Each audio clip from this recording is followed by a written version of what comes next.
Good evening, everyone. It's Friday, May 8th, 2026. You're watching Co-op for Two. You are joining me today. I'm just thinking about this YouTube channel I've been watching lately. All right. You are joining me today for a playthrough of a case written for New York Noir. This is the board game that we've been working on the channel for almost 4 years now.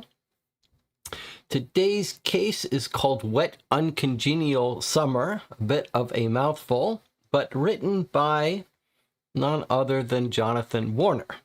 Now, longtime viewers of this channel will know that name because I'm frequently talking to Jonathan Warner in the chat.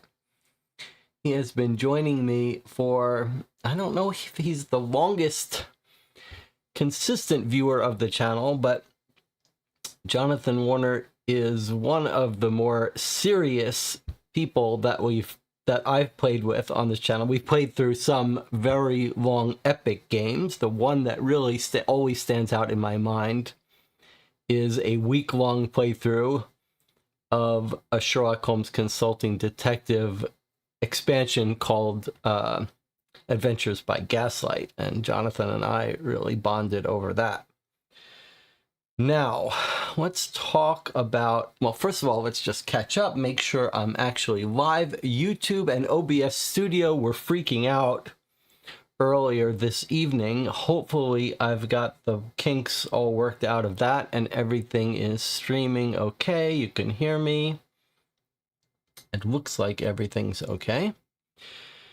All right, let's do a little bit of bookkeeping before we get into today's session.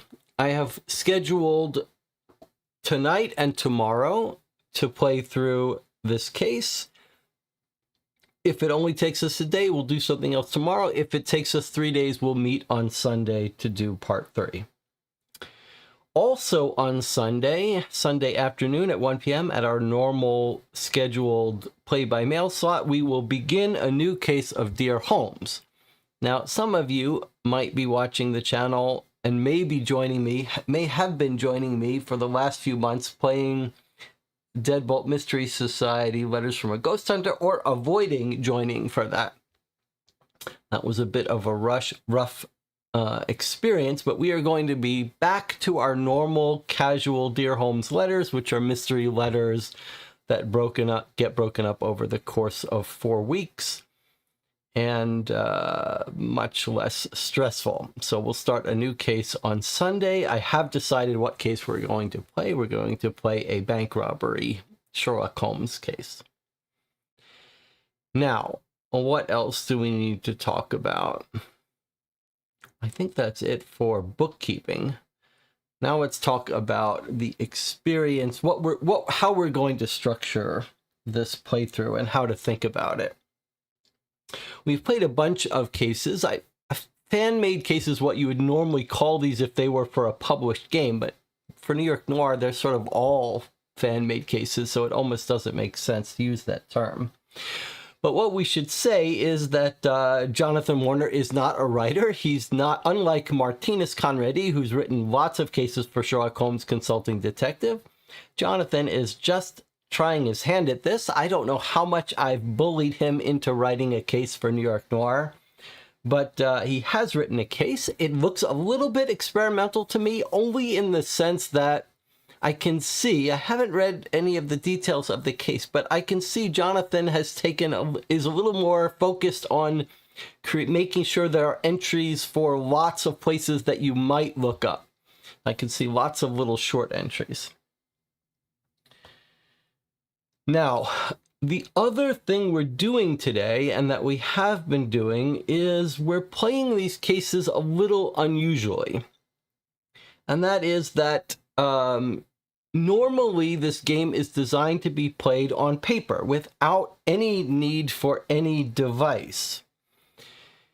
But it's still going through changes to the directories, and printing out the directories means printing and binding like 1,000 pages. And so I've been hesitant to reprint everything and then have to keep reprinting it every couple of months. So we're trying to turn that negative into a positive by using these playtests to stress test. Dog food is the term they sometimes use when you force yourself to use your own product. To dog food the online map and search tools. So that's what we're going to be doing today. We're going to be doing a little bit of a hybrid, playing the case on paper and on this laptop that I have in front of me. And we will use that for the map and the search instead of the printed directory. So let's take a look at everything we've got. And then I'll tell you, I'll spend a couple minutes just talking about some changes and updates. And then we'll get started. So here I just have some of the cases we've played recently. This is Anna's case here, The Rookie, a 3-part trilogy. We've only played case 1, part 1. We'll get to that later. This is my demo case, The Past is a Crooked Game. And this is my first case I wrote, but sort of middle difficulty. And then here is my big giant case that only a handful of people have played with fingerprint directory use. And here is the case we played a couple weeks ago by Martinez Conradi called The Bitter Edge. And so in the coming months, we will be playing the rest of Anna's trilogy and a new case by Lux, which uses doesn't use the criminal history directory yet, but he has been helping with that. Question from the chat. Will Collector Case 2 in the cards anytime soon? Absolutely, it will be. I think we're going to play Anna's second case quite soon. And that's a good reminder here that the case we're playing today, Wet Uncongenial Summer, is on the website, along with all the tools and everything I'm going to be using here. So you may want, if you have any interest, you could play that separately. Stop watching this stream, play it yourself, or maybe you can watch as I show how to use some of the tools here and then stop watching, go download it and play it yourself, and then come back and watch the stream afterwards and see how you did or if you get stuck. All right, so let's get out. Every time I do this, I feel a little bit of the need, and maybe this is just a little bit of insecurity, I feel a little bit of the need to show off the printed materials as they're supposed to be played, just so anyone watching doesn't think this is a video game. So Yellow Pages, I've been doing a lot of work. I've added another few dozen ads to the Yellow Pages. We've got our White Pages here. You're going to see this all on the digital version in a second. And we've got our map atlas of all the neighborhoods in Manhattan with their history and information. And we've got lots of work going on those. Then we have this big giant reverse directory, which lets us look up places by location so you can find out who lives near who. Okay, and then we've got some extra directories like the criminal fingerprint directory, but we won't be using that today. Criminal history directory, we won't be using that today, but we are going to have some cases with that soon. All right, so that's just my way of quickly showing the print contents in case people get the wrong impression that this is a video game or a computer game. Here is the case we're going to be playing today. If you are an author, or that's not the right way to say it, if you have some curiosity about possibly writing a case for New York Noir, go to the New York Noir website. In fact, I can show you that now here. The New York Noir website. Here are games available that have been written so far by people. The first 3 are my cases here. There's The Bitter Edge. Here's Anna's trilogy. Here's Jonathan Warner's case that we're playing today. You can now, in fact, you can now leave reviews and ratings of cases. So after we play today's case, you could do Jonathan a favor and go to his game page and leave a review. And here you can download. If you're going to print it out, you should print out the 2-column version. If you're going to play it on a device, print out the solo 1 lead per page version, which is much more pages, but if you're playing on a device, that's what makes sense. Now, so if you're an author who has any idea of maybe writing a case, you would create an author account on the site and then use the tools. There's a tool called Casebook, a little language for laying out cases that tries to make life a lot easier for authors writing cases. And that's what Jonathan has used today and all of our writers have been using. So here is the case we're going to play today. And you'll recall that New York Noir cases tend to be broken into days and have documents. The documents are in the book, but I have filed them into little envelopes, which is how I like to present the game when I run it and play test it, which is a good chance for me to remind folks that I will be at Gen Con in August and at the local tabletop little convention here in Champaign in September, if you're interested in playing New York Noir in person or getting together just to talk about writing cases. All right, so I'm going to put those off to the side. Let us read our introduction here, and we'll get started. Jonathan says, the website and casebook work great, especially nice with the new fetch feature that makes updating the case to build on the website. The feature Jonathan is talking about is the casebook. The syntax, the markup syntax for writing cases is designed to let you write it in plain text. And what we've all been doing is writing it using Google Docs. And there's a new feature now that lets the tool fetch it automatically from Google Docs. Maybe that's a good excuse for me to mention that this case from Jonathan Warner was playtested by a bunch of people, but also edited by Debbie Levy, who's been helping edit most of the cases written for New York Noir. Jonathan wanted me to mention that he's made some changes after Debbie Levy's edits, and so he takes responsibility for any of those, any grammatical errors and stuff from there. Now, I guess before we get started, I should say a little bit about our approach to playing these games.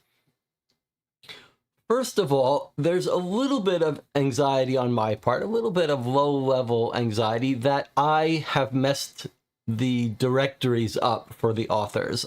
They keep getting changed. The authors write them for one version, and then I update the directories. I try to make sure nothing important changes, but it's always possible, quite possible, that we'll encounter some error, like some place won't be where it should be, or there'll be an extra place that shouldn't be that will cause some problems with the case. I hope that I am not responsible for breaking anything terribly, but I have been working on things like right up to the last minute, so there's always the chance of that.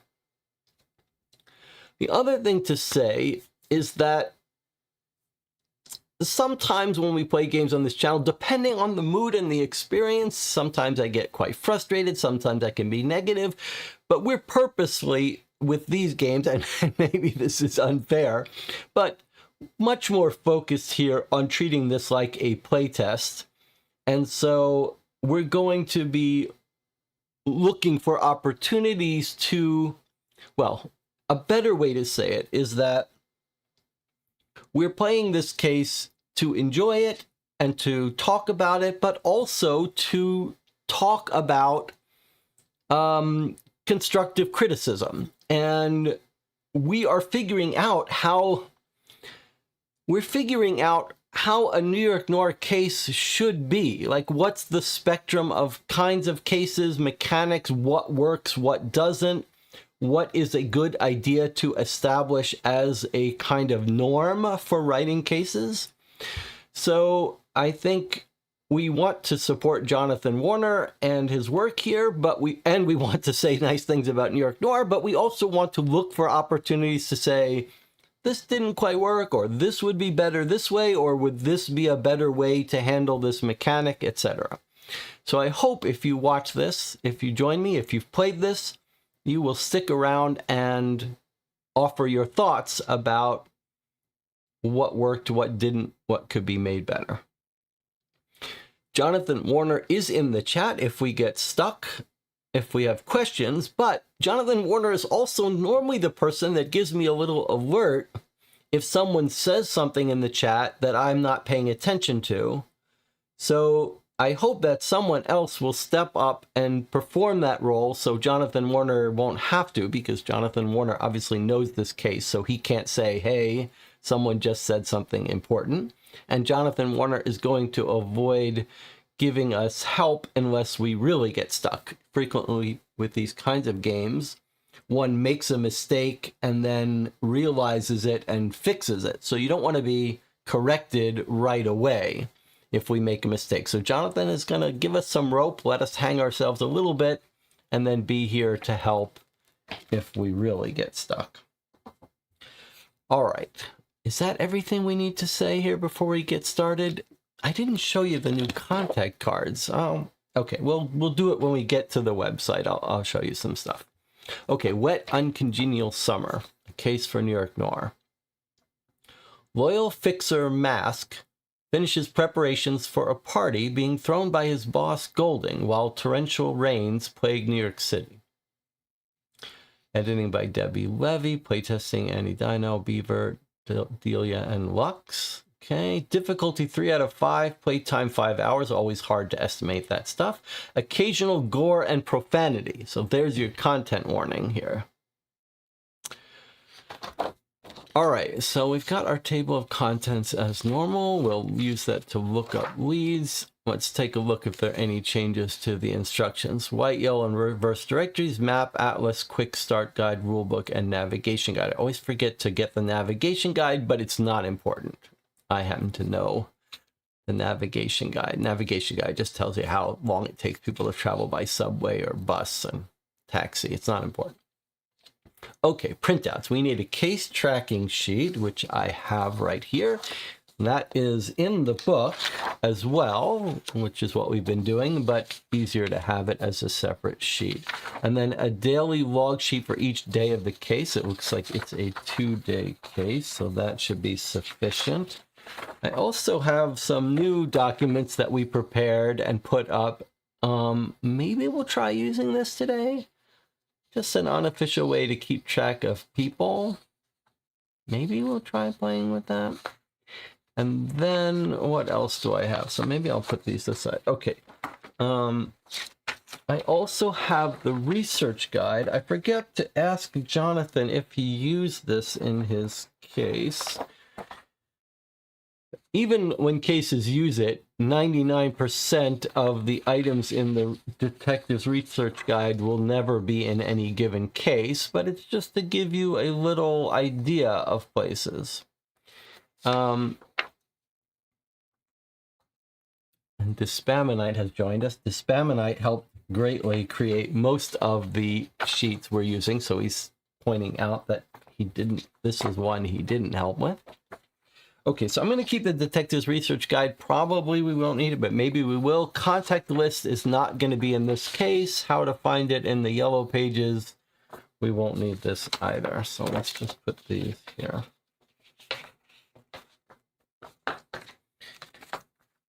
All right.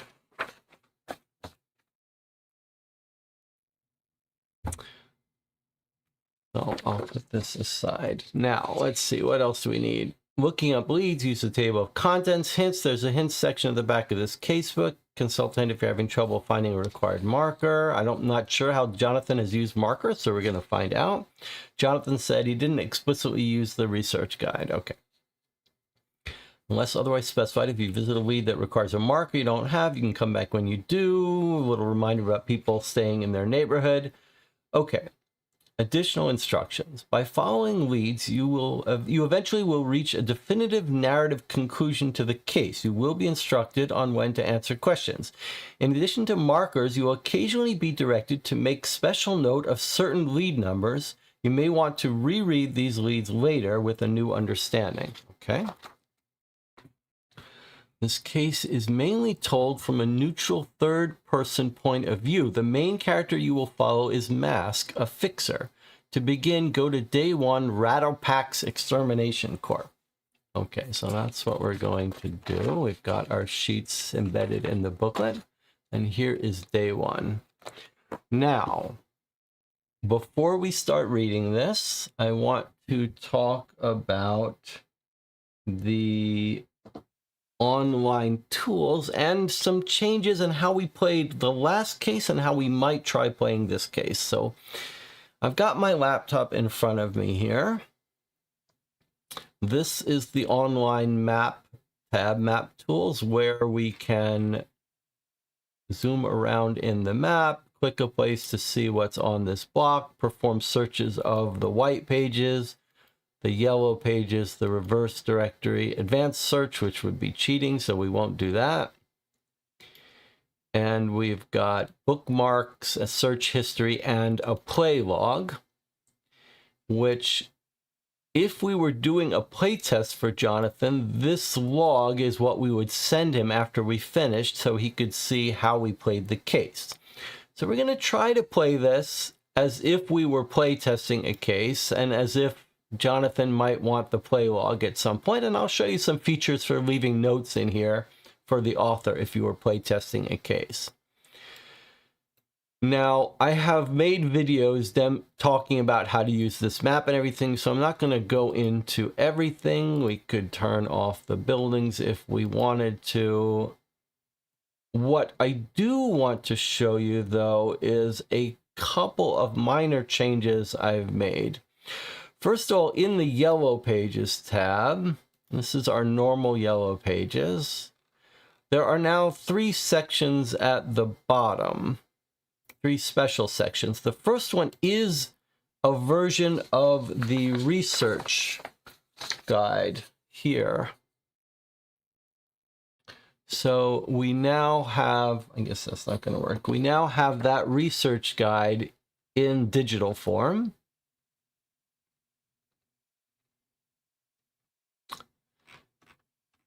And we have the How to Find It guide. This is what is at the start of the Yellow Pages directory, and I did print out a version of it here. And that's because the Yellow Pages, every business is put into one category. So like lawyers are under lawyers, but if you wanted to, if someone's looking up barristers because they're in England, they could look up barristers and it's just telling you how to find it. So for example, if you're looking up games and you can't find it in the Yellow Pages, you might look it up here and say, oh, games are under recreation, game clubs, and amusements, and so on. So that's just a alternate little list to help you find places if you can't find them. And now that's also at the bottom of the Yellow Pages in this special section. And we've also got now contacts. Now I have been working on these contact cards for characters that are used in my set of cases. They're not going to be in Jonathan's set, but I did want to show them off. And these, I have print out little, these in the final game, these will be little cards, nice cards that you could use to make sure you visit these people in your case, little reminder. So anyway, I just wanted to show these off because they're in the under this special section now. Okay, let's go back. Now, the other thing I did, let me talk about, I know these are long-winded ways to get it before we get started, but you'll forgive me. So we have the map here. This is and all of Logan's great art here. Now, we have a new feature recently that lets you bring up the case book in this interface. And in fact, I have loaded Jonathan's case with a URL from the website. And we're going to load it into this display.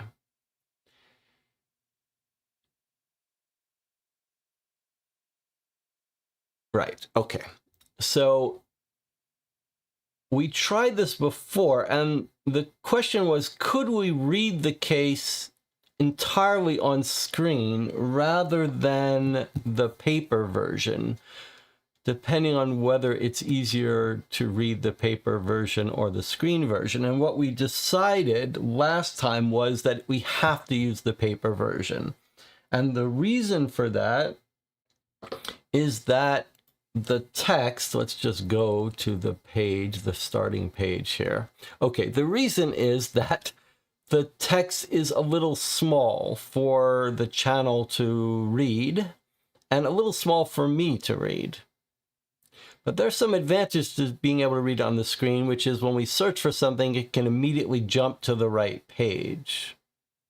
Now, I have made some changes, though, that I thought might let us do it entirely on screen. I'm still not sure which is best. You can tell me. But I added some options. One option is to put a big margin here, which doesn't help you, but it helps me, because right in the front of your screen, I've got a camera, so I can't read what's here. So there's some new options here that let me create this extra gutter, and new options that let me trim off some of the margin so that it can be a little bit bigger, and a new options to fit with, and this new option, which is perhaps the most important one. So I think what we would do is we would do it in this mode if we wanted to read on screen. So fit width now is doing it so it's chopped off some margins on the left and the right to make this text bigger. So if we did want to read the case on screen, I think this is a little more feasible, and then I could do this over here. So we might try reading this case off the screen this way. The other thing that's new, though, was a suggestion by Lux, which is a nice thing. If we do decide to play it on paper, then this option here to stay on the map will let me click to visit a lead, and instead of switching to it here, it will tell me what page to turn to on the printed version, but I will have to load a different version of the case. So maybe we'll try doing the digital version and reading it and see how it goes, shall we? You have to let me know if you'd rather see it. If we do it on paper, it goes like this, and I zoom in on the columns as we read it. So I don't know if it's better to read it on paper or not, but let's, just for the sake of experimenting, let's try to read this on the screen. All right, so let's get started. Day 1, and then we've got some quotes from newspapers here. 1936, I guess that's going to be our case. A weed may be attempting to take root in the garden. There have been rumored sightings of one Victor Golding in Turtle Bay. While Golding's never been concretely tied to any syndicate business, the timing of his arrival in our fair city is conspicuous, with the recent violence erupting in Chicago. The Evening Graphic, March 6, 1936. After months of violence, respite seems to have finally come to the city. Law enforcement refused to acknowledge any war between the syndicates had occurred, disputing the very notion of the syndicates themselves. Ralph Valentine, who had been reportedly killed in one of the early massacres, has recently reappeared, claiming no part in any conflict and stating he has been Chicago Tribune, May 20, 1936. Record rainfall continues. There's no sign of these downpours ending anytime soon. Citizens have voiced concerns about the strain being placed on the city's sewage system. The New York Times, June 13, 1936. The Garroter's activity peaked during the late spring to early summer of 1936. As his crimes continued, the viciousness of his attacks increased. evolving from simple strangulation to full-on decapitation, based on recovered written materials attributed to the garroter, which must be acknowledged as minimal due to, it is believed, he suffered from auditory hallucinations fixated around ... Case studies in abnormal criminal psychology. So these are our little quotes. There's a name for these kinds of quotes that start off a chapter, but I don't know what it is. Rattlepack's Extermination Corp., 383 Fifth Avenue. TL, which is the Tenderloin neighborhood, 40. A motionless figure materializes out of the corner of Joey Belsky's eye. Belsky jolts. His eyes go wide. Lightning flashes. Belsky composes himself, face a little redder. The man across the counter prattles on. Look, no one is going to notice one more man in a jumpsuit, Joey. Come on, I'll make it worth your trouble. He turns, following Belsky's gaze. Another flash illuminates the stranger. The sound of raindrops fill the void. What's happened here? Figure materialized out of the corner of his eye. Lightning flashes. Okay, it's lightning. It's not a gun. It's lightning. All right, so next page would be... Looks like you got a customer, Joey. Well, come see me when you made up your mind. I'm only a hop, skip, and a jump away. A brief nod toward the stranger. Then the prattler squeezes through the partially open door out into the storm. Belsky fidgets, taps his fingers on the counter. Sharp scents mingle in his nose. Rain, cleaners, poisons. The stranger approaches. Name's Mask. Need help with a pest. Mask? Well, Mr. Mask, we would love to help. But as you can imagine, we're quite busy. All the rain's flooding the sewers, basements, rats are seeking high ground. Calls have been coming in from all over. I'm not trying to catch a rat. I'm after a leprechaun. There's a little footnote here. Small gnome-like beings clad in green with bright red hair protect pots of gold at the end of rainbows. Not trying to catch a rat. I'm after a leprechaun. Leprechaun? Look, mister, like I said, we're busy. I got no time for jokes. Yeah, me neither.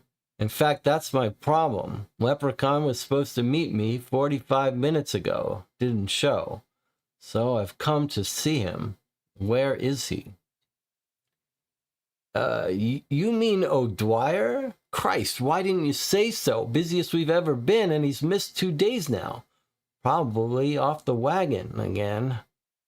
We're all one bad day from drowning, and he's got a dry throat. I could ring... Belsky unclenches his hands, gives a sheepish grin. Sorry. You know what I mean. Maybe I'll pass your message along when I see him. Belsky shudders. Come on, mister, ain't funny to joke about that no more. Mask shrugs. I have a hunch which local watering hole our little leprechaun's at. If he's in any shape when we're through, I'll send him back your way. Well, it ain't the cork. I've looked there. Belsky calls after him. He watches as Mask dissolves into the rain. You are now free to go out into the world and follow leads from the directory. Okay, this is quite an introduction here. There's a lot of stuff sort of going unsaid. Or a lot of stuff that's not obvious at all. What's happening here? Let's just take some time and read this. Okay, so this guy working at Rattlepack's is talking to some friend. Let's just see here. This is interesting. Okay, he's talking to, who is he talking to? He's talking to, no one's gonna notice one more man in a jumpsuit. I'll make it worth your trouble. So looks like maybe this Rattlepack's might be like a rat extermination company, but maybe they're doing some illegal stuff also. Like this guy's trying to hire him to do something illegal. And then this guy comes in and he says, my name's Mask, I need help with the pests. And this guy says, you know, that's a strange name, but, you know, the rats, everyone wants help getting rid of rats. And he says, I'm not trying to catch a rat. I'm after a leprechaun. Okay, so leprechaun, we're told, bright red hair, protects pots of gold. Okay, we know what leprechauns are, but we don't know what he's talking about here. And this guy says, I don't have time for jokes. And our guy says, I'm not joking. And so leprechaun is obviously a little nickname he's using for someone. And he said, this guy was supposed to meet me 45 minutes ago. He didn't show up, so I've come here. So obviously this is someone who works here. And then this guy realized who he's talking about. No, oh, you're talking about O'Dwyer. And he says, okay, O'Dwyer obviously works here, but he hasn't showed up.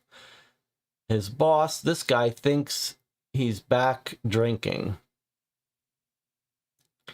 And then there's an interesting comment here.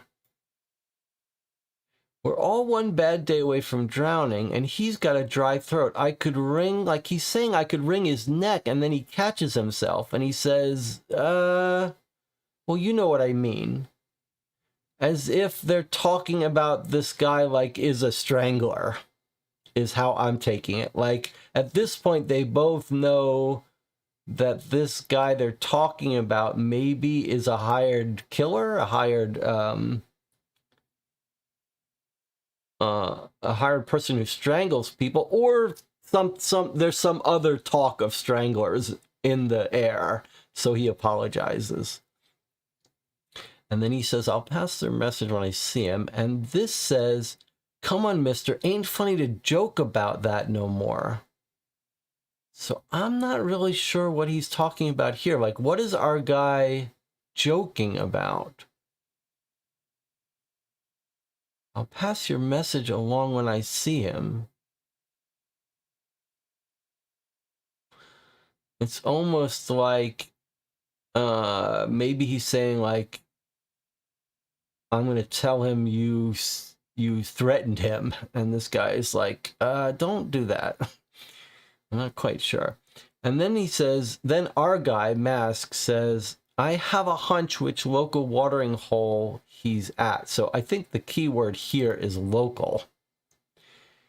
And then this guy says, it ain't the cork. I've looked there. So we're in the Tenderloin district, and now we're being told we can go start searching. So what we would do here is, all right, so let's start making our notes here. I'm not sure.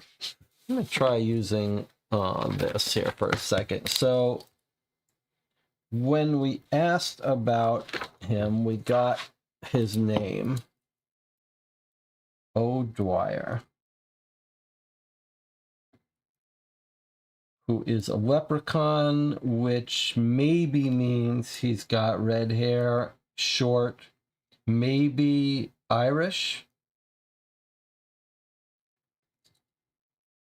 So we could try to look up O'Dwyer and just go to his home, but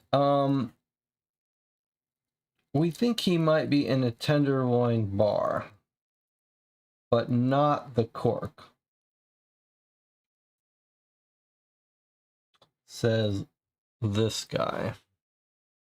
So if we go to our map here for a second, I'm going to check in with the chat in a second, but I do want to just go over, select the Tenderloin district so you guys see where it is here. It's right below Times Square. A little bit of a seedy neighborhood here. And we think he's in a bar of some sort. So maybe we would go to our yellow pages and look under bars. Let's see if we can't find the cork that he's talking about. Now, this yellow pages is not restricted to the Tenderloin neighborhood, but we can see them here. Lion said that's because we could limit it to that using the advanced search, but normal players with the printed material wouldn't be able to, so we're not able to. I don't even see any. Oh, there's the Merry Cork. So we think he's probably not here. Now we could go here because this guy seems to have thought that he might be there. But we may just have to go stop by these other bars until we find him. And we might start at the Cork. There's also a chance that he could be at a nightclub or something in addition to a bar, but we might just start visiting these bars and just for fun, if we wanted to search for O'Dwyer. Oh, he's got an unlisted address. So we don't know where this O'Dwyer R is, but maybe that's his first initial. And we could try to call him up. Shall we just for fun try calling her up in the... Let's just see what happens if we try... Okay, so there is an entry for this lead, and this is the new feature that Luck suggested we add if we're using the printed version. But I'm going to turn this off for a second because we think we might be able to use the digital version. So I'm going to turn off Stay on Map. Okay, let's just let's just make a phone call. Let's see how Jonathan handled it. I'm not sure we've ever seen a case handle an unlisted address. So let's see what Jonathan is going to do if we try to look up, if we try to go to this lead without knowing where it is. Somewhere in the city, a payphone rings. Okay, interesting. All right, so we've just called that number because we don't know where he is. It's in the directory, but it looks like it's a fake phone number because it's a payphone. By the way, this is... I'm almost hesitant to do this because I don't know what will happen. This is a new feature I just added, and I want to make sure it doesn't actually pop us onto that map somewhere because that would not be right. Oh, look, he's Irish. Okay, you shouldn't be able to see that he's Irish. I'm going to go, and that is something that is shown because we are here. We're going to turn this off because only advanced users cheating would see that information. Okay, let's go back to our map here. Let me check in with the chat. All right, someone else thinks we might be Irish person. Maybe Belsky is the garroter.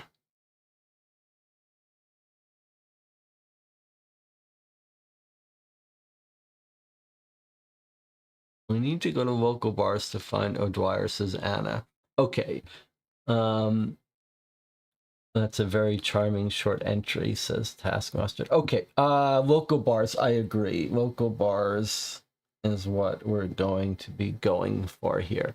So let's go back to our yellow pages and let's start visiting these bars. Do we want to start at the Cork anyway, even though he said he's not there? Maybe that's like that is where he normally goes, which is why this guy talked. Do we need, should I put an entry for Belsky actually? This is the guy, Joey Belsky is our guy in the intro that we're talking to. Okay, let us go to the Cork and see what that entry says. Belsky had said O'Dwyer would not be at the Cork, and he was correct. Okay, that doesn't help us then, as expected. Well, our guy thought he knew where he would be, but I don't know how that helps us much. But it does make sense that he might be at an Irish bar. Blissful Nights, 34th Street Bar, Tiger Bar, Half Note. I mean, maybe Ginger Man is red hair. All right, shall we go there? Let's see. 13 East 36th Street, the Ginger Man Bar. If it's day one, go to 47601. Okay, so that's going to be us, but let's actually start taking our proper notes like we're supposed to. So we're going to consider this a real entry. Let me show you how I use this for this. So it looks like Jonathan's case is not using time, so we don't need to worry about time. But at 42794, I'm going to make a note that we should return on day 2. This is very important so you don't forget to come back to places, because clearly we're at a place where we could come back to. Now,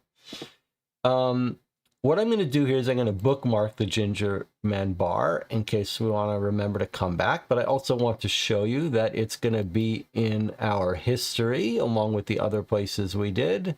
Maybe we can get rid of some of these. We don't need to anymore. Okay.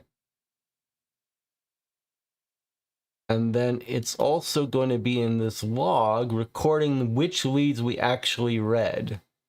So this would be useful for an author to see, and also useful for us if we forget where we went and what we did and where something was.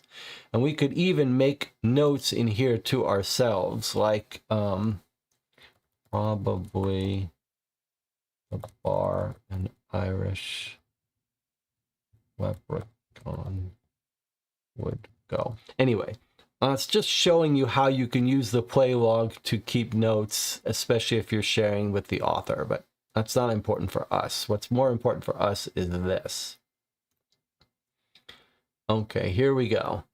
Glass shatters. Those who can hear above the cacophony of the bar turn around. Mask stands behind York O'Dwyer, his hands loosely wrapped around O'Dwyer's throat. Noticing the stares, Mask quickly lets go, shrugs, tries a boyish grin. Met with glares, a few boos. O'Dwyer's still gagging on the slug he's been downing. The barman's moving quickly towards him. Okay, I can see now why he's saying don't joke, because there's a strangler in the city is what's going on. Mask puts a 5 on the counter, gestures between it and the broken glass. Without waiting to see the barman's reply, Mask takes O'Dwyer by the arm, drags him into the men's room. He shoves a still coughing O'Dwyer up against a row of sinks. Guess you won't need a shower. You seem wide awake. Ah, go to hell. O'Dwyer rubs his throat, starts to push past Mask and heads toward the exit. Mask firmly grips his shoulder, gives O'Dwyer a smirk. Blame your boss. I'm just playing messenger boy. You can't joke like that, not with the garroter out there. O'Dwyer tries to break away. Mask squeezes hard and swings O'Dwyer back between himself and the sinks. Look, the only reason I visited your work is you broke our date. I'm busy. Got another errand to run at the Gray Bar building. You're lucky I don't have time to go find someone else. So I brought you your pot of gold. Mask thrusts a wad of bills into O'Dwyer's hand. Now give me what my boss and his friends need to see a rainbow. They need one. It's been raining too long. O'Dwyer jerks the bills inside his coat and returns with a small bag. Mask snatches it and starts walking toward the exit. O'Dwyer snarls, Ah, you and Golding think you're pretty big up there in Turtle Bay, don't you? High society. Well, I heard neither of you quite made it over the garden wall.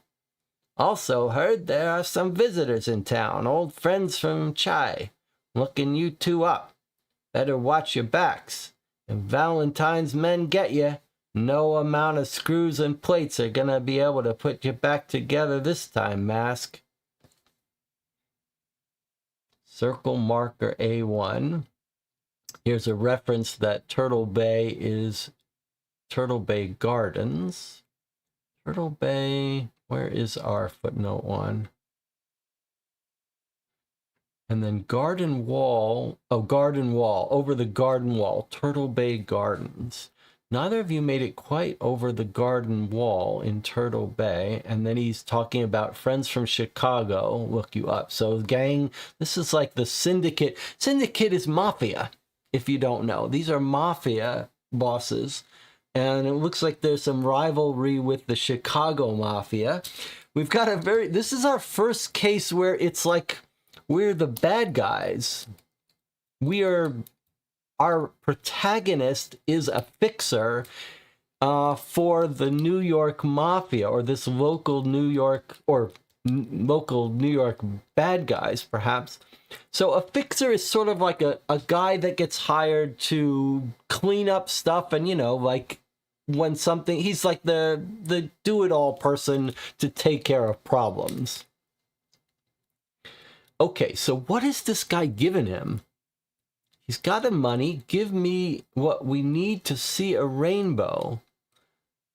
He returns with a small bag. Is it drugs? Is it drugs for recreation, not to sell? Like drugs for his friend?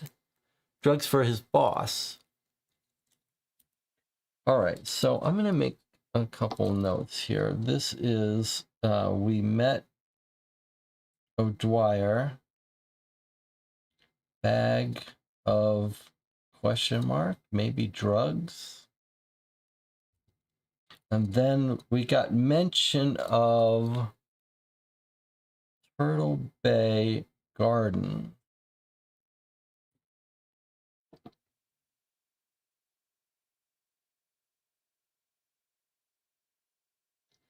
Friends from Chinatown, look, you better watch your backs. If Valentine's men get you, no amounts of screws and plates are going to be able to put you two back together this time. Put you back together this time. So I'm just going to copy this to the clipboard with Control-C. I want you to see when you copy something to the clipboard, it puts an entry in your play log to record it. So this would be like if we forget where we read this information, we'll be able to find it here. So it sounds like our guy Mask, us, has been injured before. Okay, and then marker A1, a little reminder, that's what this is all about. So I'm going to circle marker A1. We're just going to update our thing here. This is, we're playing Wet Uncongenial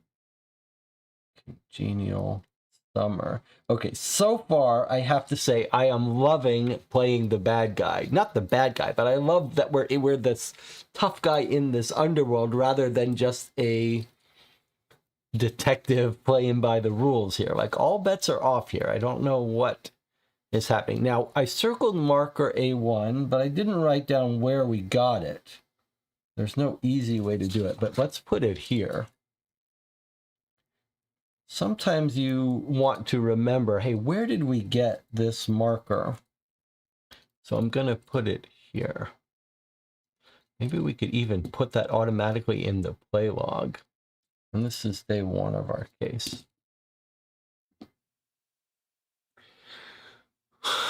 All right, and then that's the end of this lead. So now it's up to us what to do next. Now, I want to point out something else that's a little bit weird about this case, which is the way I've written my cases. Most of the New York Noir cases we play are separated into days. That's one of the things that we've really embraced here, because between days events can happen and such and such. But what's interesting and a little bit unusual here is that, like in my cases, it says at a certain time, go trigger this event, and that will determine whether day 1 has ended. We didn't get that here. So I presume what we're going to eventually be told when we find a certain lead that day 1 has ended. But otherwise, I don't know how to end day 1. So in my cases, you would wonder, if we think we finished day 1, let's trigger the ending. But here we can't. We're in this story now.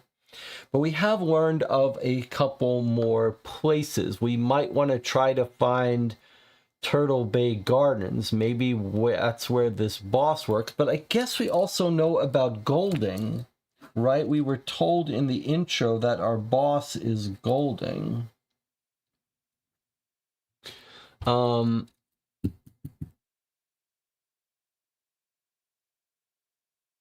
So another thing we could do. Oh, we did get this. This is okay. Good. I almost forgot this. I visited your work. You broke our date. I've got another errand to run in the Gray Bar building. That is our next stop. I almost missed that. And it looks like the chat missed it. Shame on you, Anna. You did not remind me. You did. We almost all missed that. But I did not. He says exactly where he's going, to the Gray Bar building. Okay, so let's Control Q to go back here. Let's clear. Well, I guess we can keep the thing here. Let's see about the Gray Bar building. Where is the Gray Bar building? Gray Bar office building is in Turtle Bay. Okay, where is Turtle Bay? Turtle Bay is this neighborhood right up here. This looks like where our home neighborhood is. Turtle Bay. Now, if we were playing the printed version, we would have we would be able to read a little bit about the history of Turtle Bay, which we could still go to the bookshelf if we wanted to. I guess just for fun, just this once. I won't do this from now on, but I just want to show you. So I'm going to try to not disturb this content. So let me just go to the bookshelf here. Normally you'd be doing this with the... You'd have this in your map atlas. Let me just see if I can pull this totally separate guide up. This would also be in the atlas, but if we go to Turtle Bay, a little hard to read on this screen, huh? But if we go to Turtle Bay, we could read a little bit about Turtle Bay. I can't really see it on this screen, I suppose.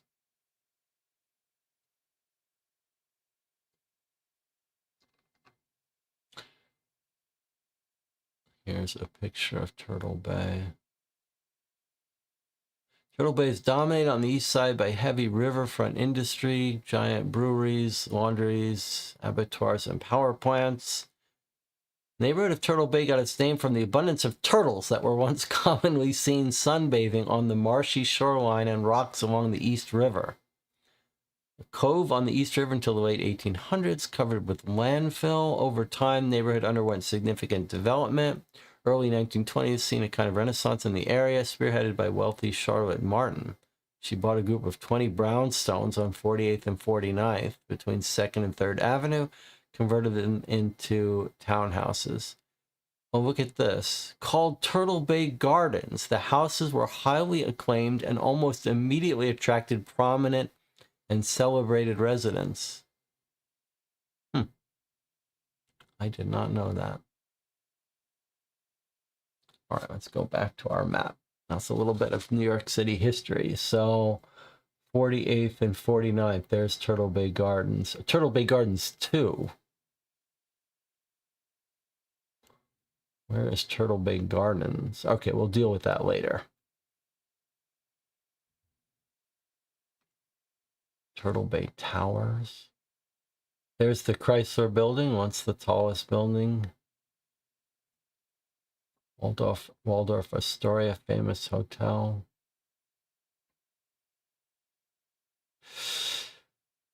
All right, Gray Bar office building. Why don't we take our first break and then we will come back. We'll check out the Gray Bar office building and see what Mask is up to. I'll see you in 8 minutes.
All right, we're back. Nice little talk in the chat. I'm not sure the little alert light is working. Maybe you could trigger it now, Jonathan. See if you can trigger the alert. Let me see if I see it. YouTube was acting up terribly today, and I had to do some workarounds. Seems like everything's working. It seems like the digital reading of the case is working reasonably well. Maybe, okay, the alert is working. That's good. Okay. So we're going to try to continue how we're doing it, but the one downside of not playing on paper is that it's harder to just circle something and then refer back to it. So I'm going to try to use that. I'm going to try to get into the habit of selecting text on the screen and copying it to the clipboard so that it ends up in our play log. I am loving the mood of this story. It also feels to me a little bit like Jonathan's writing is requiring us to be do a little more work in spotting stuff that's important. For whatever reason, the vibe of the story, well, I'm loving the mood and the darker, more dangerous mood of our protagonist here. All right, let's go to the Gray Bar office building. Let me get into the habit of bookmarking places. I forget if I bookmarked the, if we look at our bookmarks, we bookmarked the Gingerman Bar and the Gray Bar office building. Okay, that's fine. If we hadn't, we could go to history and bookmark it.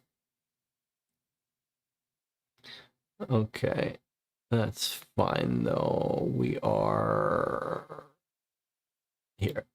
Okay, let's go to the Gray Bar office building.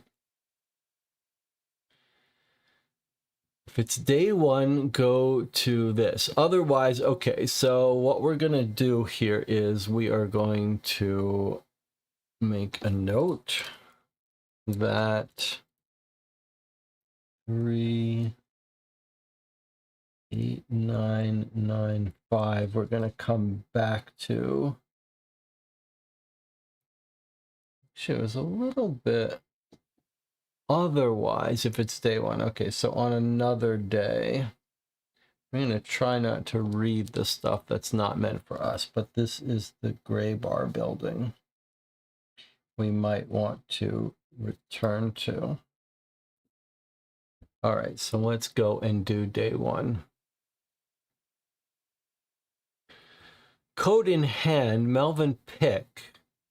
Let me try to get into the habit of selecting stuff we don't want to forget. Melvin Pick opens the door to the office and collides with Mask. Pick falls backwards onto the floor. Oh, Mr. Pick, I'm so sorry. Let me help you up. Mask offers his hand. Geez, and look, I've gotten you all wet. Pick stands and brushes himself off, fumbling for his glasses. No worries, Mr. Mask. Accidents happen. I thought perhaps Mr. Golding had changed his mind about tonight. Mask looks around. The space is big enough to house a typing pool and a couple of separate offices. Instead, it's filled with shelves and shelves of books. Musty books, old books, ancient books. A secret library. Pick takes a seat at a solitary desk by the office door. Mr. Mask, I'm not sure if I can let this happen. It's a complete betrayal of Mr. Poffenheim's trust. If he finds out I let anyone in here without his express permission, Mr. Pick, please calm yourself. We both know Mr. Forzheimer's out in Purchase. Purchase is going to be upstate New York. My employer only wishes to borrow the object for a one-night engagement. His other guests are all fellow bibliophiles. In fact, several are fellow members of the Grolier Club. The event is being held at the club tonight. Mask pauses. Surprised? Well, we don't dwell on what that might imply about your regard. We won't dwell on what that might imply about your regard for my employer. As I was saying, I assure you it will be treated with the utmost respect and care. And tomorrow I'll return it and you'll never have to see me or these again. Mask slides an envelope across the desk. Pick rips the envelope open and looks at the photos. His shoulders slump. He stands and begins to lead Mask through the maze of aisles. Eventually they stop before a portrait, a young man with wavy brown hair, an upturned white collar, blue suit, and a quill in his right hand. Pick fiddles with the frame. The portrait swings out, revealing a safe. Pick looks back at Mask for a moment, then begins turning the tumblers. As the door to the safe swings open, more books are revealed, including a Gutenberg Bible. Pick's hand passes by the books and instead pulls out a metal box. After handing the box to Mask, he pulls out a keyring from his pocket, finds a particular key, and hands that to Mask as well. Promise you'll take care of it? You worry too much, Pick. Max jabs him in the chest. I gotta get going, holding up Vic's party as it is. You'll get this and the negatives tomorrow. Okay, I think this is a typo. This should be Mask. So let's just, if we were playtesting this, let us select it, copy it, go to the log, and say,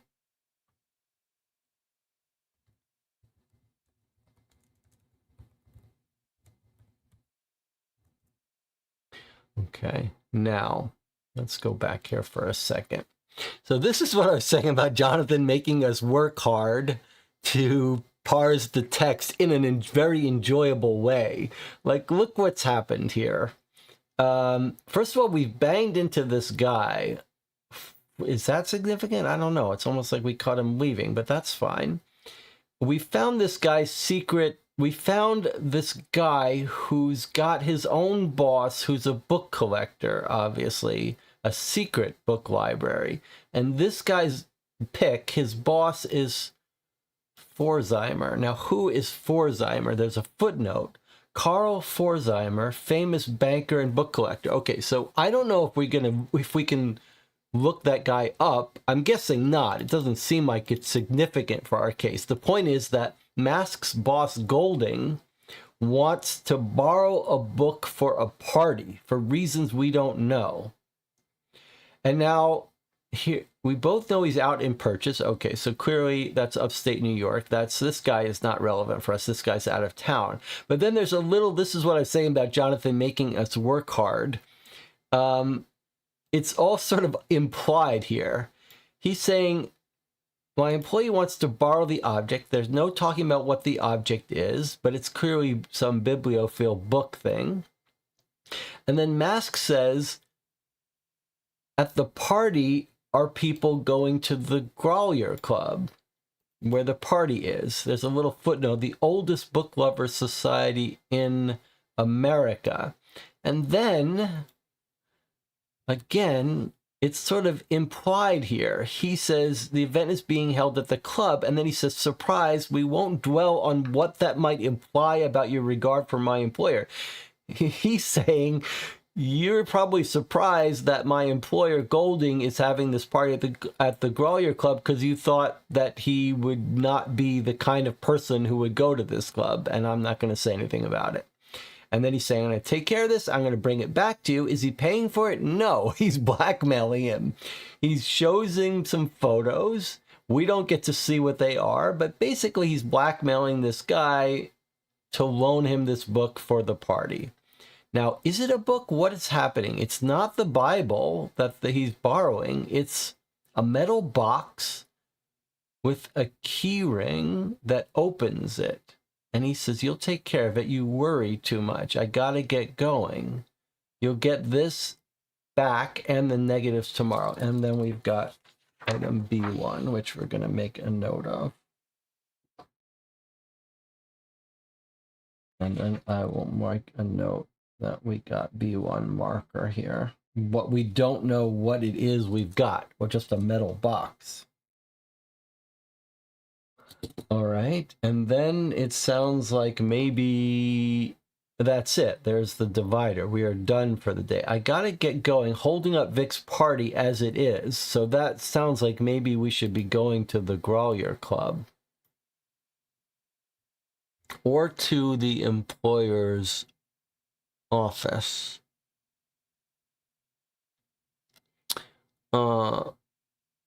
Marco says it's not necessarily a book in there. It's true. They're talking about object. It's not necessarily a book.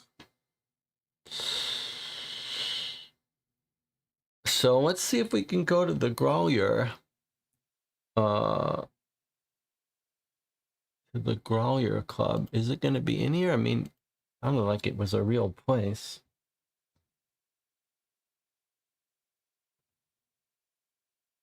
Grolier Club, there it is.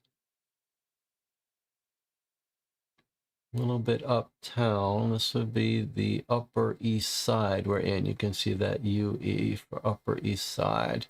So you can see this is a fancy club off near the park, Upper East Side, 60th Street. Pretty nice neighborhood here. Okay, let's bookmark it and go to it. If it's day one and you have circled in your case log both of the following, marker A1 and B1, which we have.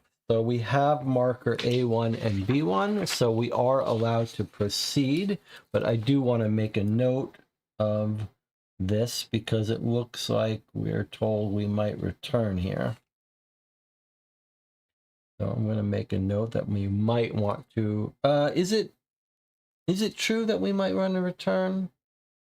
Or is it just saying otherwise? No, we do want to return. Okay.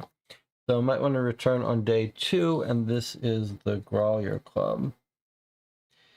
If we didn't have marker A1 and A2, we would make a specific note to come back here when we do. But since we do, we don't have to worry about that. We can just proceed.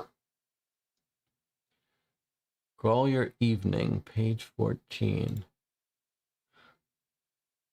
Grolier Evening. Huddled in the small alcove, Helena Novak presses the buzzer. Thunder claps. Novak jerks and looks out into the storm. A blurry silhouette appears in the sheet of rain running towards her. You know what would be nice to be a little back button? Let me just make sure. I want to make sure that I have, if it's day one, we've circled these items. Okay, I just want to make sure we're not reading this before we should.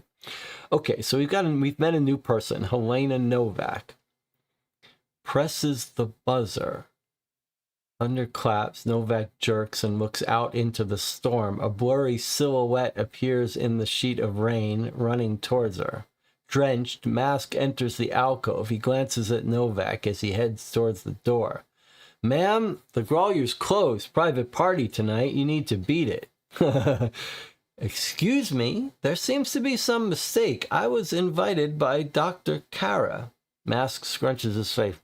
What? This is the first I'm hearing about it. Look, I'm sorry the doc dragged you out here, but there can only be 4 guests tonight. Boss's orders.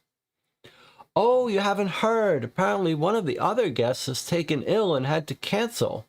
I'm the replacement. Small miracle for me, although I pray it's nothing too serious. Mask turns and inserts a key into the door. Seems like that should be reversed here. Inserts and turns. And while we're here, let's make note of these new names. We have Helena Novak. And then only 4 guests. That's weird. Why would that be? And then she's invited by Dr. Kara. So you're not seeing, but I'm Control-C'ing to copy, which will put this stuff here. Helena Novak, 4 guests. I was invited, so just to help us keep notes here. Okay.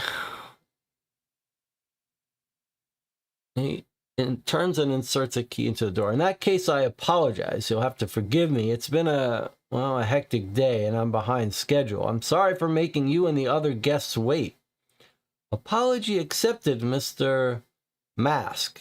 He holds the door open. Mask? How exciting. You're forgiven, Mr. Mask. I can see how having to trudge all day through this weather would affect anyone's temper. Mask follows Novak inside and locks the door behind him. Inside the door is the reception area of the Grolier. Staircases flank both sides of the room. Along the back wall, a reception counter. Behind it, the door to the coat room. Beside the counter, the door to the main reading room. Novak's eyes move about the room. Mask says, First time, huh? Here, let me get your coat. He takes the coat and ducks into a small coat room. After hanging Novak's, he sheds his own water-laden coat, transfers the bag and box he acquired earlier to his suit jacket pocket. So the box is a very small box if it goes into his suit jacket pocket. Probably not a book. And he listens to the water drip. There's a real vibe of the atmosphere and the pouring rain and storm out there in this world. I like it. Mask turns and looks at the opposite wall where 4 other coats have already been hung. 3 men's and 1 woman. He starts back toward the door to the reception area, stops, looks back at the lone woman's coat next to the 3 men's. He quickly walks out the door and sees Dr. Bronislav Bruno Kara talking to Novak. 4 other coats, 3 men's, 1 women. We're told only 4 guests, but maybe that means our boss and 4 guests. But he sees Dr. Kara. We now know her first name, or his first. Bruno, I guess it's a man. No, it's a woman. Or no, it's a man, Bruno, talking to Helena, who we're told Dr. Kara invited. Helena, it's wonderful to see you and out of uniform. How refreshing. Come, let me introduce you to everyone. Taking her by the arm, I do hope the donation drive is going. Christ, Mask! Victor Golding rushes into the room. Where the hell have you been? Dr. Kara's face flushes. He glances at Novak and clears his throat. Victor, I don't believe you've been introduced. Victor Golding, Helena Novak. Okay, so we're meeting our boss here. And then he's yelling at Mask, us. We've got a donation drive. There's a lot going on here for us to keep pay attention to. And now this Dr. Bruno Cara is introducing his invited guest, Helena Novak, to our boss. Mr. Golding, what an honor to be here tonight. I'm sorry we couldn't meet under better circumstances. Bruno said your fiancée has suddenly taken ill. Celeste? Mask interrupts. Golding gives an apologetic shrug to Novak and Dr. Cara. Sorry, I need to talk to Mask, Dr. Cara. Perhaps you can warm Miss Novak up and get her acquainted with the rest of our friends. Please excuse us. Without waiting for a response, Golding grabs Mask's arm and leads him back towards the coat room. Mask, what took you so long? I was starting to think you'd been hit by a car. Struck by lightning, maybe the garroter got you. Then what? All this effort just gone, poof. Don't worry, I've got your party supplies right here. Mask shoves the bag and small box into Golding's hands. You won't have no egg on your face in front of your new friends. Oh, okay, yes, it's fine now. Sorry I bit your head off. Golding slaps Mask on the back. Tonight's going to go off without a hitch, Golden. Without a hitch? What about Celeste? What's wrong with her? Half of this was her idea. Well, can't be helped, Mask. Too much already invested. Too many strings pulled. I'm sure Celeste understands. She'll be fine, just a bad stomach bug. Golding heads for the door to the main reading room, throws his arms up into the air. Come on, time to start this party. What is happening with this weird party? So we've heard a lot about new people. Celeste was a fiancée. She's taken ill. She can't come. He says we gotta proceed anyway. Half of it was her idea. What is happening here? The main reading room of the Grolier is a wide hall with shelves built into the walls, 2 floors tall with spiral stairs in each corner, allowing access to balconies on the 2nd floor. The large reading tables have been moved to one side, and a small round table now takes their place. Beside it, a small drinks cart. The lights are warm but somewhat dim. Herbert Edwards, Madeline Wells, Dr. Cara, and Helena Novak chat next to the small round table. So here are our 4 guests, and Mask has said explicitly only 4. Now, why is that? We don't know. Dr. Cara says, I'm sorry you did not find the center more helpful. I tried to warn you, though. They have the most modern tools, but it exacerbates the overconfidence of youth, doctors who think they know best. Won't even listen to their patients. Oh, I was helpful, Edwards replies, but they kept getting it backwards. They say the headaches are caused by stress. Overexcitement, I'm stressed because of these constant headaches. I'm sorry to hear about your suffering, Mr. Edwards, says Novak. I do hope tonight will provide you with some respite. I'll keep... Edwards groans. Ugh. Places his hand on his stomach. Ugh. Recently, I've been feeling these pangs. Does anyone know what Celeste's come down with? Could have caught something from her. Maybe new and foreign. Why would anyone want to live among piers and shipyards? It seems so unsanitary. Okay, why would anyone want to live among piers and shipyards? He's talking about Celeste, the fiancée, who's missing tonight. I'm suspicious of her. I am going to make a note that she lives among piers and shipyards. That would maybe put her in the Hudson Yards neighborhood if she's fully on the west side of the city, perhaps. Or, I mean, there's piers all along both sides, but normally when someone talks about that, we've got Hell's Kitchen and then Hudson Yards. No, Hell's Kitchen and Hudson Yards below it over here. This would be the rougher neighborhood. This is very intriguing. And then what is the center they're talking about? Some hospital center. Huh.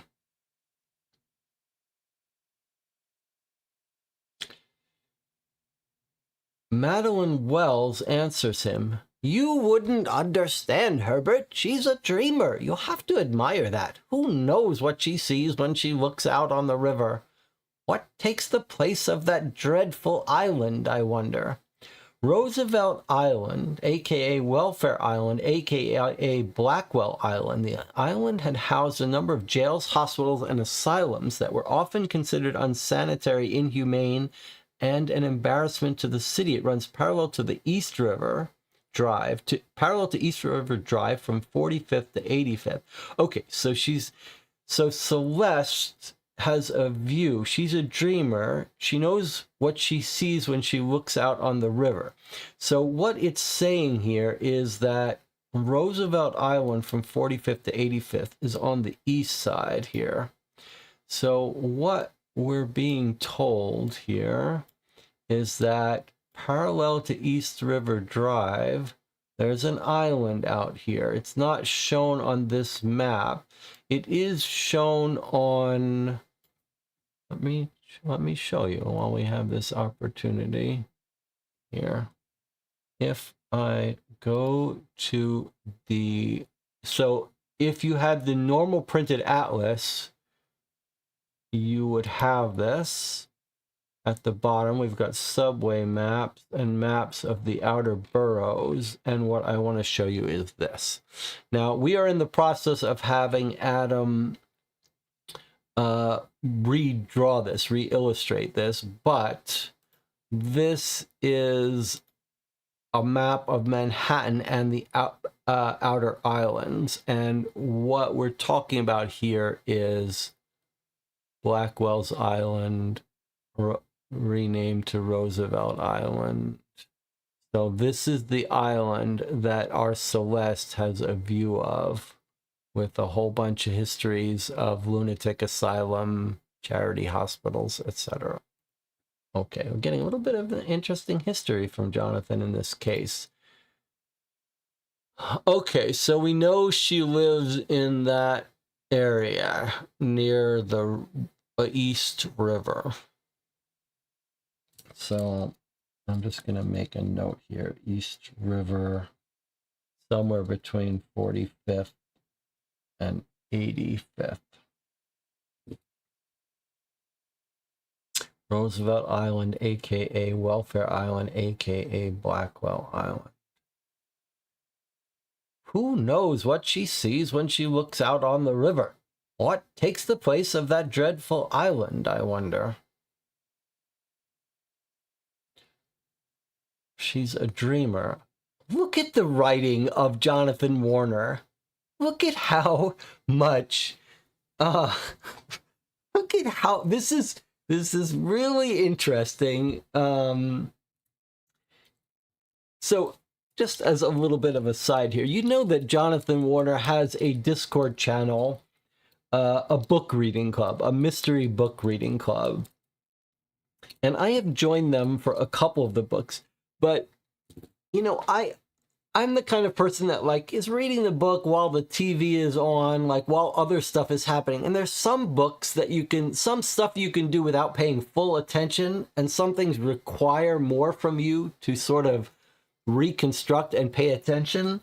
And what we've got here is some really fun writing by Jonathan Warner that is requiring work on our part. And I mean that as a compliment. This Madeline Wells is saying, you wouldn't understand. She's a dreamer. You have to admire that. Who knows what she sees when she looks out on the river? What takes the place of that dreadful island? Look what he's saying here.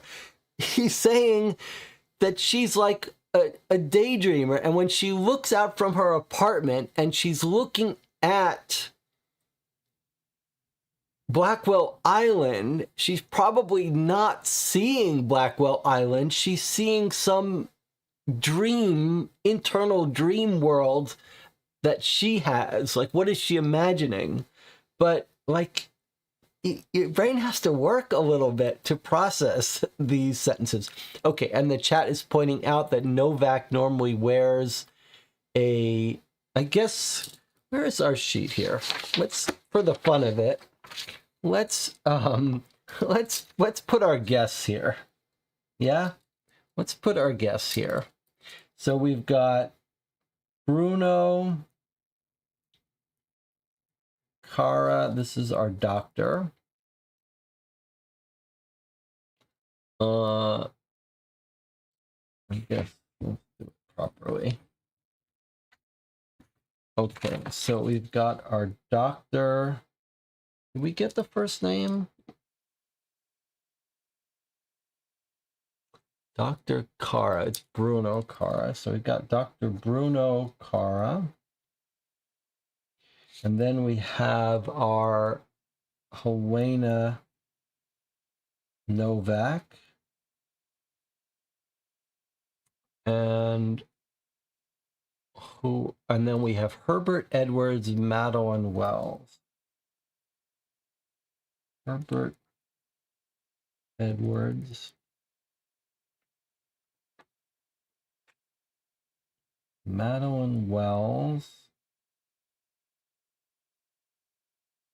and then we have Celeste, the fiance, and then we have Golden. So these are our people at this party. And we're going to make a note that, just for fun, we're going to take this a little bit seriously. Okay, let's just make our note. This is the group here. So Herbert Edwards, we've got note that he's kind of sick with headaches, and he was at the center for treatment. We don't know the details of that. And then where's the comment about her outfit? And then so we know that the fiance is by the East River, 45th to 85th.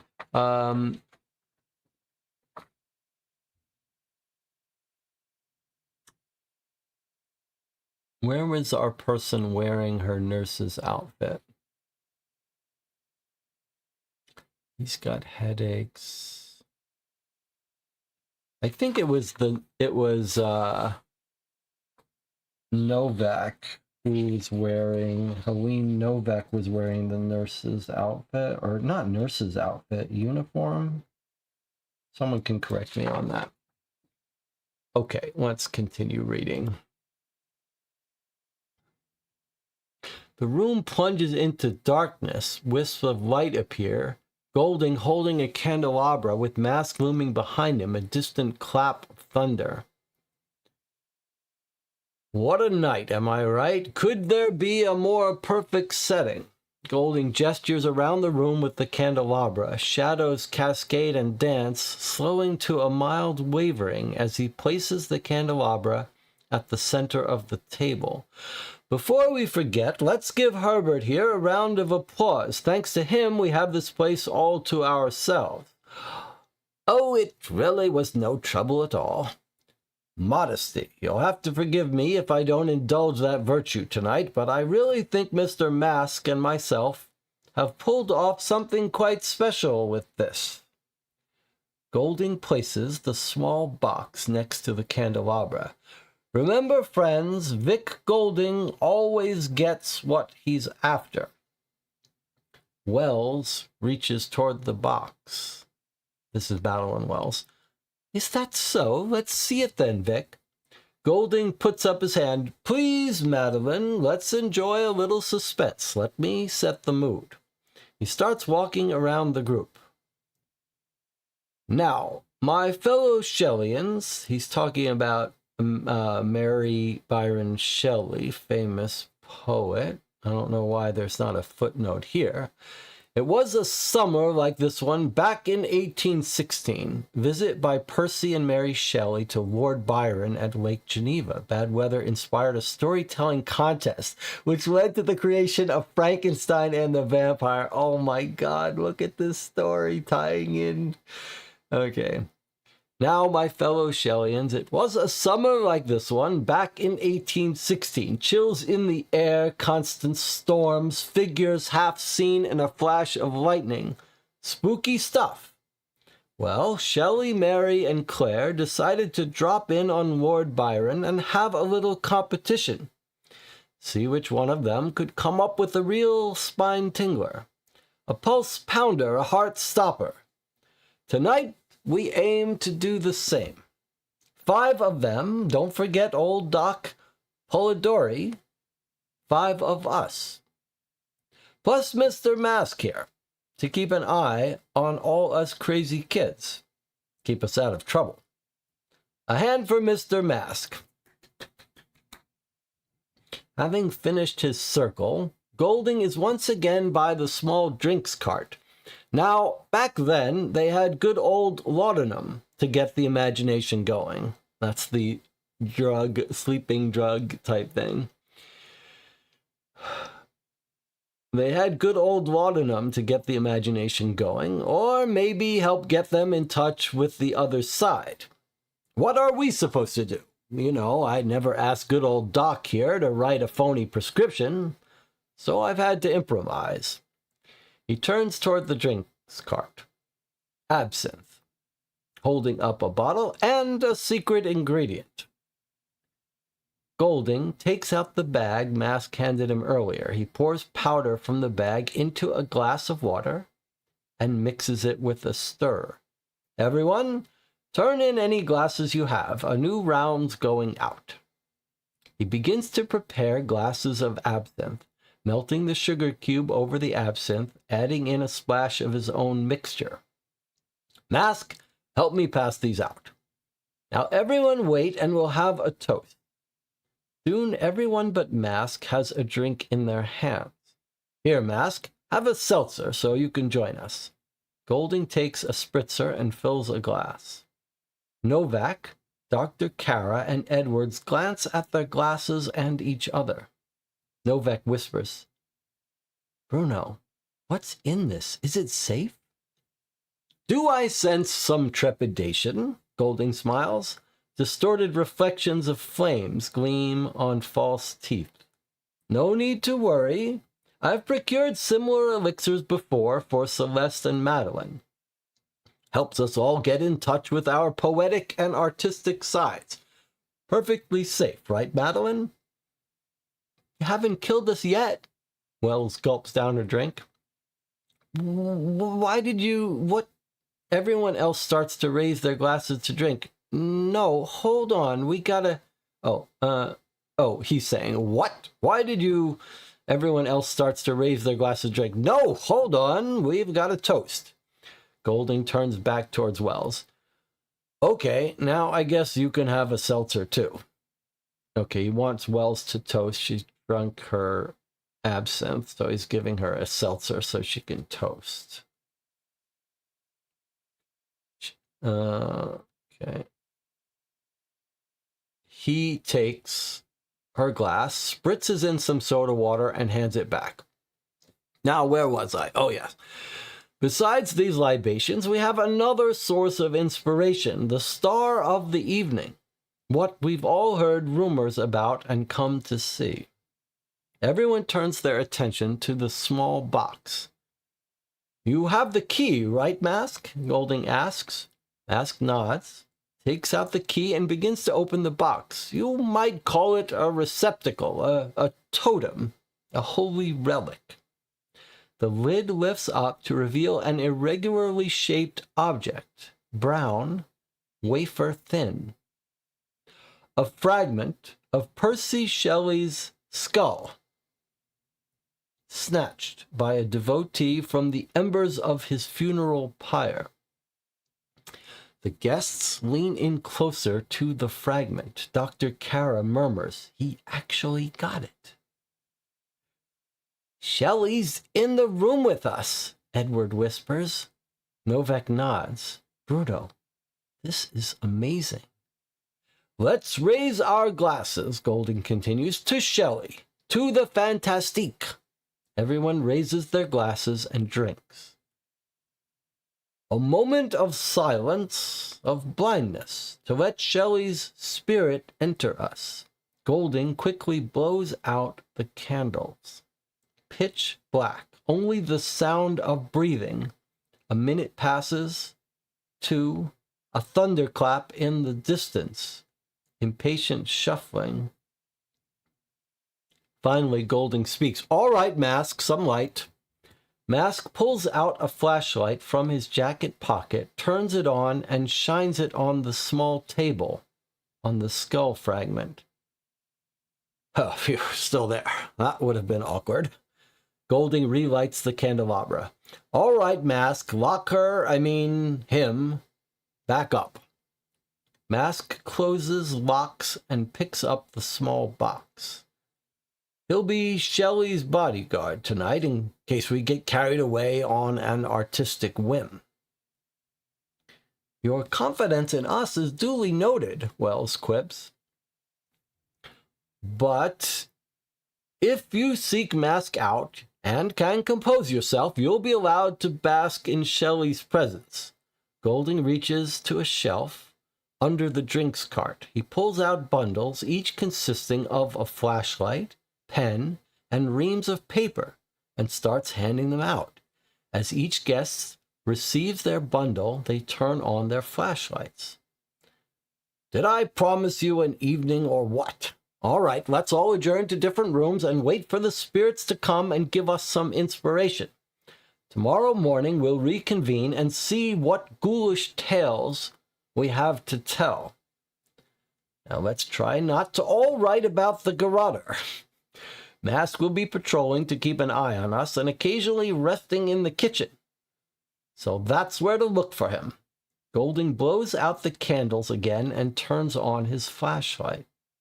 Beams of light diverge from the small table. They scatter about in different directions. Wells is the first to speak. I guess I'm off to gab with some goblins. Helena, says Kara to Novak, you've never seen the famous Dutch kitchen before, have you? No, Bruno. Well, let me give you the tour. It's really something to behold. Then I can help you set up in one of the other rooms. Can I recommend the medieval special collection?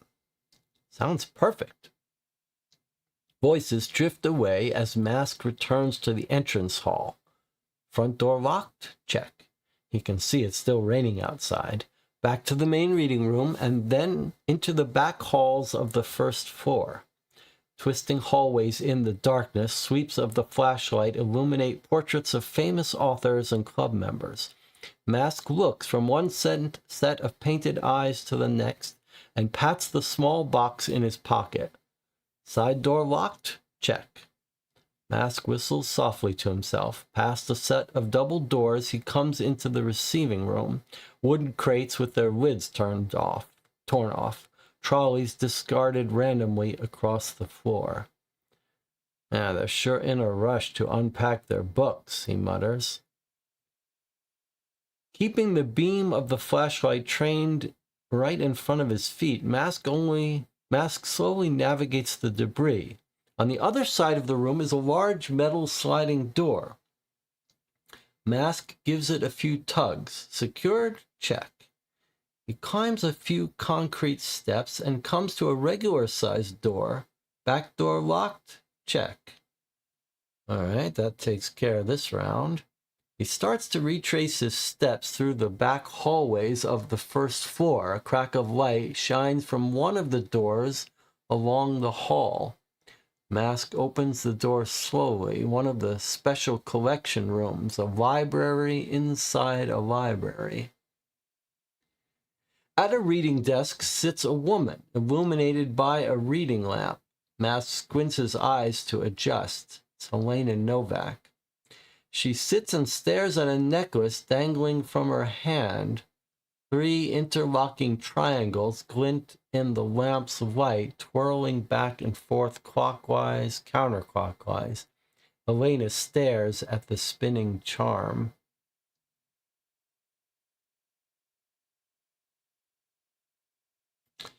Mask mutters. Dope must be kicking in. He closes the door behind him softly, then proceeds back to the area directly behind the main reading room. Backstairs twist up the 6 floors of the Grolier Club. Mask slowly climbs the stairs until he reaches the 4th floor. At the end of the hall, a warm light shines from within a room. Mask enters. It's the Dutch kitchen. Wood paneling, rustic furniture, benches along 3 of the walls. Antique stove. A bottle with a ribbon around its neck sits on one of the tables. Whiskey, accompanied by a corkscrew and a shot glass. Mask grabs the set and walks to one of the corners of the room. Uncorks the bottle, sits with his back against the wall and his legs thrown up on the bench. Takes a drink. He stares out a stained glass window, sips whiskey, relaxes his muscles. Droplets of water streak down the window in zigzag patterns. Warmth growing out from his gut. With his free hand, he traces lines on the wood paneling, copying the patterns of the raindrops. Eyelids are getting heavy. Screeching, screaming, all wrong. Body heavy. Feet slipping, table fallen, floor wet, sticky, crawling. What's happening here? The door. Pulling myself up, flashlight, light weaving trails, streaking, shapes, colors floating in the air. A man appears, grimace, face twisted, pulling his hair. They're trying to get in my head. They're trying to force me out. There's no room, no room. A scream. Different. Downstairs, I'm running down the stairs. There's 2 of me. We run side by side. I'm falling. I'm tumbling. No, it's the other me. Rolling, crumpling, moaning. Before me, there's one of me again. I continue down the stairs, almost at the bottom. Blinding light, can't focus. Someone in front of me, a woman pointing at something, can't stop. We're falling, clanking. Where's the flashlight? Floor cold, a warm breath, a groan, then a different voice above. Sounds but not words. Are they? Seems familiar, ancient. Another burst of light behind me, still trying to find the flashlight. Turn to where the burst was, where the woman had pointed. A face, déjà vu. Get back up. I'm running. The man is running. I'm chasing. Glass breaking, still chasing, getting closer. Double doors, sound of rain, wind on face, sound of banging, closer. Almost got him. Foot caught on something, falling, a box. The author recommends you stop and theorize about what's happened up to this point. Speculate on what events actually occurred at the end of this entry. After you have finished theorizing, you may continue.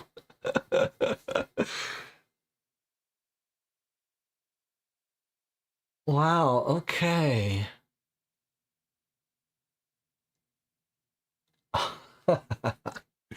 All right. So let's just recap what's happened. We've hit this big entry, and it's this very cool party by these devotees of Mary Shelley, and we're reminded that Mary Shelley and the poet Byron got together, and they ended up at this little event in 1806, creating Frankenstein and the vampire story, and they're going to recreate that here with this small group and a little piece of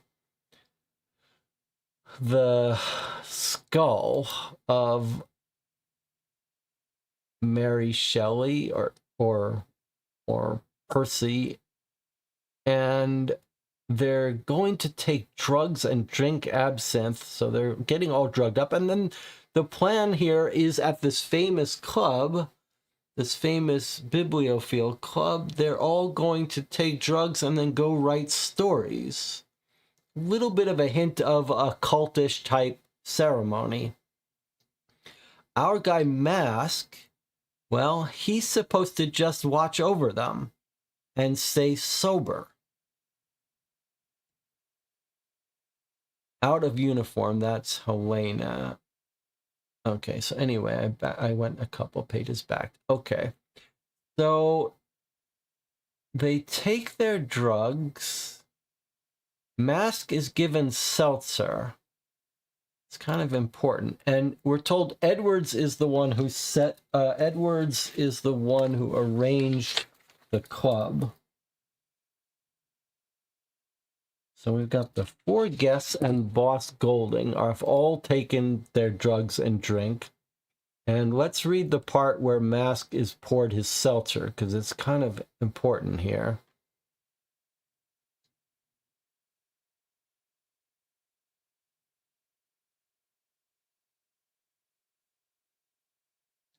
Five of them. Don't forget Doc Holdori. So 5 of us. So they're recreating the scene. And so we're told what was the 5 in this original 1816.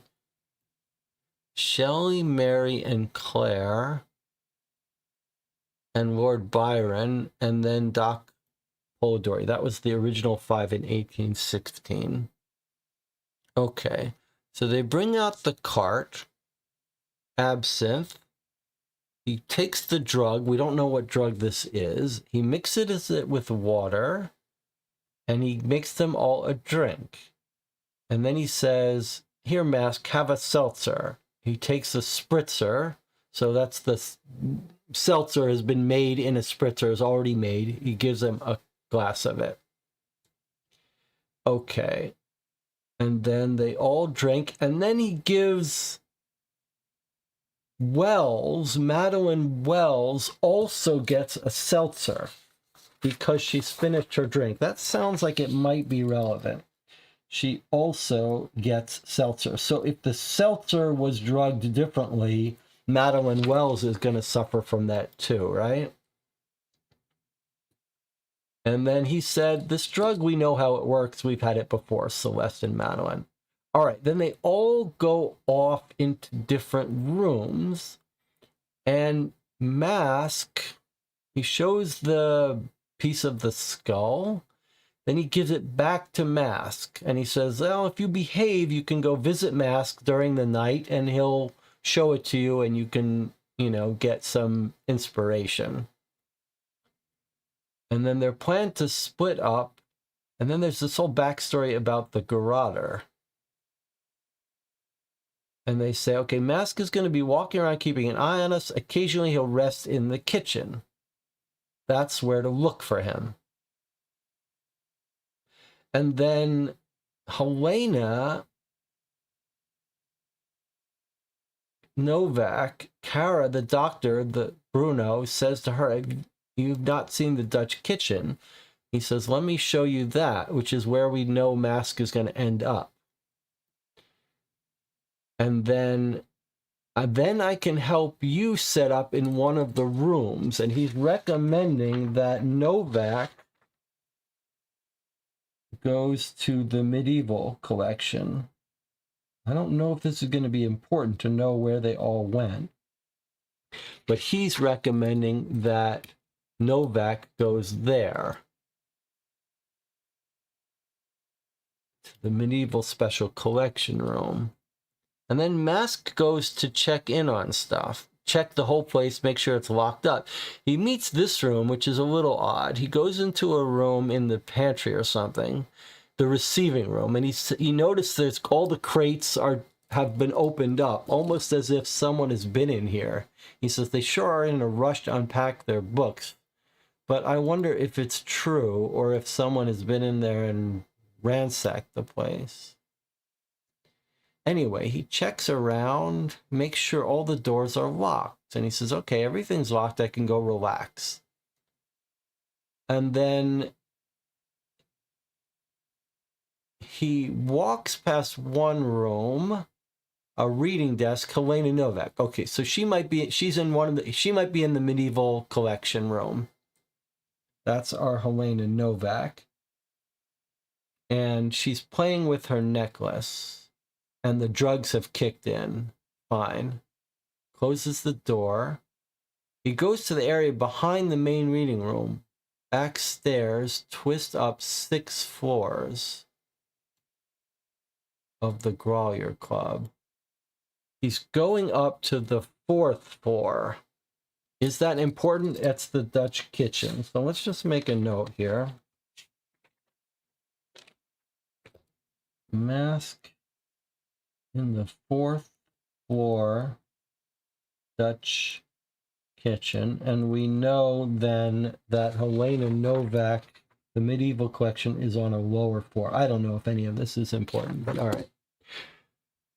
So he's in the Dutch kitchen, and there's a bottle with a ribbon. It's whiskey. There's a corkscrew and a shot glass sitting right there. He opens it up. He takes a drink, and he relaxes. He traces lines on the rain, and then something has happened. Something has happened. Has he been drugged? Has he been drugged? Sure, looks like it. Body heavy, feet slipping, table falling, floor wet. Seems like he's been drugged. Sure seems like he's been drugged. Was it from the whiskey or from the earlier seltzer? That I don't know. But we've also got this hint of supernatural stuff going on here. We don't know where this whiskey came from. All right, now let's read this carefully because this is awfully weird. Eyelids getting heavy, screeching and screaming. All wrong. Floor wet, sticky. What does that mean? Table falling. I think maybe he's fallen on the table, knocked over the whiskey, it's spilled. And then he's crawling, and then things get really weird here. The door, he's pulling himself up, get the flashlight, light leaving trails. Okay, there's our first real sign that this sign here is our first confirmation that he's been drugged.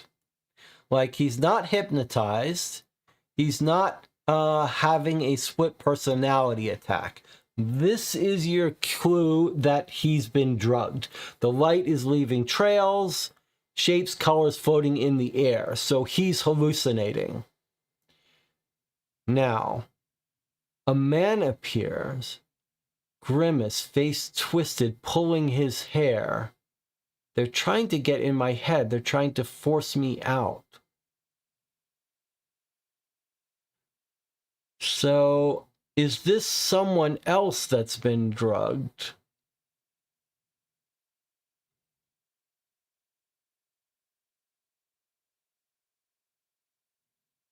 A man appears.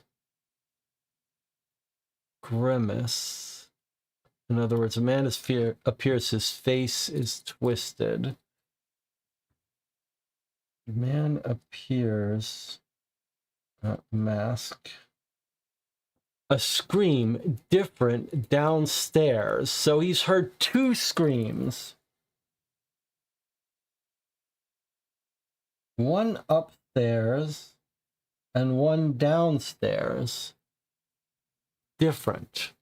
Maybe a woman's scream. So now he's running down the stairs. Now this is the part where where it's throwing me off.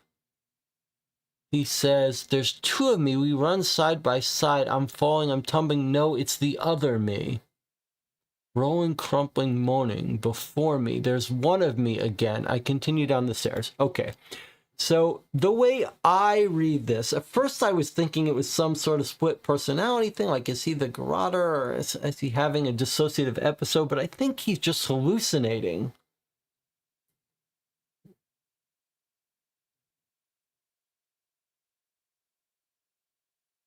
We run side by side. I'm falling, I'm tumbling. No, it's the other me. So either he's just hallucinating and he's seeing two of himself. There's one of me again. I continue down the stairs. So either there's someone else has come in the room, this man, like either this person who has shown up, a man appears, and I think maybe they're both running down the stairs. I think maybe this is another man who's shown up, who's going a bit crazy, and then they both run down the stairs, but he can't tell if it's himself or someone else. And I think this other person has fallen down the stairs. I think if I had to guess, that I would say it's the other man. He's just confused because of the drugs, that he's thinking it's the other, there's two of me, but it's really the other man. Or he's completely hallucinating it. And then he says, almost at the bottom, blinding light. So someone is showing the flashlight up at him. It's a woman. And the woman, when he goes downstairs, is pointing at something. And then we're falling, clanking. Where's the flashlight? The floor is cold. A warm breath, a groan, then a different voice. Above, sounds but not words. Are they? They seem familiar and ancient. Another burst of light. He's still trying to find his flashlight, but someone was shining the flashlight in his face.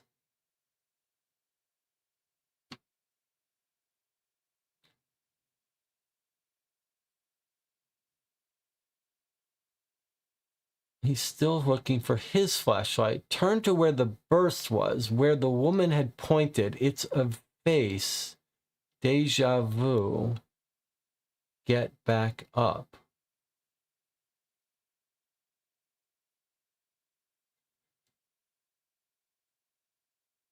If I had to guess what that's about, I'm thinking it's not a mirror. I think it's him talking about where he was walking when he saw the faces. So when he starts to make his round, he's walking.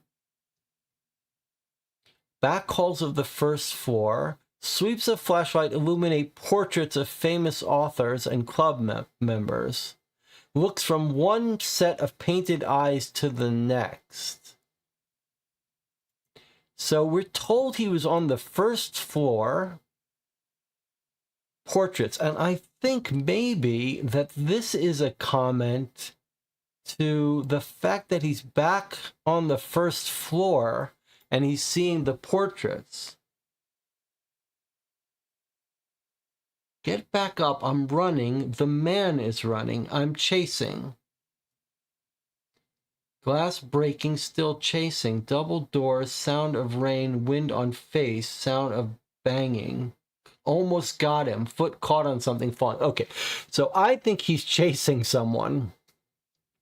I mean, maybe that's obvious, but he's drugged, and a woman is screaming, pointing at this guy, and he's realized that this is a bad guy, that he's running, he's chasing after the guy, and this guy has gone through double doors, broken glass and double doors, and he's almost got him. They've made it outside, and he's tripped. And maybe the box has fallen out of his pocket or something. Now, double doors. Is this where we told at the entrance where there are double doors? Remember, he goes in.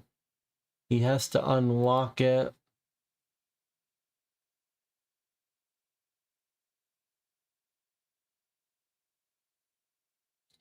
Got lots of description of this place. Nice big giant description of this club.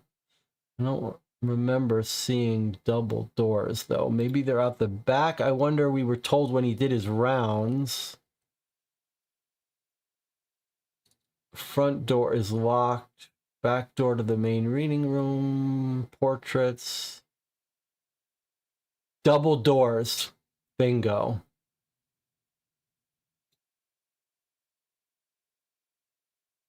Past a set of double doors as he comes into the receiving room.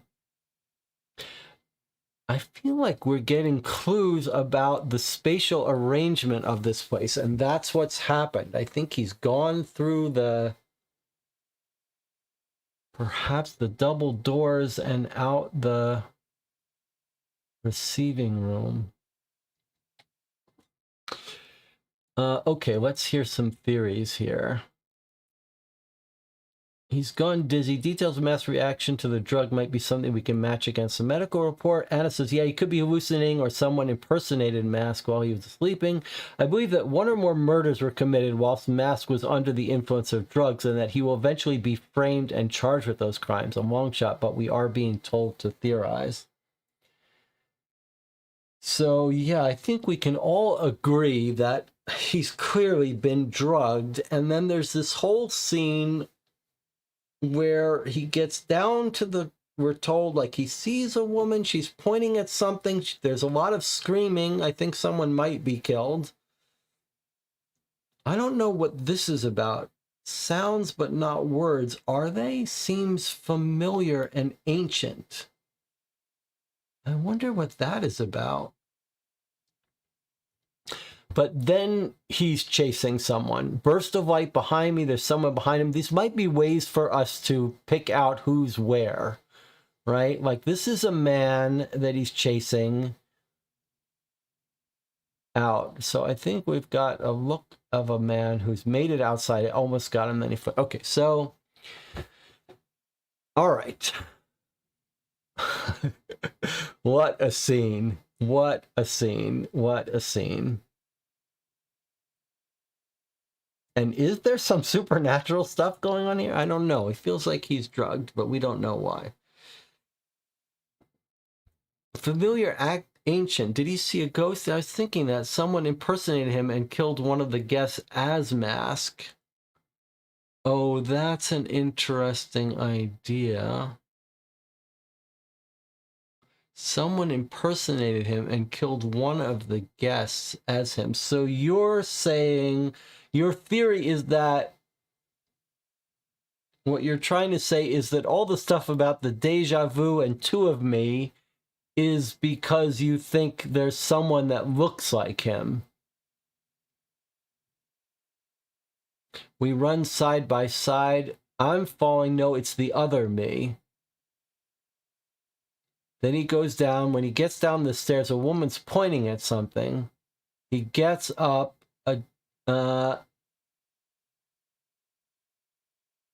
And then deja vu. Get back up. I see. Get back up. He's talking maybe about himself. Okay. Well, this is very important. If you're right that he's seen someone who's made to look like him, then we've got a big clue that the man started up on that 4th floor, right? Because he's running down the stairs with him. So if you're right, someone, I mean, I think there's also someone on the stairs. I'm not sure that it matches your theory of someone looking like him. But if you're right, it's someone who is up on that 4th floor with him and fell down the stairs, so might be injured. Very interesting. Okay. And they've gotten away. All right, fascinating scene. I'm loving this. Let's take our next break. We'll come back. Probably this is going to take us multiple sessions, so we might have to decide at some point when we want to break, when we hit the halfway point. I guess a natural thing to do might be day 2, but I think we might hit day 2 now. So maybe we keep going. Give some thought about when you think you might want to break. When you think we might be at the halfway point. All right, we'll take a break. I'll see you in 8 minutes.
We are back playing through Wet Uncongenial Summer. An odd title, but I am enjoying the atmosphere of the rain pouring down and this crazy situation we found ourselves in. This great scene about these people having a kind of recreation of a night from 1816. It's very strange. Like it felt like we were like mafia fixers. We were going to get a mafia story. Instead, we're getting this writer's story. We're in a group with 4 guests, our boss. We're supposed to be minding them while they take these 1930s absinthe drug-fueled session of writing, and something has gone wrong. It looks like we've been drugged. And then we've got this event that has occurred where we get this drug-addled description of Mask chasing someone. And we've got enough to sort of recreate a scene. And it looks like this person has gotten away. The channel has come up with a theory that not just that we're drugged, but that someone is trying to look like us. Face twisted, pulling his hair. They're trying to get in my head. They're trying to force me out. Now, we didn't talk about this one line, but this goes against the theory. So if we all start by agreeing that we've been drugged, the theory from the channel was this whole comment about I'm running down the stairs, there's 2 of me, and then he wakes up with deja vu. The woman is screaming, pointing at someone, he's chasing someone. The channel's theory was that someone has murdered someone and is trying to frame us. That all seems consistent except for this part. Because that theory would be that we are chasing this guy down the stairs who's trying to escape after looking like us. But this is inconsistent with that.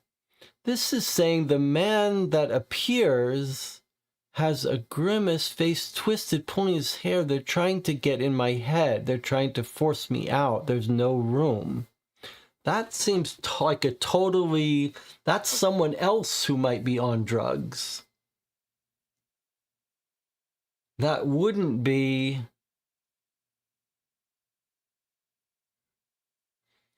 So it's possible that these two events are different. Like he's leaving the room on the 4th floor and maybe he's running into the guy who's on the 4th floor who's also drugged. And then maybe this event is a different guy. He's running down the stairs. There's 2 of me. We run side by side. So it's possible that this guy, if we're right, that someone is trying to look like him, is different from this guy.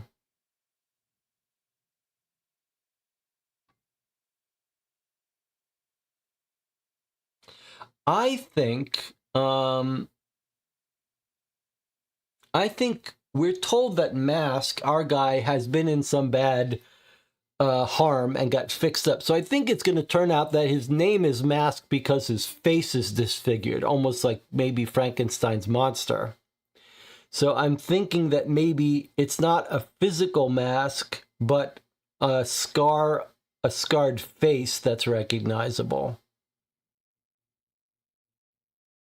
Okay, well, we've got our good enough theory, and now we're going to continue going. But I thought, let's have a little break and do a little taste test of this zero sugar coconut Dr. Pepper. I have had one of these before, so this is not a real taste testing. I'm a big fan of coconut and Dr. Pepper. I would say it tastes a little bit like if you buy fresh coconut.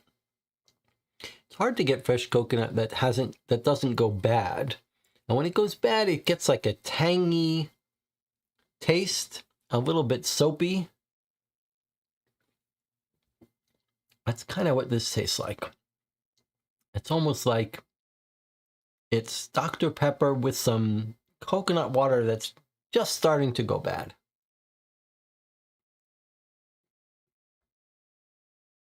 But not entirely unpleasant. All right, here we go. We have done our theorizing. And now we're going to wake up in a car. So we've entered day 2. Here we go. Mask's eyes flicker open, wince shut. He sits up, forces his eyes back open, looks around. Golding's car, all by himself. Fuck, been doped. The rearview mirror shows a disheveled man with a large knot on his forehead. Mask. Where is everyone? Rain continues, but now as a drizzle. The clouds in the sky are a lighter shade of gray. How long have I been out? He says to himself. He slides over, opens the driver's side door, and climbs out. So he was in the passenger seat. Mask's ears ring, a cold chill. Mask oscillates. Ugh, real nice. I'm never gonna... He slips, unbalanced, nearly steadies himself. Instead, nosedives. Enter concrete. Ugh. Mask edges forward. I'm not dying much. So he's getting over being drugged.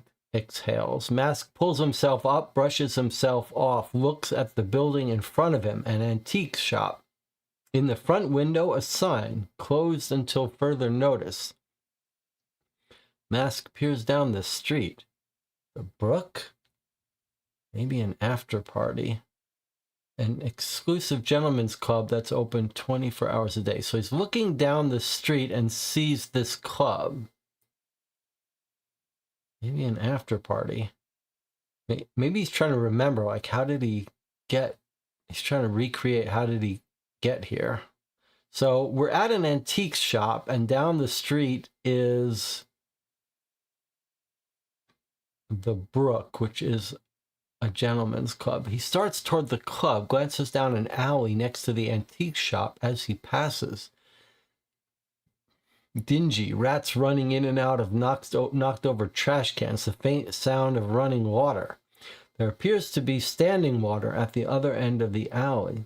The door on the left side of the alley swings open. Out steps a woman in a one-piece bathing suit carrying a bucket of water. She sloshes the bucket out into the alley, yawns, turns and stares toward Mask. Dark circles surround her eyes. She turns her attention back toward the open door, calls out to someone inside, and walks back in. Mask continues towards the brook. Make a special note of this lead in your case log. You may wish to reread it later. How interesting is this? Why would we want to reread this later? Okay, let's make a note of it. Okay, so we're on day 2. So let's get out our second sheet for day 2. How interesting. Okay, so here's our day 2. All right, and this was day 2 waking up. So this is going to be a little tricky. So we're going to have to say like day 2 waking up in car. This is the lead we may want to reread. I'm just going to make a note here that we should return to reread it. It's just a little tricky, like what page is it? It's page 21. Page 21 in this version of the document, which is the single page per lead. Okay, now, now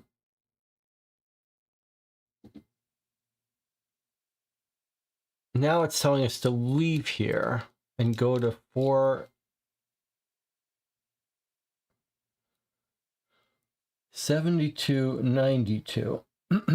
But I think maybe what's interesting, we see this alley and this woman in a bathing suit, weird, but the alley next to the antique shop.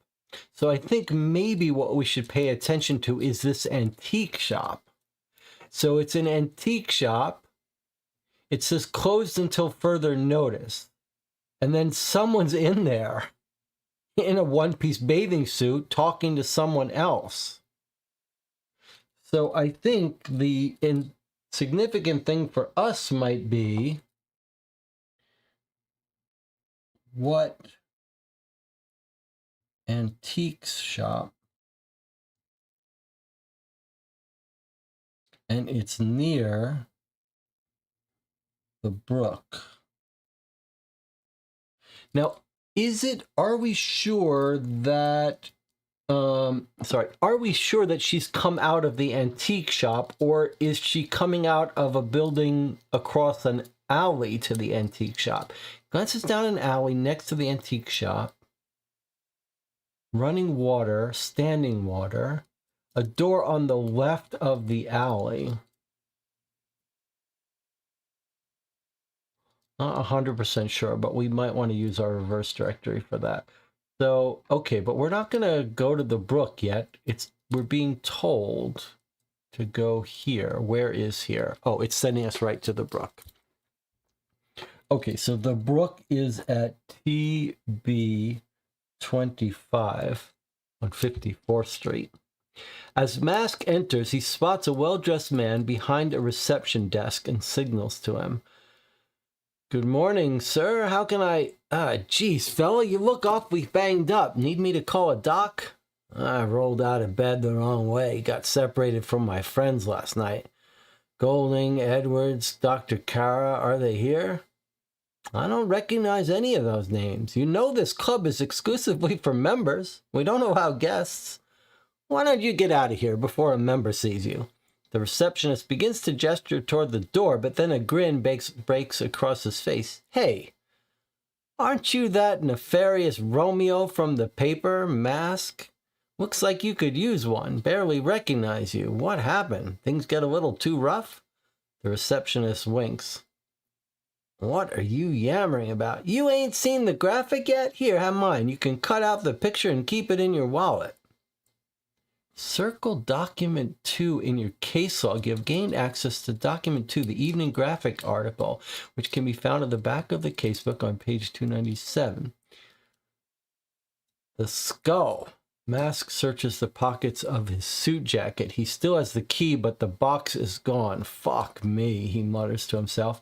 The receptionist snaps his finger. Wait, is it one of your friends who came in here screaming bloody murder in the middle of the night? Does it look like I know?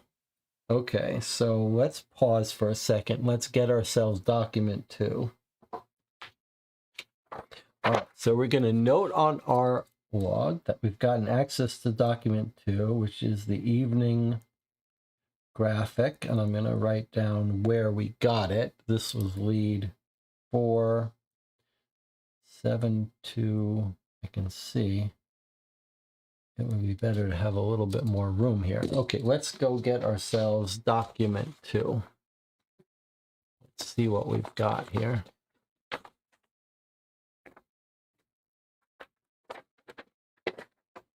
So this is in the book, in the digital version. We could jump to it, but why don't we take advantage of this opportunity and read this paper version. From the evening graphic article from 47292. Okay, that's right. Industrialist's daughter embraces more than her spiritual side. Skulls, ghosts, hooch, smooch. The truth cannot be ducked when Ducker is on the case. Rain can't wash away sins, neither can it deter your faithful reporter, Philip Ducker. After receiving a tip of strange goings-on in the dead of the night at the respectable Growler Club, this reporter had to brave the treacherous storm. He owed it to the truth and his loyal readers, a group of readers that seemed to have more class, dignity, and common sense than those purported intellectuals at the club. One must wonder what kind of books they read to shape their minds and consciences. Now, this reporter knows many readers have suffered the unbearable loss of loved ones during the war, and some may even have sought to make contact with those loved ones in the great beyond. It's not for him to judge those seeking solace in their grief. But a widowed mother trying to make final peace with her lost son is a far cry from what was occurring in the halls of Growler last night. A black mass, trying to use the pilfered bones of a poet to entrap his soul, to force him to impart inspiration to sullen, empty minds made even emptier by copious libations and other illicit substances. Did this reporter witness their debauched ritual? Luckily, he was spared this affront.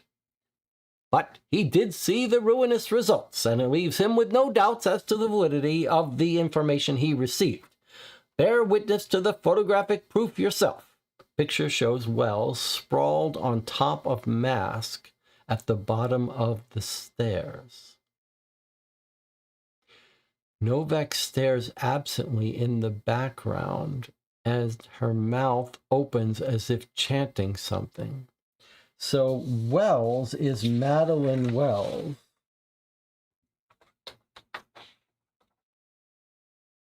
Madeline Wells, one of the guests. She also got the seltzer, I'll remind you. So this is a photograph of Wells sprawled on top of Mask at the bottom of the stairs, with Novak, the guest, the other guest, Elaine Novak, her mouth open as if chanting something or screaming. No sooner had this reporter arrived at the premises than he encountered this scandalous scene. Madeline Wells, daughter of industrialist Roderick Wells, in an impassioned embrace on the floor, while an as yet unidentified woman chanted unknown blasphemies in Latin. What obscene love song was being sung? Were they to become avatars for the late Shelley and his wife? Madeline Wells may think herself so not dead in an embrace. What obscene love song was being sung? Were they to become avatars for the late Shelley and his wife? Madeline Wells may think herself Mary Shelley, championing the cause of women's independence and art. If this is that artistic process, however, this reporter cannot join the cause. And who fulfills the role of Shelley? Someone you are more likely to recognize from the crime beat than the society pages, despite recent efforts. G. Mask, right-hand lackey to supposedly self-made but highly dubious Victor Golding. Was Golding present? Sadly, this reporter cannot say, for as soon as this illuminating photo was captured, the brute Mask attempted to assail yours truly. This reporter found himself forced to make a hasty retreat to safety and, unsure if he was still being pursued, felt compelled to leave the area in order to ensure the public learned of this story. So is this reporter the guy that Mask was chasing out of the building? And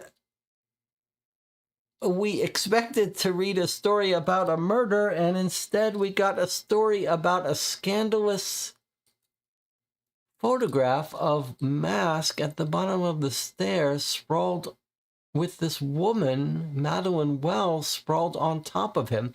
That's why this guy says, "Aren't you that Romeo?"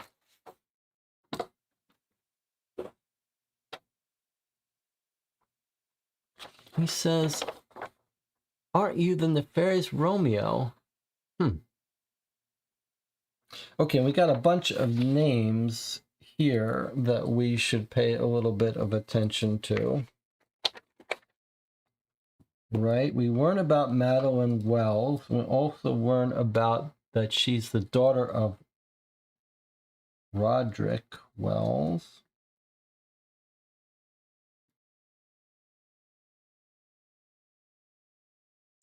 This guy seems to have been there. He heard her chanting in Latin.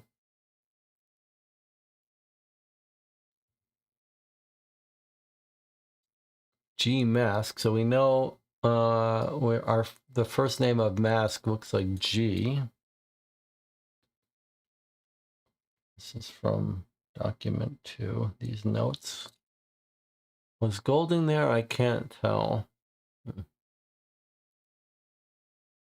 I mean, that Latin seems to be, remember, he heard something ancient and familiar. I think he heard that's the Latin, right?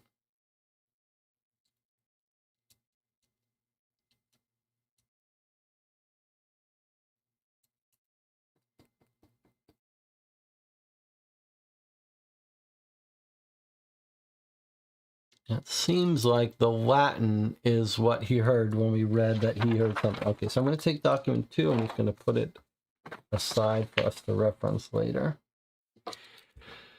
All right, now back to our story here.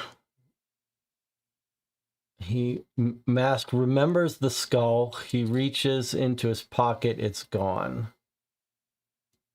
Was this all about stealing that skull? Let me point out, they all knew that the skull was going to be there because they're all like, oh, he really got it. So was this all just about a robbery?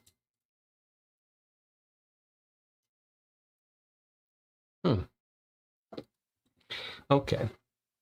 The receptionist snaps his finger.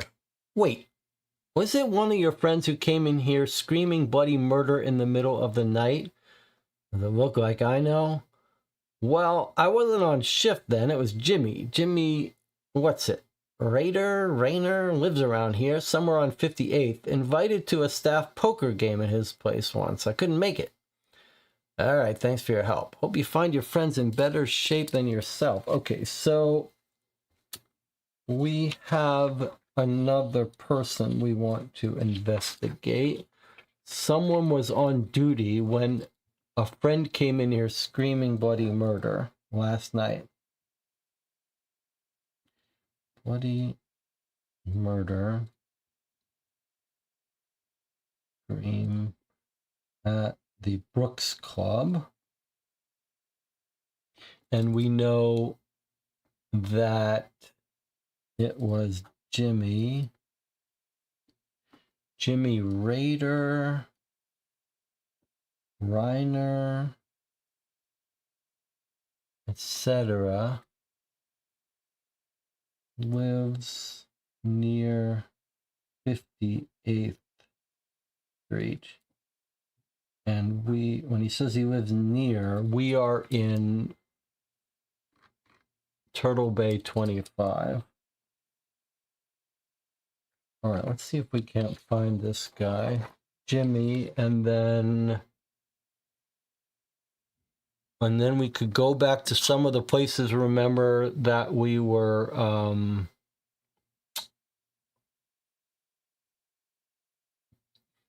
that we wanted to go back to. Let's do a little bit of searching first. Okay, so TB25 is the book club. I'm also interested in that antique shop. So here is the TB25. Oh, look, we've got it illustrated. It's the book club. Okay. So here's the book club. Oh, here's an antique emporium right nearby. I wonder if that's not the antique club.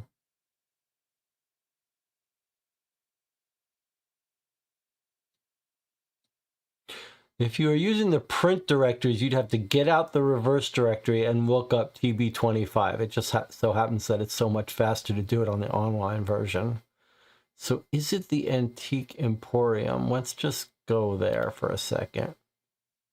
The sign in the front window says for lease. Mask stares through the window, mostly empty space. Dust floats through the air. Sheets cover a few pieces of furniture and the sales counter. Mask heads back to Vic's car, searches through it. Damn, no keys, nothing. This is not the sign that he saw before, right? This sign says for lease.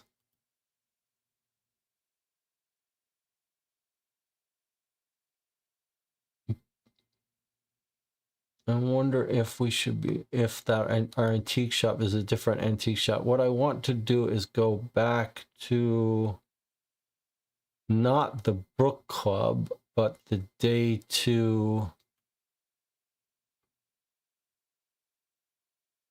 How do we get back to the day 2 entry? It's not a location here. That's tricky. I mean, we did write down what page it was on. Page 21. I want to look at this for a second. Can I type 21? Yes, okay, I just want to look at this for a second. Okay, Jonathan says it's the same antique shop, that's just a bug from me adjusting the lead. Okay, so Jonathan says that it was the antique shop. Okay, well, even if Jonathan didn't report that, that's fine. We would have eventually figured out that there was no other antique shop, but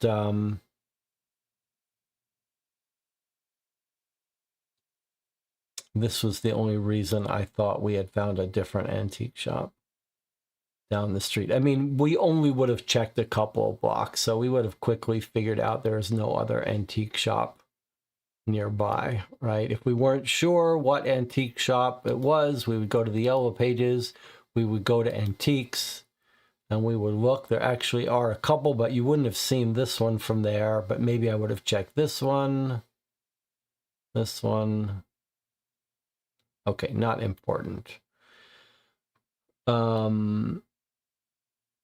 Okay, let me just go to the history then and bookmark the Antique Emporium. Make sure we remember that. And then bookmark.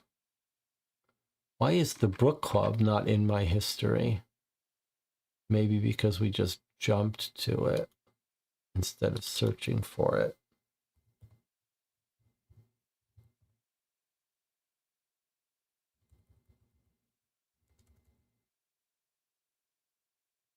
Book Club. All right, let me just bookmark that and we'll go back to that.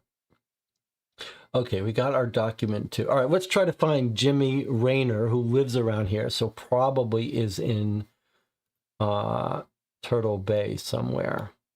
Okay, Raider, R-A-I-D. Let's just say I don't see any Raider. How about Rayner? Jimmy Rayner. But he says lives near 58th Street, so surely this is not our guy. This doesn't look like our guy.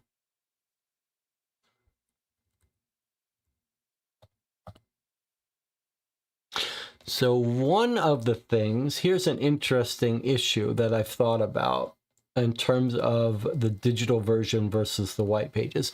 One of the interesting things is if you were looking at, okay, try Rayner, says Martinez. Okay, so I'm going to try Rayner, but one of the interesting things, 7th Avenue, where is it? All the way up in Harlem. That's not going to be it. So, okay, let me pause for a second before, let's go back to Turtle Bay. Now, one of the things I've thought about, which the digital version doesn't let you do so easily, is this. Imagine you're looking in the white pages and you looked up REI. Okay, so this is what you'd get. You do get from the white pages search all names starting with REI, alphabetical, just like you would get in the regular white pages. But I do want to point out something. If you type, for example, REIN, let's see, like we did this. Okay. In the regular white pages, if you looked up REINE, you would get to the bottom, and then you'd be able to see the other names alphabetically after after the last one. They wouldn't be REINE, but you might see like REINU. So one of the advantages of having the physical white pages is you could look past your matches. So, in other words, you'd get these after the REINEs. So you do have to think a little bit harder when you're doing digital searches about that. All right, so we're going to be looking for Jimmy, or we could put it off, but let me just look at what the chat is saying here. Mask woke up in that car, but no keys. And he woke up in the passenger seat. And it's the boss's car. Could we go back to the club, the crime scene? Yes, we sure could. We will. But while we're here, and this guy Jimmy was mentioned, I'm inclined to see if we can't find this person. So he lived nearby. He could be over here. He could be over here. But we would be looking for someone in Turtle Bay. And he said Reiner.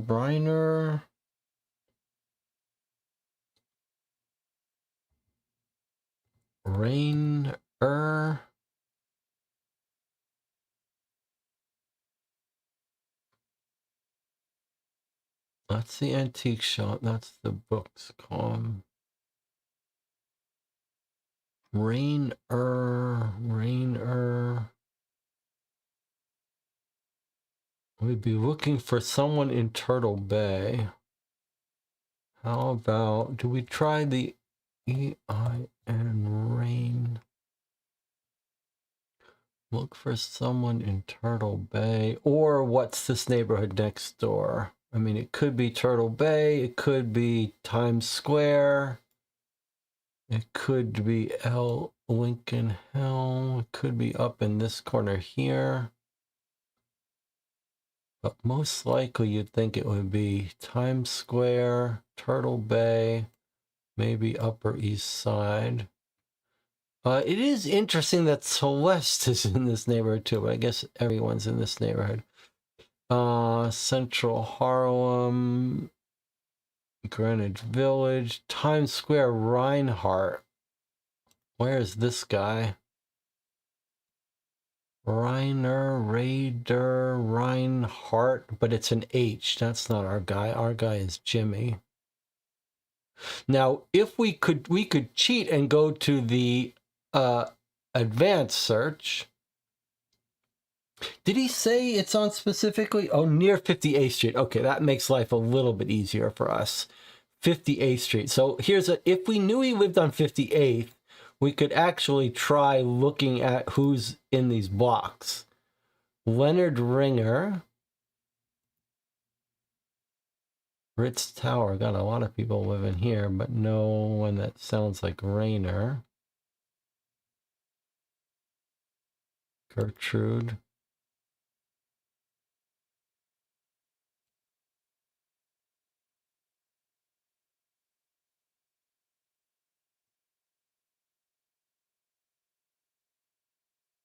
We're just having fun here.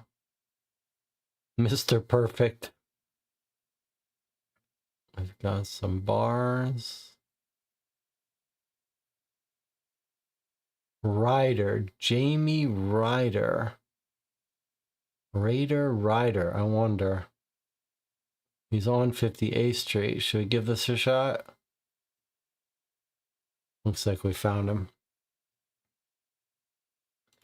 Mask knocks on the door, no response. He knocks louder, no response. He bangs. A muffled voice says from inside, "Go away, I'm trying to sleep." Mask bangs again, shuffling.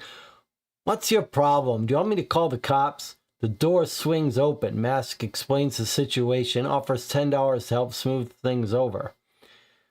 "Makes sense, you two know each other. The two of you decide to wage a crusade against peace and quiet." "Yeah, he came in screaming his head off about needing sanctuary. Ghosts after him or something, clearly out of his head. I don't know what dope you guys were messing with, but I'd steer clear of it from now on. Anyway, he kept going on and wouldn't stand still. I tried to tell him we'd get him all the help he needed if he'd just shut up and sit down. Was deciding between calling the cops or the funny farm when he started acting like he was going to head deeper into the club. So I came around the desk to try to stop him. By this point, some of the other staff and guests started to mosey in to see what all the hubbub was about. I thought maybe we were going to have to dogpile him. But all of a sudden, he heads towards the front door. Now he's going on about someone named Celeste, how only she can save him, and he has to get to her. And he was gone out into the downpour. Good riddance. Some of the members made a bit of a hullabaloo about making sure he's all right. Well, I didn't want to get wet, and neither did we, so we just nodded and said we'd get right on it. If the member's out of sight, out of mind. Here, wait a minute. Jamie retreats into his residence, then returns and hands Mask a piece of paper. Circle document 1 in your case log. You've gained access to document 1. This is Golding's poem, which can be found at the back of this casebook. He slammed this down on the reception desk at some point. Put it in my pocket without thinking. Was just going to throw it away. That's all I got. Now, please let me get some sleep. So it makes sense that Golding drove the two of them to this place, maybe, and he's looking for Celeste.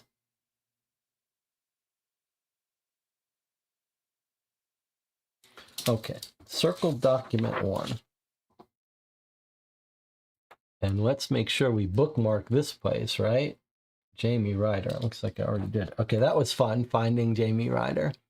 And it looks like the guy who came in looking for Celeste.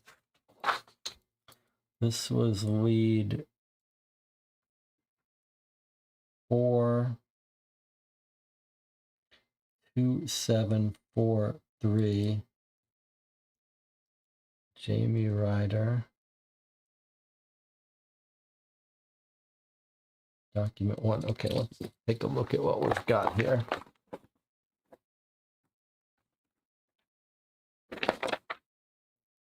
Golding's poem.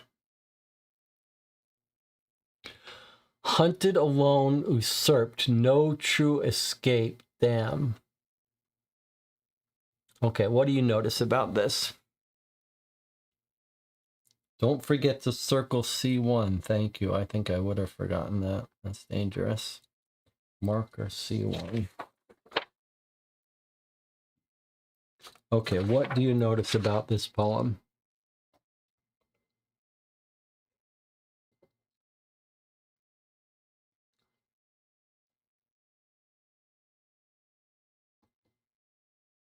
Yes. H-A-U-N-T-E-D. Haunted. Okay. I don't think that means anything other than that Golding was on drugs and was trying to commune with the spirits, and so he wrote this poem. Not that interesting. Maybe Mask can recognize that it's Golding's poem, but I think maybe here's a little bit of feedback. It probably shouldn't be called Golding's poem, right? Because according to the story, I'm not sure we should know that it's Golding's poem. This guy returns and hands Mask a piece of paper. Circle document 1. You have gained access to This is Golding's poem. Probably we shouldn't be told that it's Golding's poem, right? Either it should say that Mask looked at it and recognized Golding's handwriting, in which case then we would be told document 1, Golding's poem. But otherwise, if it's not going to tell us that we recognize his handwriting, we shouldn't be told the title is Golding's poem. But we do learn a little bit about this man. He said ghosts were after him.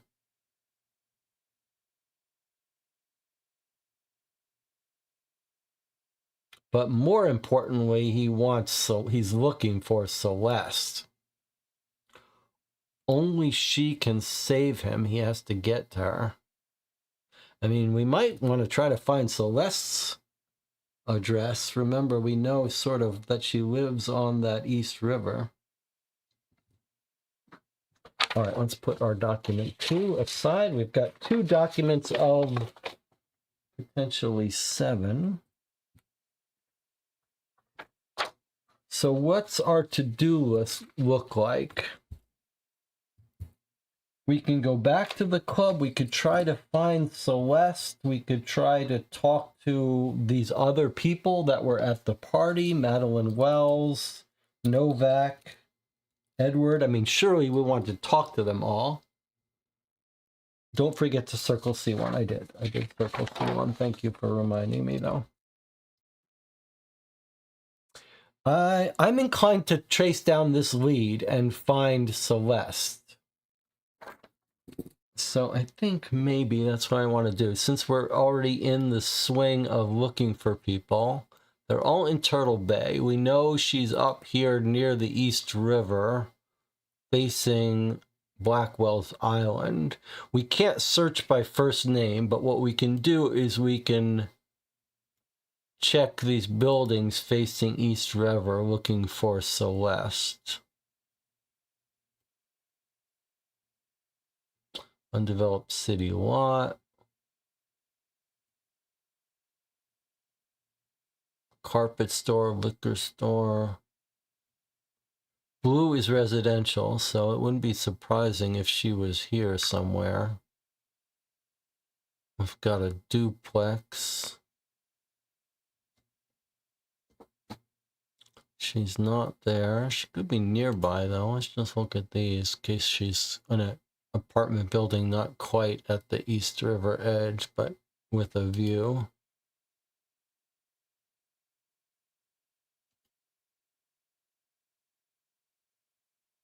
Not there. What about this block? We got a nice big apartment building here. Oh, there's us. Huh.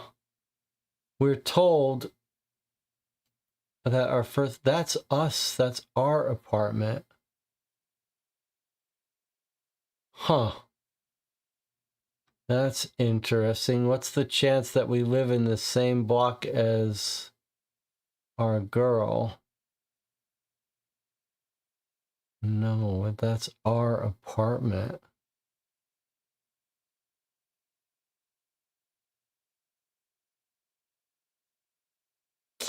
Looks like Martinez has found her in block 30 here. So let's make a note of our apartment. And we've got some neighbors. Let's keep going and find Celeste. Martinez thinks he found her in 30. Okay, well, there she is. Sagan. Celeste Sagan. All right, let's visit Celeste. Let me just look around here a little more, make sure none of our other people are right nearby. Sutton Place apartment. I suppose our other people, we know their last names. We can find them. All right, let's go talk to Celeste, and then maybe let's check out our apartment.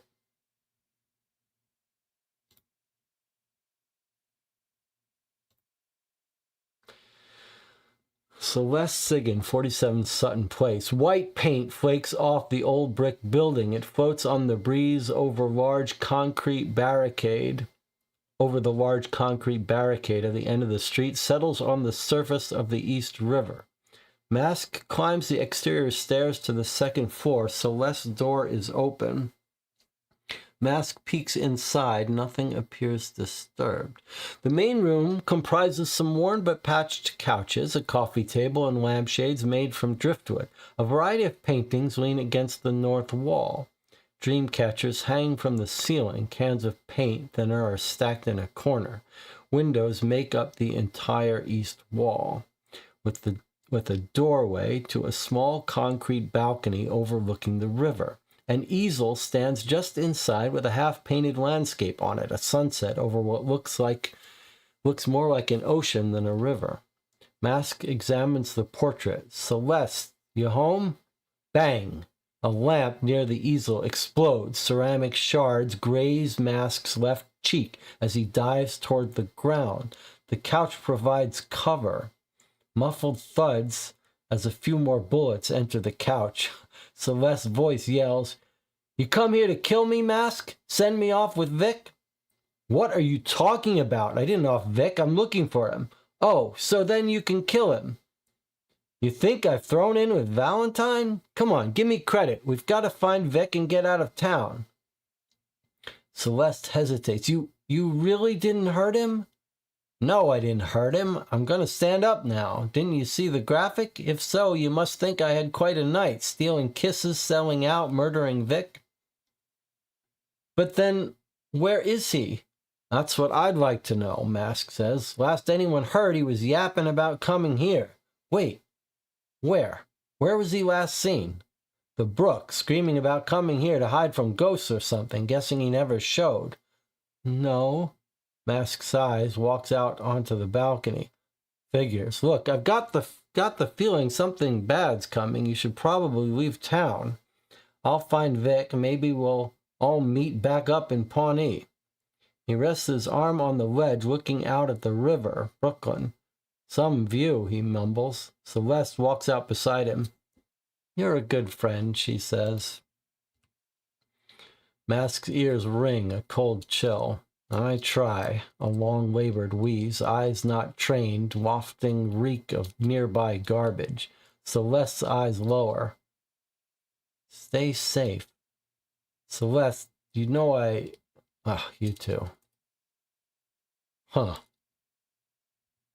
Looks like there's some sort of relationship, perhaps, between Celeste and Mask.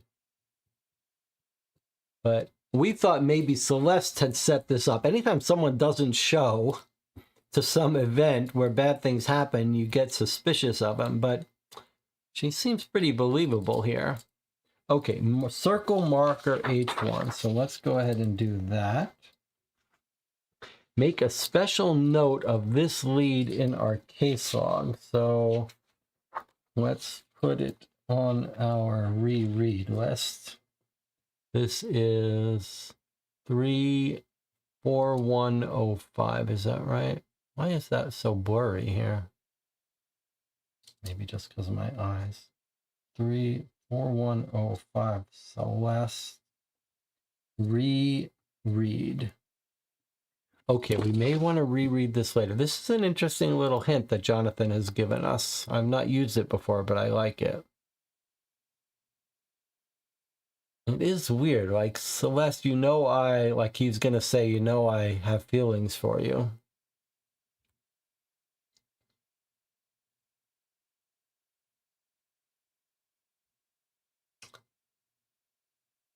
She thinks you're here to kill me. How does she know? And she's got a painting. She's a painter. Why does she know something's happened? Where was he last seen? Maybe she heard about it, something we haven't heard yet. I don't know how she knows, though.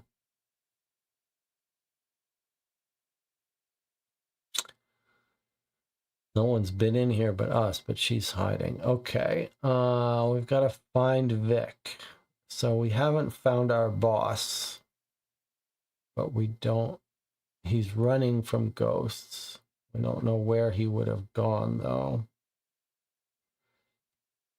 Let's back up a second. I mean, we're going to go to our apartment, but maybe if he's disappeared from the Brook Club, right? And his car was parked here. No sign of him. He had to walk somewhere. We might consider if someone might have seen him. Like maybe he went into the 123 club after he tried the Brook Club.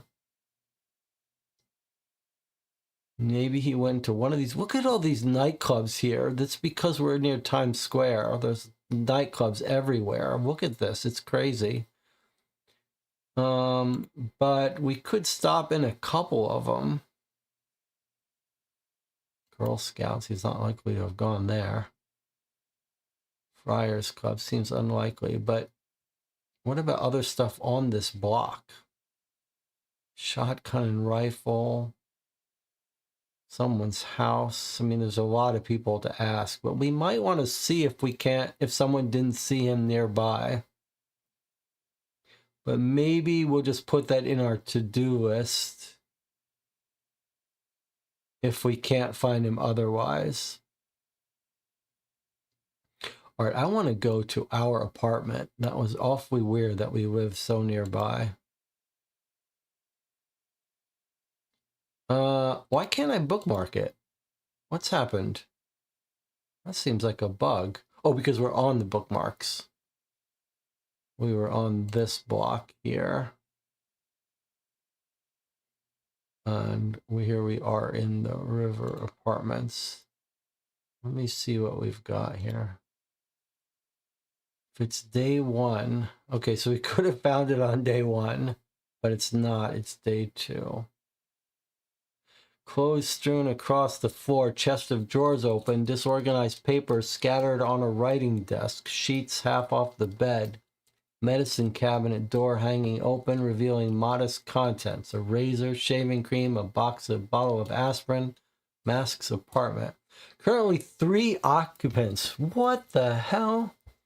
One proceeds to flip over the mattress. One pulls the chest of drawers away from the wall and peers behind. One stands next to the door of the apartment, observing the others. Nothing here about where Golding's holed up. Okay, you two stay here while I go call the bus. This is all like a third-party thing, I think. Oh no, we're showing up. Okay, you two stay here while I call the boss. One of the men leaves the apartment, starts walking toward the lobby. Suddenly, he feels something hard at his back. A rod. It's a gun. But it shakes, trembles. Mask, you bastard, snaps Pick. The skull's in the fucking paper. Forzheimer's on his way. I'm taking it back in the negatives. Don't you... The door to Mask's apartment creaks open. One of the other goons peeks through, then steps out. Clubs Pick over the back of the head. Pick crumbles. Crumples. Who's this? Hell if I know. Thought I was Mask. Seems related to that piece in the graphic with the skull. Third goon walks out as the second rolls Pick over. Hey, this is the guy in those negatives. What a freak. Well, help me drag him back into the apartment. Let's find out what he knows. Okay, I'm going to enjoy this. Meanwhile, across the city, Mask shudders.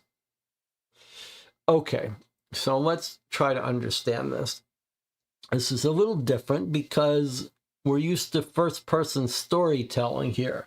But this is a scene that doesn't involve our protagonist. We're just told a third-person view of this scene. These three people are searching through Mask's apartment. They are also looking for Vic Golding. All right, now there's three of them in there. One says, "You stay here, I'll call the boss."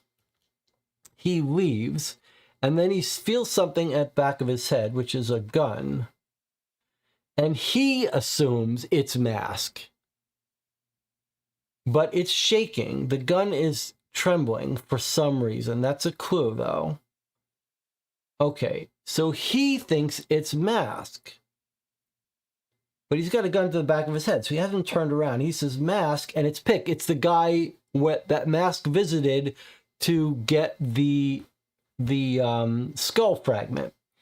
And so he says, "The skull's in the paper. My boss is on the way. I'm taking it back, and the negatives."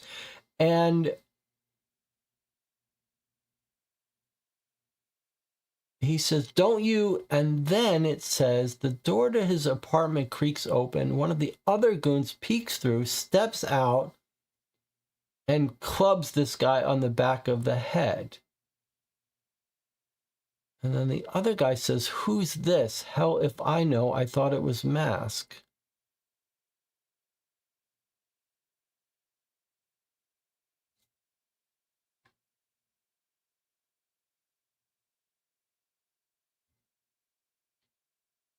I'm trying to understand this a little better. Three people.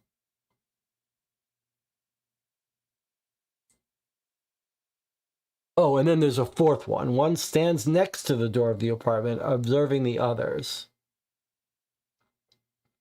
"You stay here while I call the boss," says one of them. He leaves the apartment, and then he feels the fourth guy who is outside the apartment watching puts the gun at the back of his head. And so one of the three guys inside is Pick.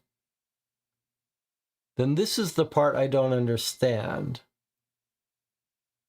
The door to Mask's apartment creaks open.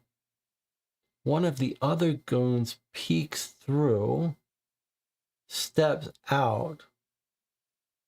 I don't get this part.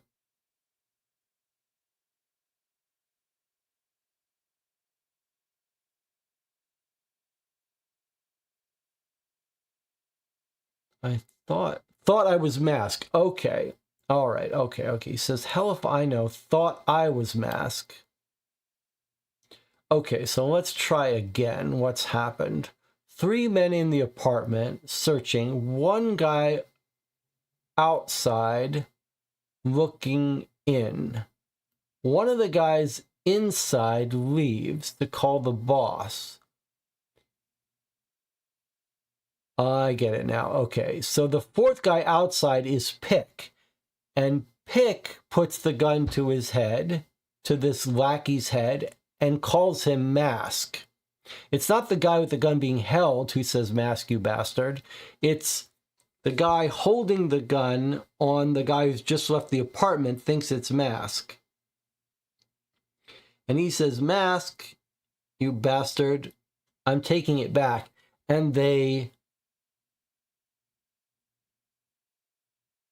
walk in, Pick pushes him in or something, and then the other guy in the apartment hits Pick, the man holding the gun, and now the three original guys in the apartment are looking over this crumpled body, and the guy says, "Who's this? Who'd I just hit?" And the guy who had the gun to the back of the head, who was previously searching the apartment, said, "Hell if I know, but this guy thought I was Mask." Then they roll him over, and they recognize him. Hey, this is the guy in those negatives that they found while searching Mask's apartment. Help me drag him back into the apartment. Let's find out what he knows. Okay, so Pick tried to catch Mask at his place with a gun to force him to give him back the negatives and the skull. and 3 guys who work for someone we don't know were in the apartment searching it and stumbled on him. Okay. Now, do you think it's significant that he thought I was masked? Like, does this guy look like Mask? Did one of these 3 goons look like Mask?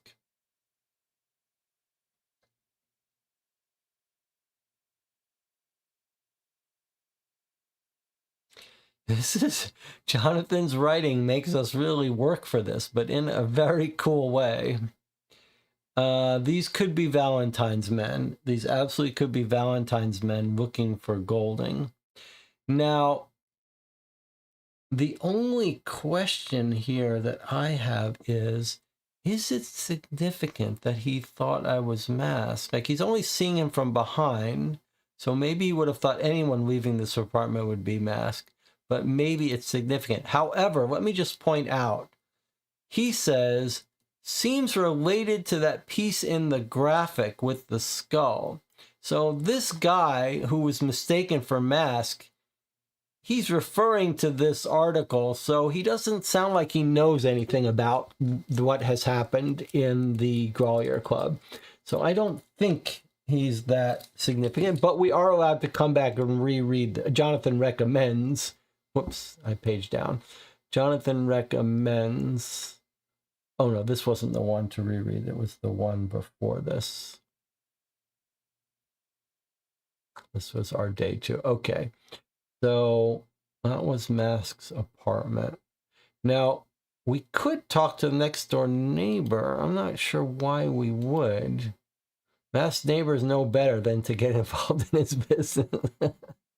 Okay, what about the doorman, just for the hell of it? The doorman doesn't stick his nose where it doesn't belong. Okay, love it. All right. Okay, pretty cool. Well,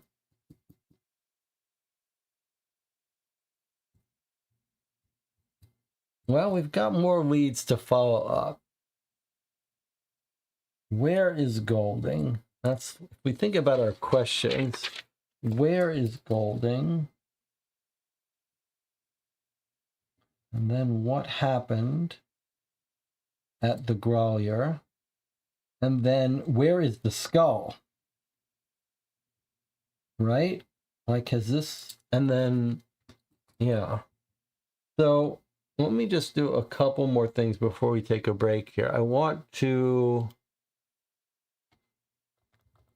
evening graphic, where this guy worked. We also got the name of the reporter, right? Let's just make a note here. The evening graphic was the newspaper that the reporter published this story in. So he was there on the scene, and we know his name, right? Philip Ducker.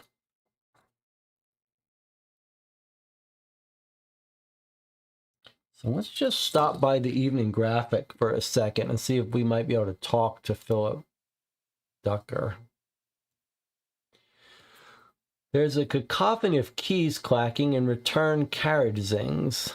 Typewriter sounds. This is so, this is really distinctive. Jonathan Warner has a very distinctive way of writing, and it's all, there's a lot of imagery and writing that requires your brain to do a little bit of work. Reporters running in and out of the newsroom, new arrivals scanning for the nearest open desk. No one pays any attention when Mask enters the room, just part of the crowd. At first, he weaves between the different rows of desks, inspecting each one. Nameplates? Nah. Next, he tries asking around, met with suspicion. Eventually, Mask finds someone more susceptible to a lucrative incentive. I don't have any idea where Ducker is, the newsman tells him. He was bragging earlier about a new way to get scooped, something about hiding in plain sight. I don't know, the guy likes to blow his own horn a lot. Don't pay a lot of attention to him, really nothing but a big rat. Got any photos of him? Christ, you don't even know what he looks like? This is starting to reek. I think we're in for a renegotiation. Mask hands him another 5. The newsman leads him over to a photo hanging on the wall. Company Christmas party. That's him, guy with the big smug grin on his face. Mask squints. I feel like I've seen this guy. Is it just from the Grolier last night? I feel like I've seen this guy. Okay. Where is the evening graphic? Let me go see here. Down here. Okay. How about we look up by his name? Philip Ducker lives nearby the evening graphic. Okay, let's go visit him. No one's home. Okay. Don't forget, we've got a couple places from day one that we wanted to go back to. The Gray Bar building is where we met Pick and got the book from. And then there was the bar where we got the drugs from. We might want to ask him if something was wrong with those drugs. Was there a reason he didn't show up the meeting? I don't know. And then the Grolier Club, which seems like should be our first stop back, yeah.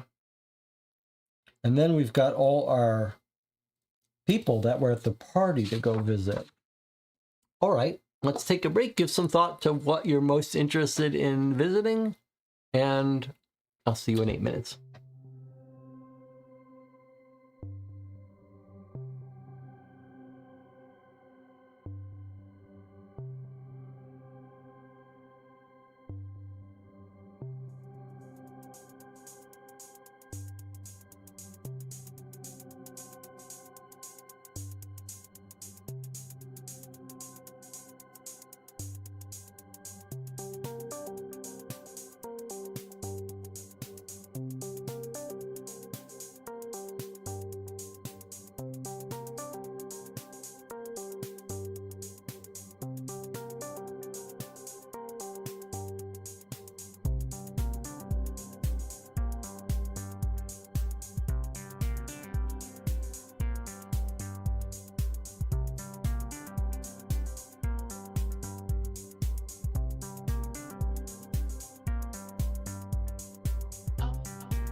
All right, boy, I am loving this case. We were talking about going back to the club.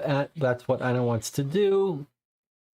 Sounds like Ducker could have been in that alley with the water getting his scoop. You'll have to explain to me why we think he might have been in the alley. But Anna does remind us that so I put on my to-do list, find the bathing suit woman in the alley. So this is a good reminder of how these things can often go. We woke up in front of an antique store. We went into the Brook Club, which we could see, and we found out that Golding had been in there looking for Celeste, couldn't find her, and left.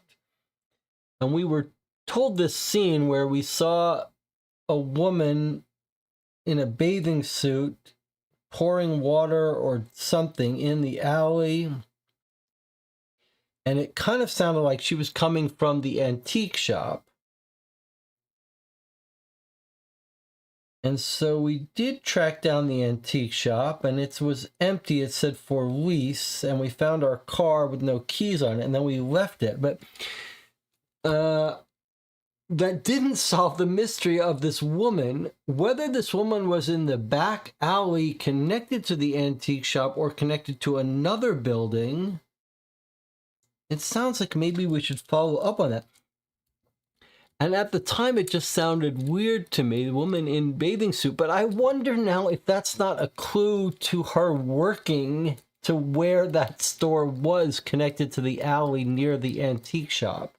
So I wonder if before we go to back to the Grolier, I wonder if we might think about this a little bit more here for a second.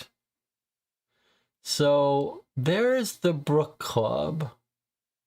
And on this block, we think is the Antique Emporium.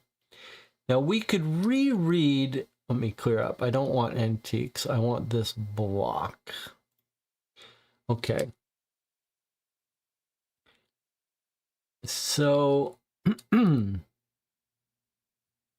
question would be, we could reread that scene again. Was it the scene at the Brook Club where we hear about the alley? Or we go in.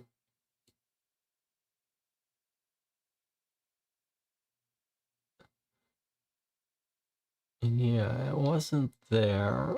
This was our page, whoops, don't read that.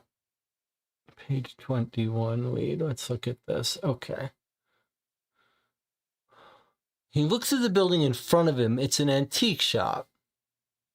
Then he looks down the street and sees the brook. He starts toward the club and then glances down an alley as he passes. A door on the left side of the alley swings open. Okay, so we wake up in front of the antique shop. We look down the street to the Brook Club. Now let's go back to our map. We wake up in front of the antique shop. We look down the street and we see the Brook Club. So somewhere here, though, might be the shop. Now, don't take these positions too literally, but the point is that the Brook Club is on 111 and the Antique Emporium is in 127. So if you had to guess, it would be some address between 111 and 127. Now, is Jonathan that accurate? And it could be in an alley, so we don't know. But she's in a bathing suit.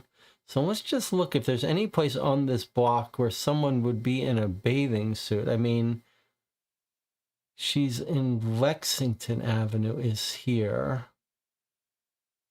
That wouldn't really be on our way, but it's hard to know. But what about across the street? The 123 Club? Let's just knock on the door. No one is seeing Golding.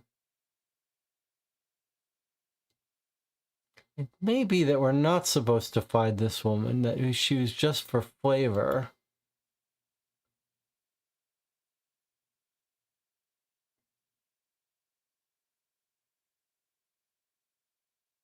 I don't see any hint. All right, well, if it's important, we'll figure out about it. Wait, we don't see... I mean, we're not looking through the women's YWCA, surely. Okay, let's not get carried away. We will revisit her if we need to.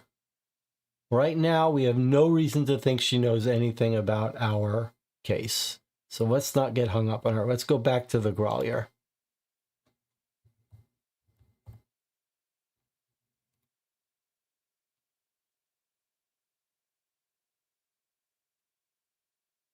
Day 2.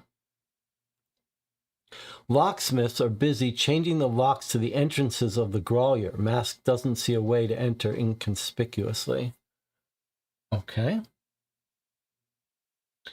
All right, let's chase down our guests at the party. We've already chased down Celeste. How about Madeline Wells?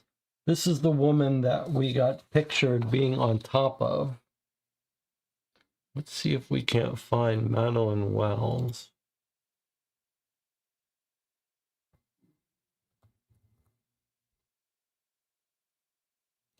Here's Madeline. Where does she live? Carnegie Mansion neighborhood. Nice neighborhood. Okay, let's see if anyone talks to us here. If you've circled marker E1, which I don't believe we have. Okay, so let's figure out how to handle this. So if we've circled marker E1, so we're going to write down here that, I guess we want our day 2 log. Okay, so I want to write down that 43332 wants marker E1. I'm going to make a note of that on the return too. But instead, it's directing us here. Mask's finger reaches toward the doorbell, pauses. He shrugs, then presses the buzzer. A moment passes, the door opens, revealing a maid. She looks at Mask, crinkles her face, and begins to shut the door, then stops. Wait, you're... She looks around quickly, swings the door open, and grabs Mask by the arm. The coast is clear. Hurry. Mask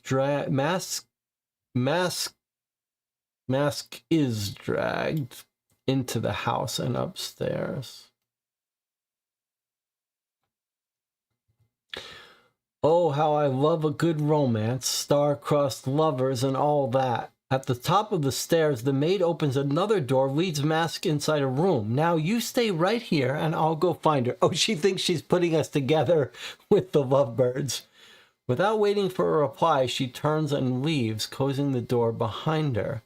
Madeline Wells' bedroom? Queen-size bed, collection of abstract and classical style paintings hanging on the walls, a large bookshelf with a mix of art history books, first editions of poetry and fiction, along with women's and suffragette literature. Along a wall, a writing desk, and next to it a trash can with a crumpled up copy of the Evening Graphic in it. The door opens and Madeline Wells appears. Her eyes go wide, then narrow. A pinched grin appears on her face as she turns to the maid behind her. How thoughtful. We'll have to talk about this later. She closes the door, strolls over to her desk. Well, hello, lover. Seen our glamour shot in the paper? If not, you can have mine. She reaches into the trash can, pulls out the crumpled paper. A little worse for wear. Throws it to Mask. Guess I was just clutching it too tightly next to my beating heart. Where'd you run off to, anyway? You could give a girl the wrong idea. Mask balls up the paper and throws it over his shoulder. I got swooped up by the fairies and taken to their kingdom. Points to his face. Gave me a beauty potion. I just got back, missing 2 things, my boss and a priceless skull. Wells stiffens. I hope that's not an accusation. One's reputation can only take so many assaults in one day. I haven't seen Golding, and I've no idea where he is. You know what, Clyde? I think it's time for Bonnie to be frank. From where I'm standing, it looks like you really screwed the pooch. If I recall correctly, you were the one on chaperone duty.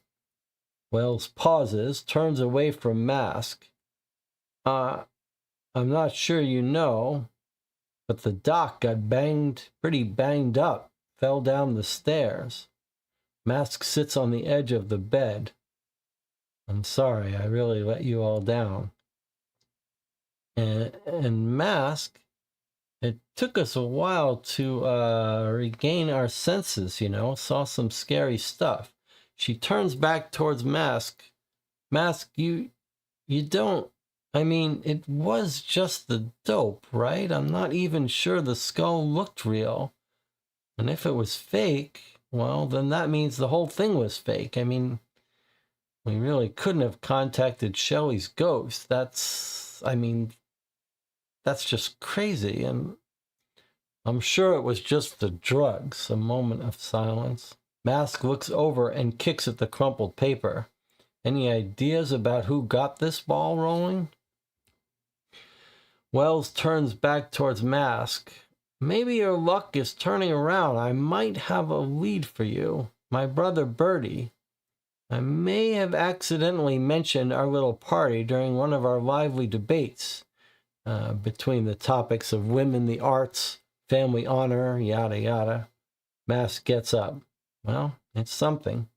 Chin up, Mask. I think you'll find both the things you're looking for. He heads for the door. Oh, and Mask, as much as I love this clandestine lovers act, it's getting a bit cliched. So when you leave, hold your head up high. That's an interesting comment. When you leave, hold your head up high.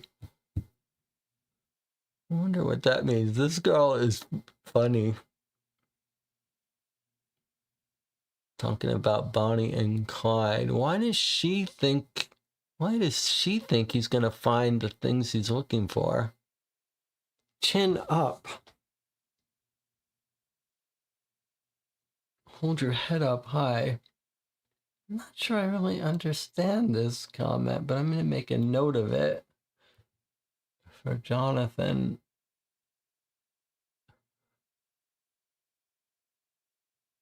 Whoops. There. What does this mean?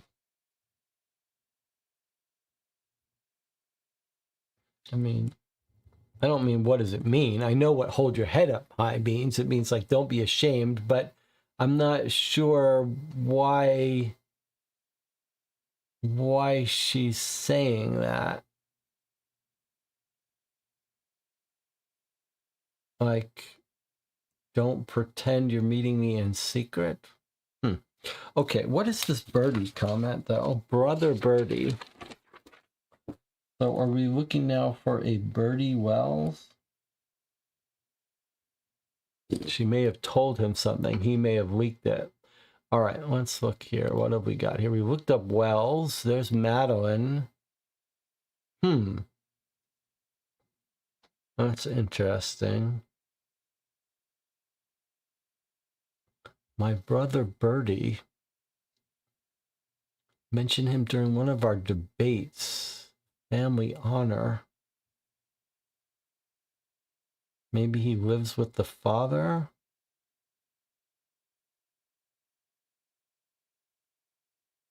What were we told? In the article, Madeline Wells is daughter of industrialist Roderick Wells. But we don't see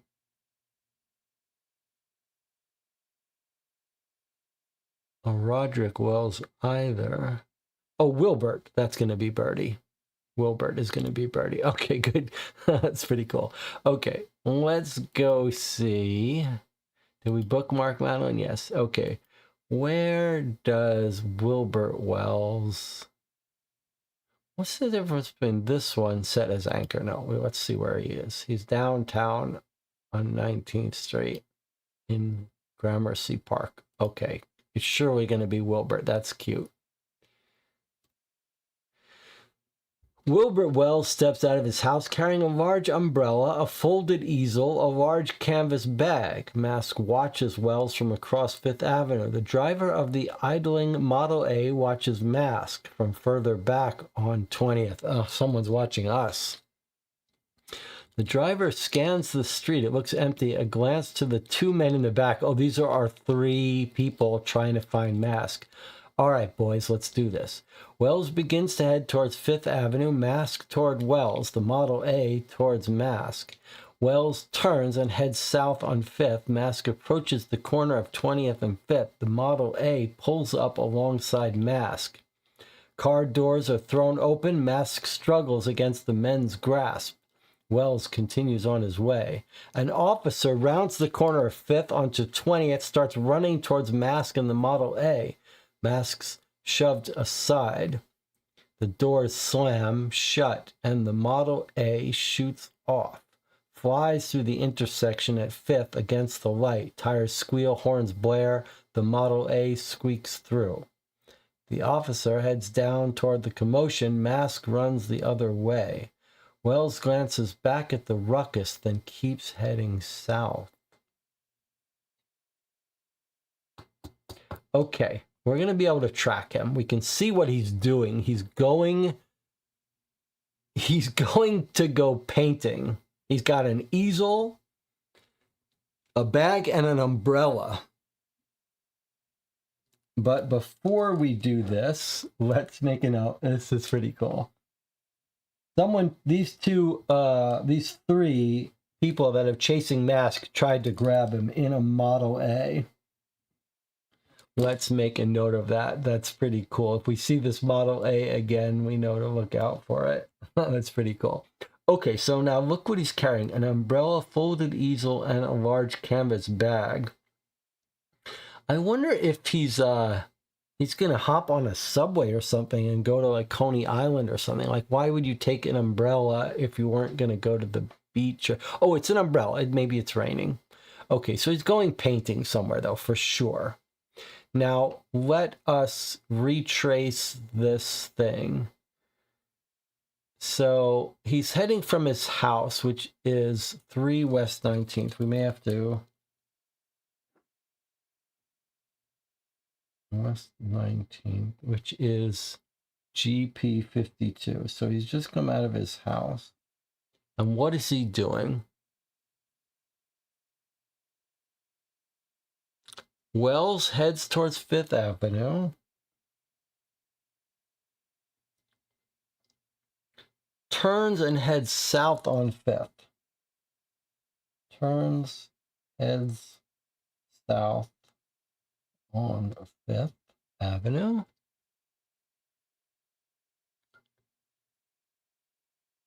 Wells continues on his way south on 5th. Then there's this crash, and he keeps heading south. Okay, let's go to our map now. We're starting at GP 52. Let me clear this mask here. Okay. He goes to 5th Avenue, and he starts heading south, which is downtown. So he's heading south. Where is he going south? With a painting? Do you think he's going to Washington Square Park? We have no evidence he's going to Washington Square Park. He could be going to the museum, though. It's dangerous to pay too much attention to the drawn paintings, drawn buildings, because there could be museums that aren't illustrated. All we know is he started here, he went to 5th Avenue and made us, and went south.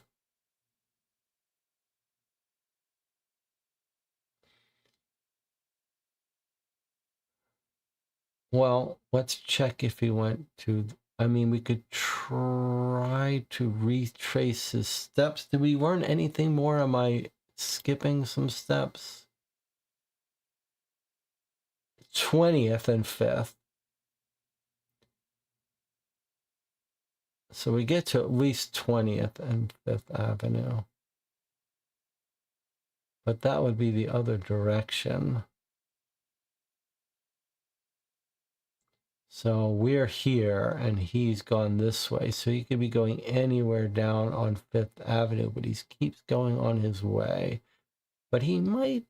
What's the chance he's going to leave this neighborhood versus painting something here? Got all these cigarette companies on this block.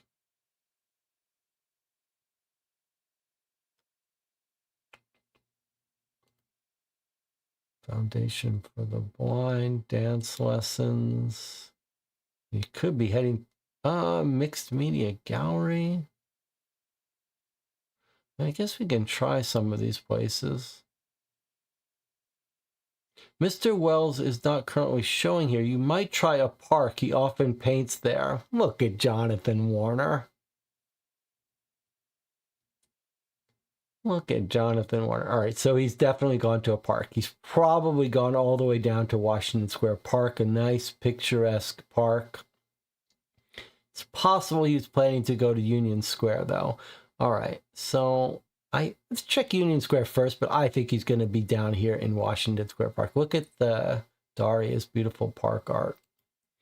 All right, we're going to try Union Square Park, but probably he's not going to be here. Let's see what Jonathan Warner created for us here, though. Mask doesn't find the person he's looking for. Okay, I like it. That's good. You don't need to give us more hints. We've already figured out he's headed for a park. He's going to be in Washington Square Park. Here we go.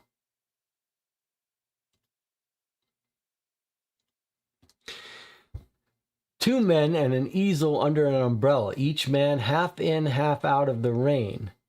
Nice picture, Mask remarks. Oh, we've walked over to him.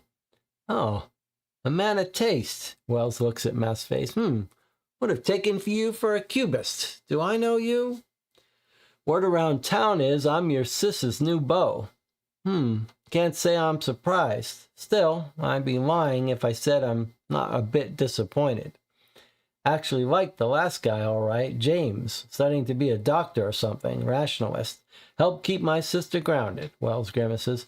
Look, do you mind if we switch places? It's a bit hard to keep the paint on the brush when it's out in the rain. They swap positions. Now each is completely soaked. You wouldn't happen to be the one feeding ducks? Asks Mask. What are you going on about? Bill Ducker, Ducks, the sleazeball who wrote that article? He was fed a tip. Sort of got away from you there, didn't it? Maybe. He's talking about, look at this. This is Jonathan Warner all over. I am learning something about the way Jonathan Warner writes. Look at this. Sort of got away from you there, didn't it? He's talking about us trying to be clever about referring to Phil Ducker. So we're trying to be clever by saying you wouldn't be the one feeding the ducks. And then what are you going on about Phil Ducker ducks? Fed a tip, and then he's saying, sort of got away from you there, didn't it? Like the way we were referring to it was like a bridge too far. I think, or he's talking about the arrangement with the woman getting away from us. Okay, maybe. You know, maybe you're all right after all. Not to worry. I don't go out of my way to embarrass my sister. Believe it or not, I actually like keeping the family rep intact. Makes my life easier. Somebody screams, a commotion in the distance. Mask heads toward it, and Wells waves his brush in the air. Been nice meeting you. Mask begins to run. His ears ring a cold chill. Tears across knotted earth. A group of onlookers, damp, wifeless, obstructing, onward, needing, groping, exit through. Mask admires death. Underneath a withered tree is a freshly dug hole. Inside, human heads stacked atop one another, glass eyes looking upward. Mouths filling with rain. Bystander murmurs the garroter. The following document was later discovered at the crime scene. Circle document 7 in your case log. You've gained access to document 7. The garroter's note. This is a weird, this is weird. We hear a scream, but then this is weird. Why is it entering this weird style of writing? Onward, needing, groping, exit.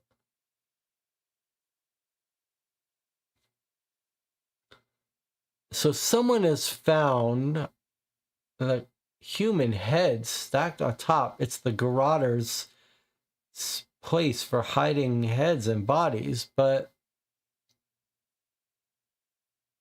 I don't understand why it's changed to this poetic style of writing here.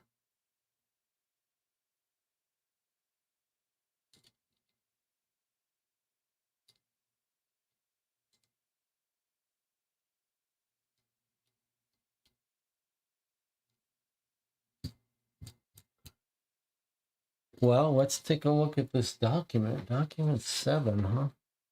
Okay. And then it's still continued. So let's just mark that we've got document 7.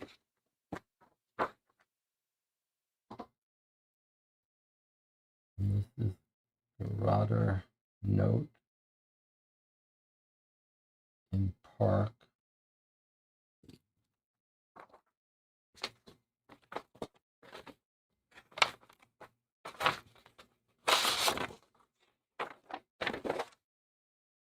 Justice, once innocent Nellie hanged, envied, reviled, I now hear a demand eternally sung.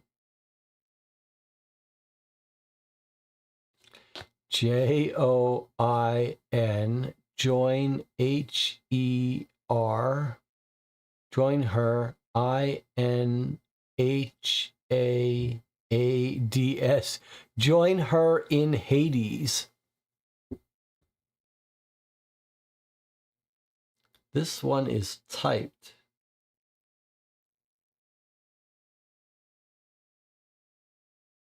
Join her in Hades.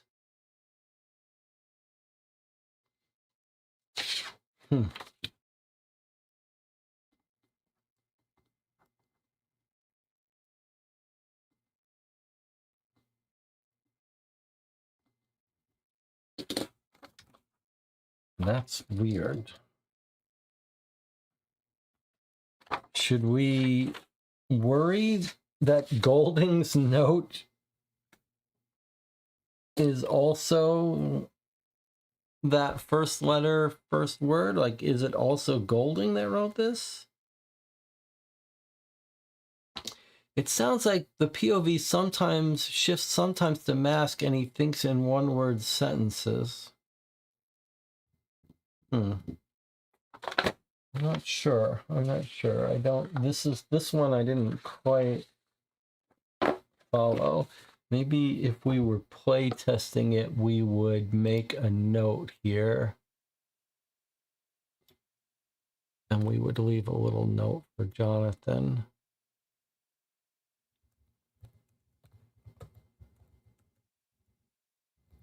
Not sure I get what this sentence is trying to convey. All right, we're not done here. Let's keep reading.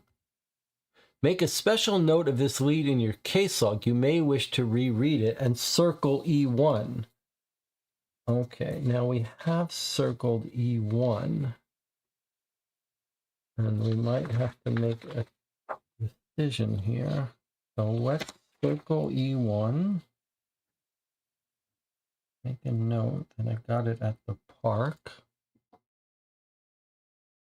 And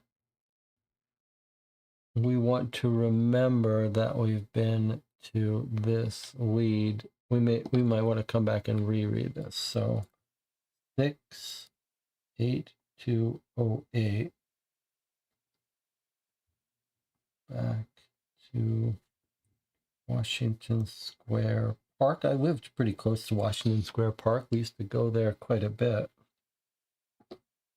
Washington Square Park was a place people would hang out, spend the day, kids, but also you could go buy drugs there.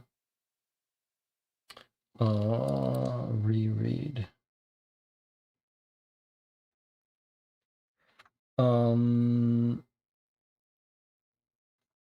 E1. Okay, so now here's an interesting question that I'm not really sure the answer to, but because we're playtesting, we're going to test it.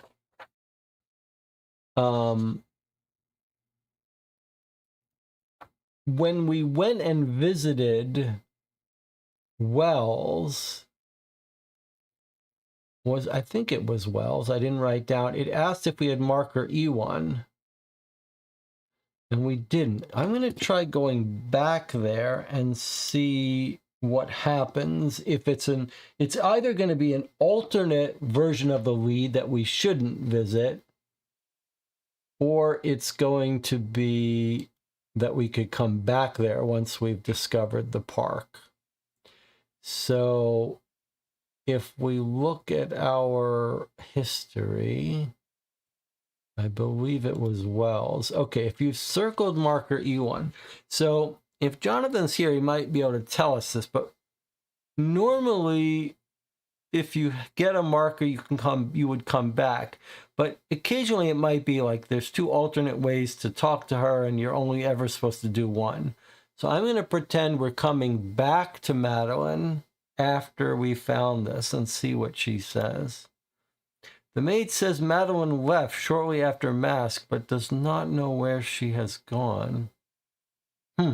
Interesting. All right, so we went back to Madeline after we discovered this. And now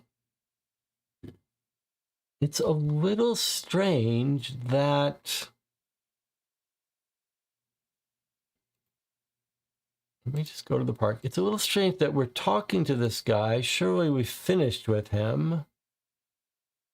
And we found human heads and this document. It's the Garroter. And that's the end of that. I guess we've just stumbled on a scene. In the background to our story are these papers about the Garroter. Remember, the introduction told us something about the Garroter having auditory hallucinations. Like, is Mask the Garroter? But that would be unrelated to our case. Okay, it's time for us to find other attendees. So we found Madeline Wells. No one's dead. No one's dead from our case yet. Let's find Herbert, Helene Novak, and Dr. Kara. I guess I'm most interested in Dr. Kara first. Let's see if we can find Kara. Seems like maybe they worked in the same hospital, though. Let's see if we can find them at home. And if not, so it was Bruno Kara. It looks like maybe Kara MD. Maybe that's our guy. Pretty near Turtle Bay, which is down here a little bit. So right next door. Let's see if this is our Kara. Dr. Kara can't see any patients in the immediate future, insists the nurse. He's indisposed. If you give me some contact details, I can let you know when he's ready to see patients again. Okay, well, we found our guy, but we're not going to be able to talk to him. Indisposed. I wonder what that means. Just going to make a note here. 51214. Indisposed. Okay, let's try to find Helena Novak then.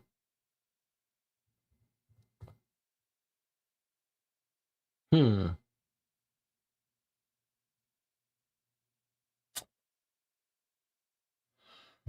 Novak.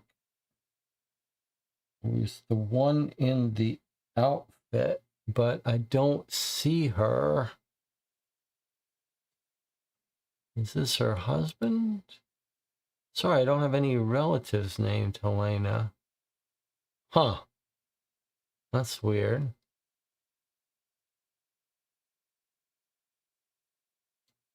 The channel is saying Bronislav Kara is in the directory. So I went to Kara MD, and then right nearby is Bronislav. It's terrible. Housekeeper shakes her head. He had some sort of accident. He's in the hospital. The housekeeper makes the sign of the cross. Phone rings inside. Housekeeper turns and shuts the door before Mask can ask any more questions. Huh.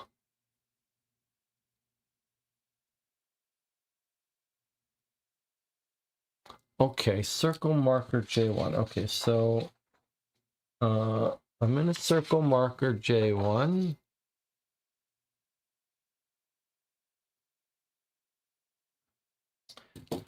The chat. Check, Jesse, we visited the medical studio, not the house. That's a little bit unclear what you're saying, but more importantly, it's good that the chat thought to visit his house. I would leave a note for Jonathan about this if I was playtesting. This would be maybe one of the more important leads. More important feedback as a playtester. When we visited Dr. Kara's work, said he was indisposed. So I might have concluded that was a dead end. Not seeing people. And stopped looking for his house. This is a little subtle thing, but the way that doctor's office lead was worded, I felt like it was telling me there's no point trying to find him. So I'm not saying it's a bug. I'm not saying it's a bug.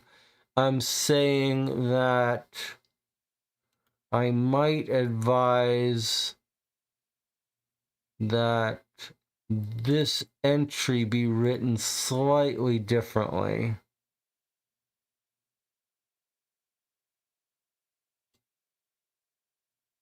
Probably I would write that he's not in. Dr. Carr is not in, and I don't know when he will be, or he's not well. To me, I read this as a little bit of a hint. This statement, let's make a little note about this to clarify feedback. This line read to me like a hint to stop looking for him. This is a very subtle thing. Now, let me point out, though, this is a very important little point to make.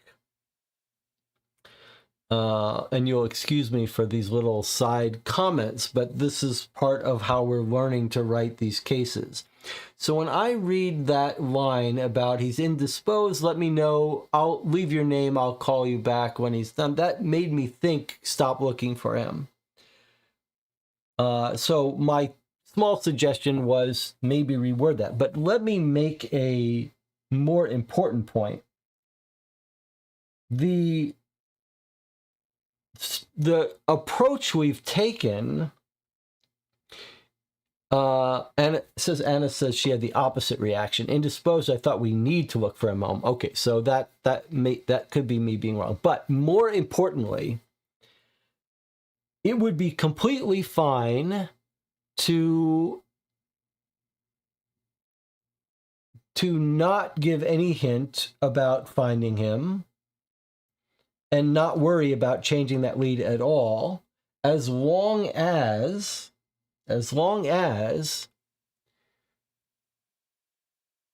if it's important to find him, the game eventually says you need to find marker J1, because that's perfect. That's what you want. Like, it's fine for people to not think to find his house, as long as at some point the game says, hey, you have to find marker J1. So then we would be forced to find this, and we wouldn't miss it because we know to come back. So actually, I'm not suggesting anything needs to be fixed. I'm just pointing this out. Okay, he's in the hospital. Now the question is, where is our hospital? So now we're back on the game. We've been to his house, which is here. Where do you think his hospital is? Remember to not get too obsessed with the illustrations, right? It's not like every hospital is going to be illustrated. So if we go to the yellow pages and we look up hospitals, and we want hospitals in the Lenox Hill neighborhood or the Upper East Side, or possibly here. So I would look down for Lenox Hill, Upper East Side. I mean, here's Cornell Medical Center, which is right there. That would be a pretty good guess. And here's Bellevue, or no, Rockefeller Institute Hospital. So I would guess one of those, actually. If I had to guess, I would guess not the cancer hospital. I guess I would guess Rockefeller Hospital. Oh, Edwards Health. No, we're not, but we'll probably come back. If you've circled marker E1, so we've got E1 and J1. But I guess we would do these in order. If you've circled E1, go here. Mass doesn't find anything about Madeline or her boyfriend. Now, this is a little bit... They did mention the center, didn't they? But this is a little bit problematic. I need to give Jonathan some feedback here, because we do have marker J1, but the question is, are we allowed to do this? Because if I was following this, and also here's an if. Okay, so let's give Jonathan a little bit of a feedback here.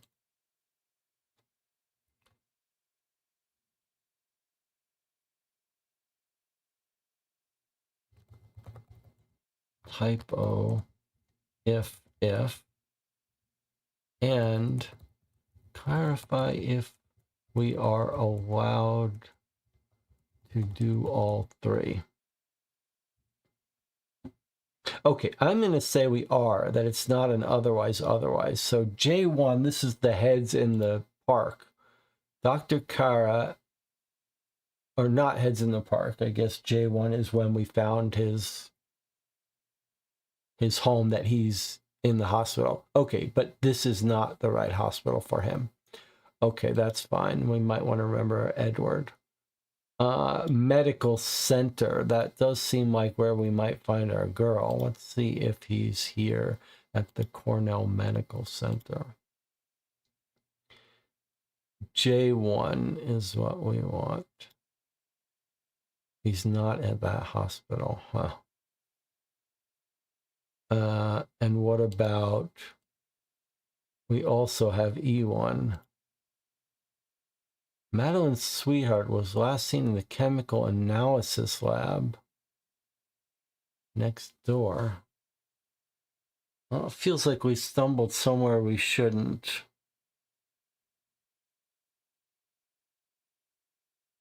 E1 was circled at the park where we learned about Madeline's last boyfriend, James. But why would we know anything about him in a hospital?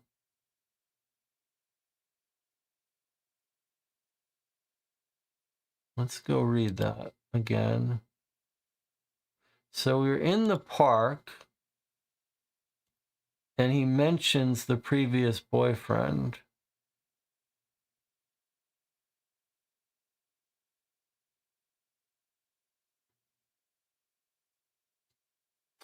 Studying to be a doctor or something. The last guy, all right, James, he was studying to be a doctor or something. Okay, so James is studying to be a doctor. I would not have thought we'd be able to find him, especially without knowing his last name. It's a little weird that we can go into the medical center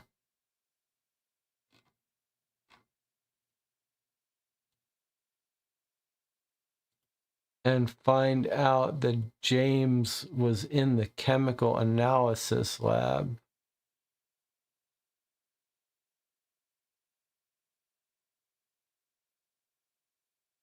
I think we need to leave a note for Jonathan here.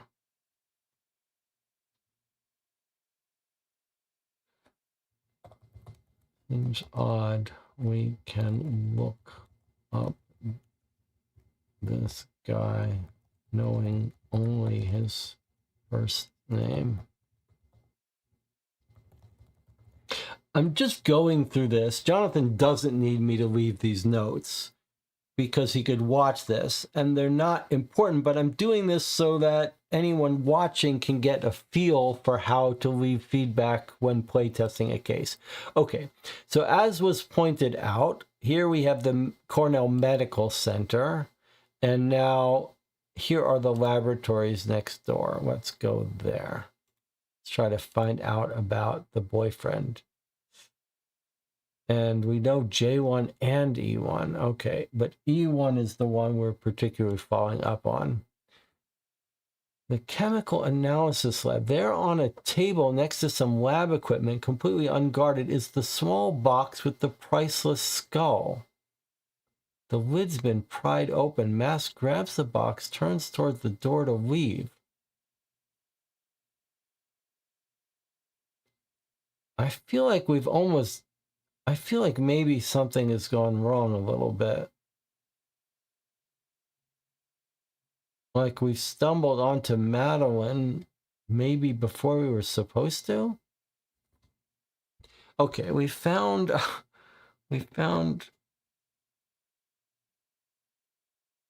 is it possible that we shouldn't be? No, because we're not above this, but is it possible?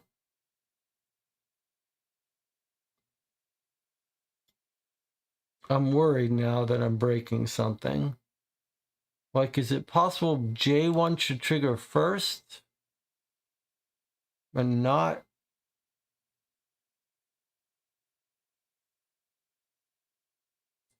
Okay, let's see. Let's get some feedback from Jonathan. It's not a bug. The idea was just that you go looking for where the student doctor is. I guess maybe I should get rid of the entry at the Cornell store. No, but since you're here, Jonathan, I just want to make sure I'm not breaking purposeful rules here. When we get to this, I'm reading this to say that we could go to all of the ones that match us. So I'm reading it to say, since we have J1 and E1, I'm allowing us to go here. Whereas I might otherwise, if I took this literally, think we have to go here and can't go here. Yes, you can go to all three. Okay, that's fine. All right, let's continue. There on a table next to some lab equipment, completely unguarded, is the small box with the priceless skull. Lid's been pried open. Mask grabs the box, turns toward the door to leave. Voices approach. Well, it's a good thing. I thought to just look at it under a microscope first. That must be James. Saved the college a lot of money. It's clearly some sort of dead leaf. Nothing like bone cells at all. Now, how about we grab a bite to in walk Madeline, Wells, and James? Mask, I was gonna get back to you. I just had to know first if any of it was real. You believe me, don't you? Mask shrugs. Sure, Bonnie. He's talking about her reference to Bonnie and Clyde. Sure, Bonnie doesn't really matter now, but for the record, you still say you don't have any idea what happened to Golding. Madeline shakes her head. James says, so, you're the one Mads left me for. I don't know. Think I might have you beat in the looks department, buddy. Mask walks past the pair and out the door. Well, what can I say? Sometimes they go for brains. Okay, and now we're getting to circle F1. Okay. Not a bug, just a little bit unsure of whether we should be where we were. All right. And it says Madeline was suspicious, muttering Latin, so the guy who invited her was also suspicious. Looks like they stole the box. Yeah. Was that what this was all about, though? That's the question. And it's fake. And notice that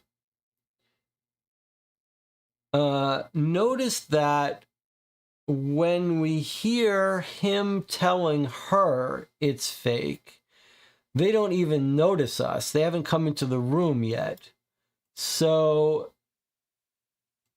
they're not lying to us.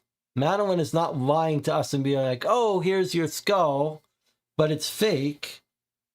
And she swapped it. No, she's clearly brought it here, needed to know if it was true, and it's fake.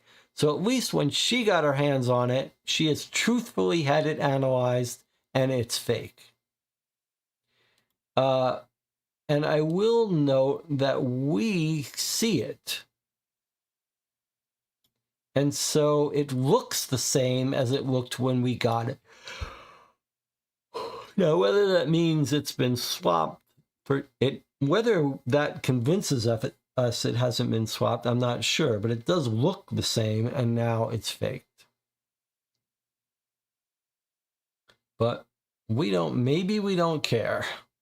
Maybe it's just finding our boss is the important thing.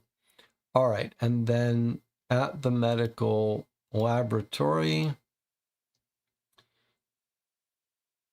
that's Dr. Kara. We still haven't found Dr. Kara's. We could be reading this, but we really aren't looking for Edward's health yet, so I'm not going to read that stuff. What I am going to do is pop back out, and let's try to find where Dr. Kara went.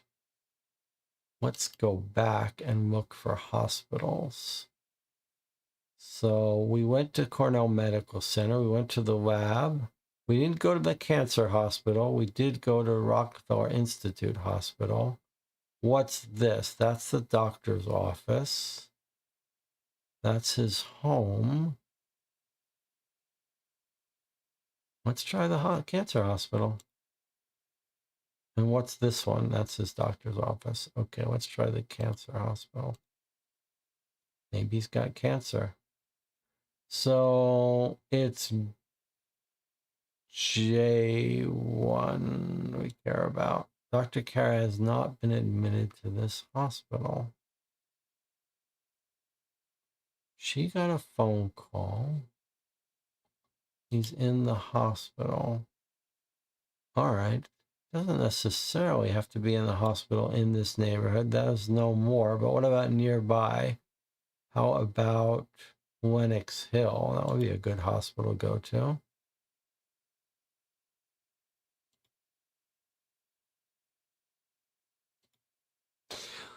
Lenox Hill Hospital, loud, hectic, doctors and nurses bustling between rooms, mask scans, room numbers there, 402. A nun has just left the room and is walking away. Mask enters. Been saying your rosary, Doc? Dr. Kara has one leg in a cast, suspended because he fell down the stairs. His face is bruised. Mask, get out. I don't want to see you or Golding. You probably cost me my membership to the Grolier. All that time dealing with Herbert. I'm sure it's only thanks to him the police aren't involved. I'm trying to find you're lucky I don't press charges, Kara goes on. For all I know, maybe you pushed me down the stairs. I thought you were supposed to be guarding us, Mary and Joseph. The graphic, poor Helena, the trouble she told me she's in. Listen, I don't want to talk to you. Get out. Nurse! Nurse! Mask leaves the room as a nurse approaches. She looks at his face. If you're looking for the admissions desk, it's down the hall, then down the stairs and to the left. Thanks. I think I'll just cut to the chase and check in at the morgue. Circle marker K1. Okay, that wraps up our Dr.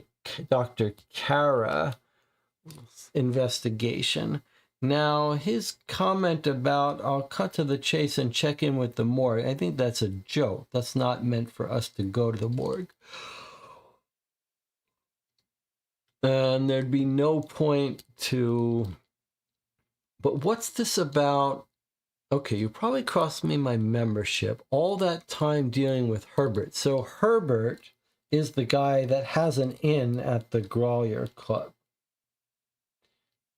We haven't visited him yet, and he's the one who's sick.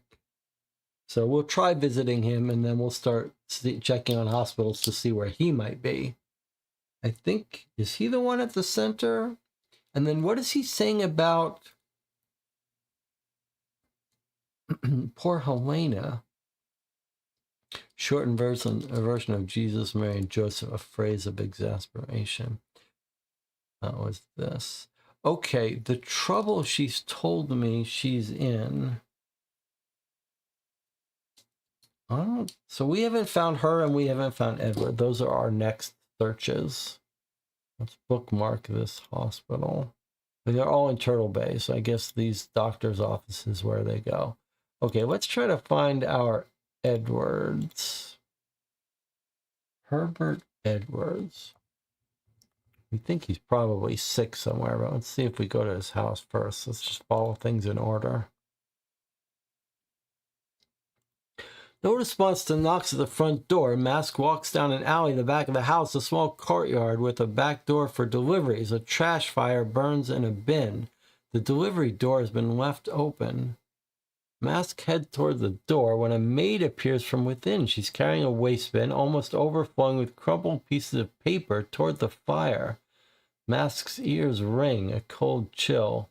Hurriedly empties waste bin. Insanity. Library locked. Guests unwanted. Incredulously, doctors even. You out. Understand?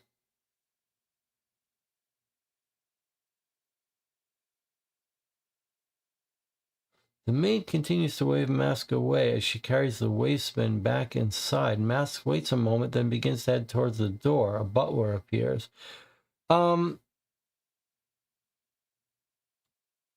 This is getting back to that first quote at the start of the case about how the garroter has auditory hallucinations. Are these us? Are these Mask having auditory hallucinations? Is that what we're hearing? Or is this us having auditory hallucinations? Mask's ears ring. I think Mask is the garroter with auditory hallucinations, and this is an auditory hallucination. Anna says, Mask has these weird feelings when something is important.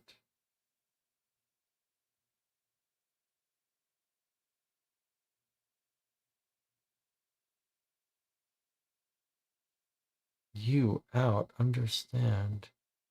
Okay, let's make a note of this. This is Mask having these weird auditory hallucinations.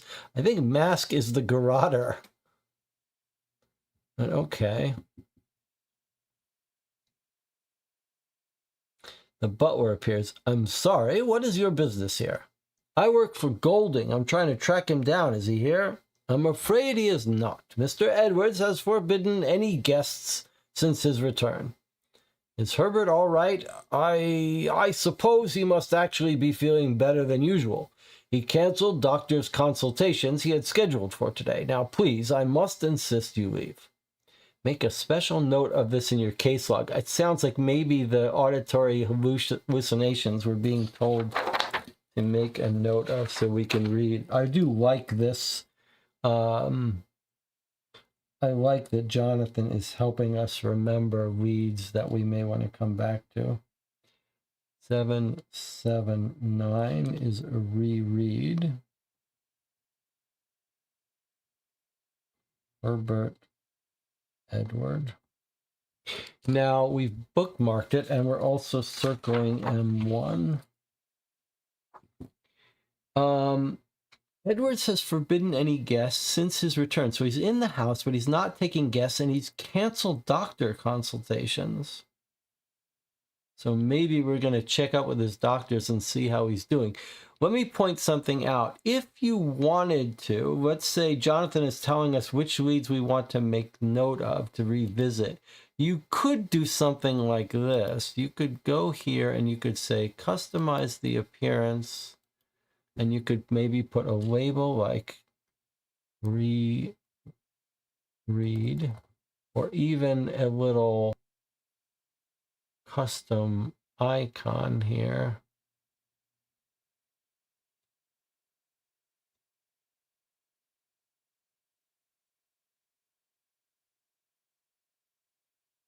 We could even make a note here, like reread this.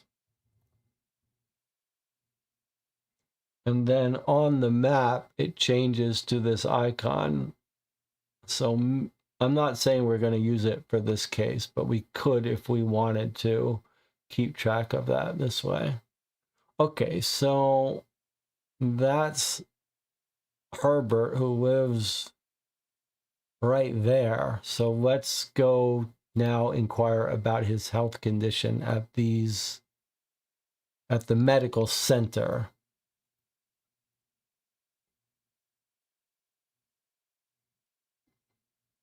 Edwards' health.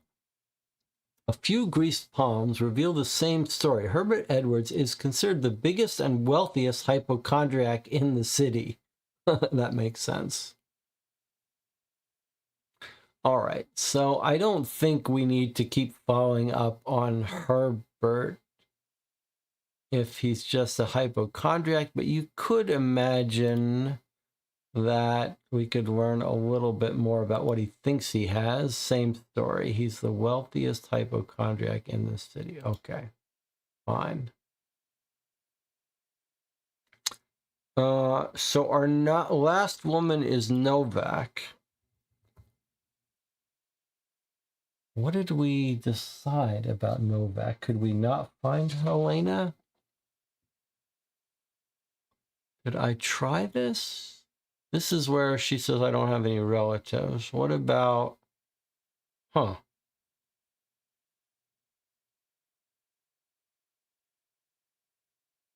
Who's... It was the doctor's guest. Well, let's make a note. We don't know how to find Helena. All right, let's check in with the chat. Scene in the park felt like Mask was the garroter, but that would be too easy. I still think there's some double crossing.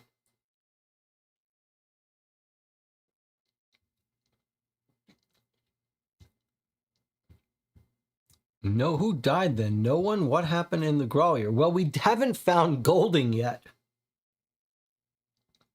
We don't know what happened to Golding. But no one seemed to have died in the Growlier itself.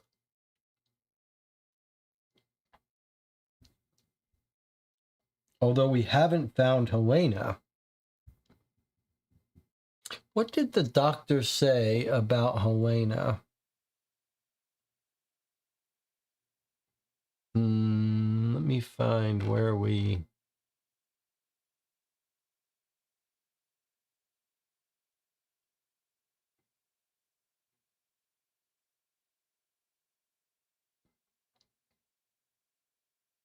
He was in a hospital and we found him at Lenox Hill. Okay, I just want to read this again.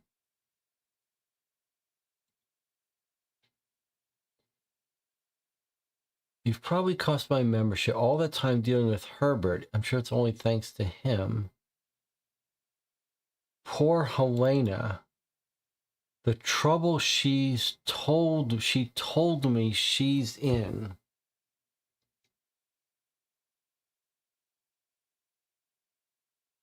The trouble she told me she's in. And she was the one with her uniform. And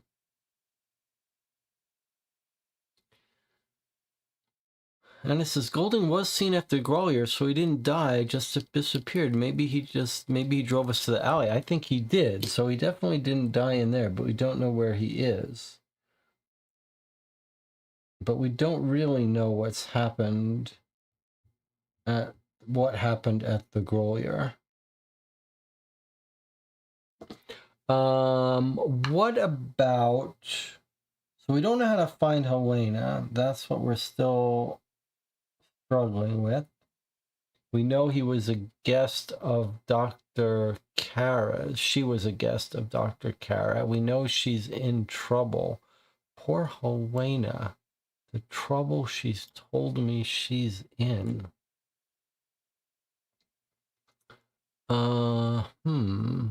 Cornell Medical Center. But I don't know. Yeah. Did we write? What's we haven't searched for Golding himself. I mean, maybe that's an oversight. Golding. We were told Victor Golding. Okay, let's go to his house. Day 1, no. We've missed day 1. Day 2. Golding's place has been tossed. Mask stands in the doorway. Quickly, he looks over his shoulder, then back. Listens. Silence. Mask crouches and begins to creep through the residence. No one home. Looks like they decided to have a little fun. Mask's ears ring. Uh-oh, here we go. A cold chill, handcrafted Orfina. Meticulously engraved, smashed, Whistler etching, eviscerated, Trilby hacked, obliterated, mess everywhere. Mask returns to the front door. 2 pieces of paper on the floor. Must have been delivered after the decorators left. He's saying must have been delivered after the people who ransacked the house left. 2 notes with different handwriting. So, is this his...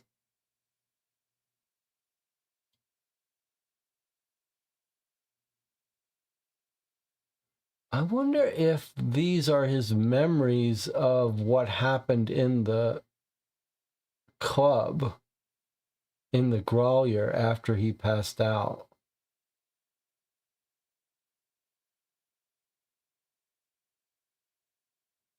Okay, it's telling us to remember this because he's having another one of his visions.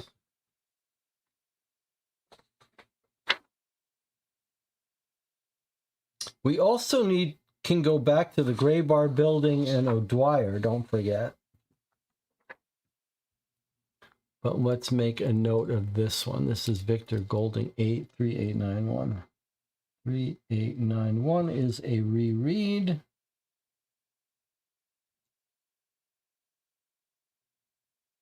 And what else do we have here? Circle document 4 and 5.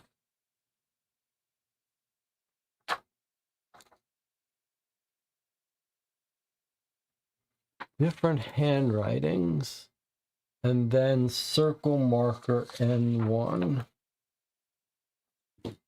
Maybe we should have visited this on day 1. I don't know. 2 notes with different handwriting. Okay, documents 4 and 5.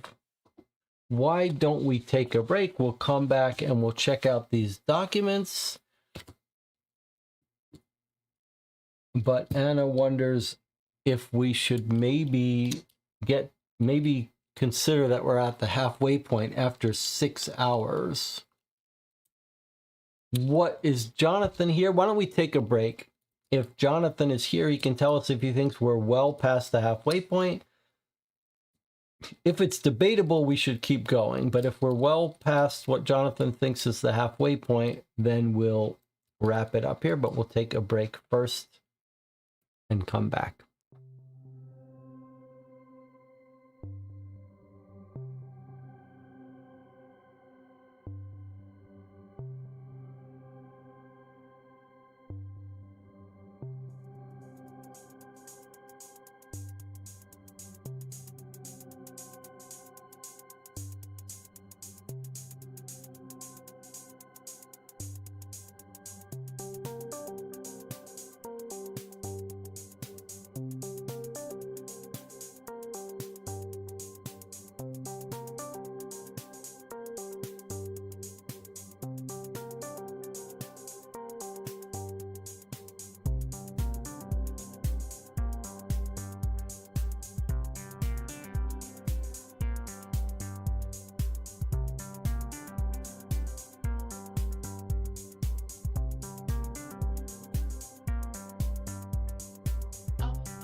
You're watching Co-op for Two. We've been playing through The Wet Uncongenial Summer, a case for New York Noir by Jonathan Warner, a very different, unusual case. I am loving the setting, and I am loving the experience of reading this case that is demanding a little bit more brain work on our part in just putting together what's happening. Jonathan Warner has advised us that we are well past the halfway point, he thinks, so probably we're going to, not probably, we are going to wrap up this final lead, which seems quite important. We've decided to finally go to our boss Golding's house. We're going to finish reading this. We're going to look at these two documents, and then we are going to discuss what's left for us to do before we take a break. So we're at Golding's house. It's been tossed, probably by those three guys who are looking for us and for our boss. And then there are two pieces of paper on the floor, and we've had another little auditory hallucination. All right, two notes, two different handwritings, delivered after the decorators left. And then it says, make a note and circle N1. Okay, so I've already circled N1. We don't want to forget that. So let's take a look at these two documents then.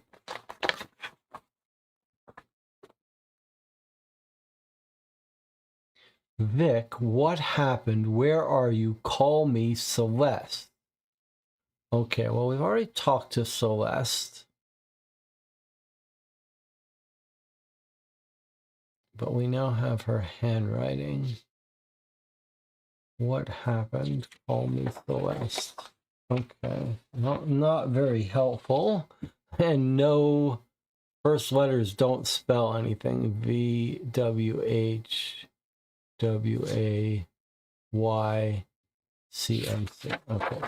not like our other notes. And then here we have another note in a different handwriting.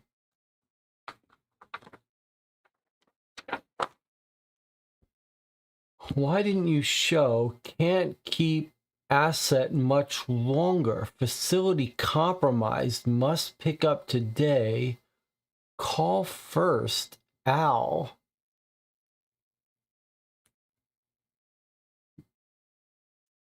So someone is left a note for Vic Golding saying, why didn't you show? Can't keep asset much longer. Facility compromised. Must pick up today. Call first. That's weird. Facility compromised. Must pick up today. And we know this got left very recently because the place, his apartment was tossed, and this came. This was left after. Call first, Al.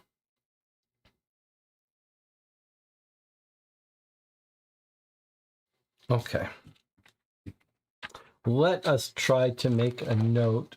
Let's try to sum up things we still need to follow up on. Call first, Al. Does anyone know who that's about? All right, let's make our little to-do lists, including questions, etc. Okay, so just as soon as we don't have to do these in a particular order, we need to find Helena Novak, right? We need to reread the special leads. I think we still need to find Philip Drucker. Don't we think that we still... Philip Ducker, don't we think we still have to find that reporter? He was on scene. We think we were chasing him. I think we haven't finished that. Maybe we can talk to Edward. He doesn't want to see any guests, so I have my doubts that this is possible, but maybe I'll put an... make sure to take note of the marker and reread if you haven't.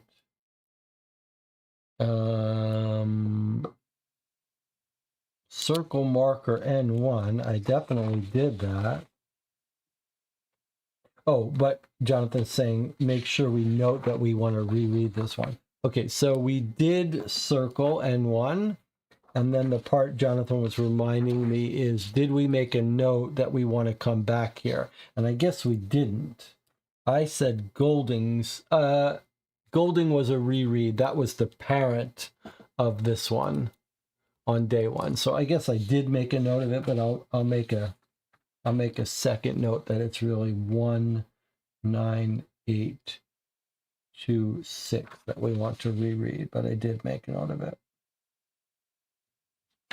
All right. Talk to Edward. What else is on our to-do list?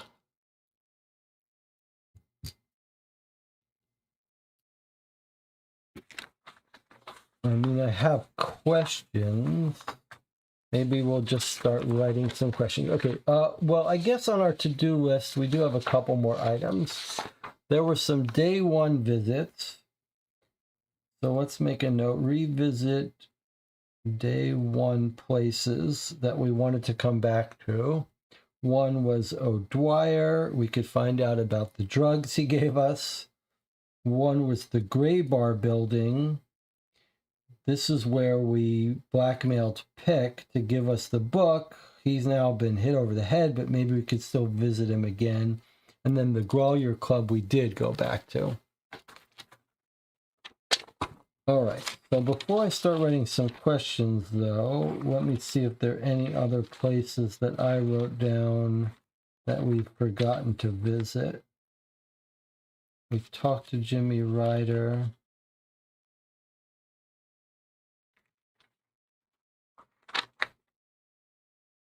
We found Celeste.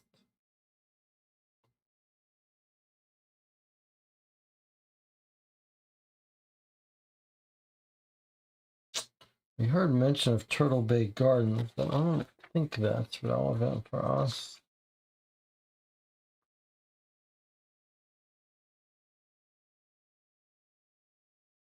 Okay. So let's take a look at our notes.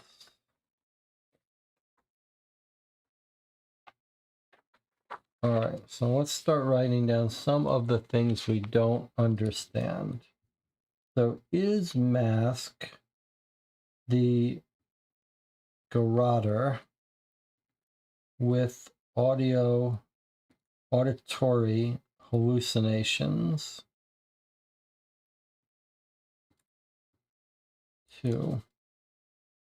What are the reread entries about?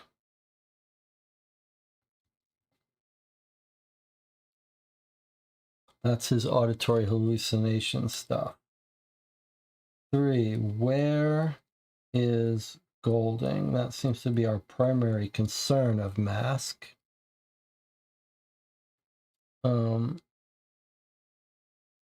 And then Helena Novak finding her is already on our to-do list. Okay, here's another question. Who is Al and the facility? This is from document 5. I guess you could put all the documents in a separate category. We think we understand this one, Celeste. But then, where did we get, oh, the garroter's note. So look, here's the garroter's note using the first letter of every word. And here is Golding's poem, first letter of every word. So another question is Golding the garroter? Poems. And then the meaning of the poem specifically about Hades. Join her in Hades. That was this one. Join her in Hades.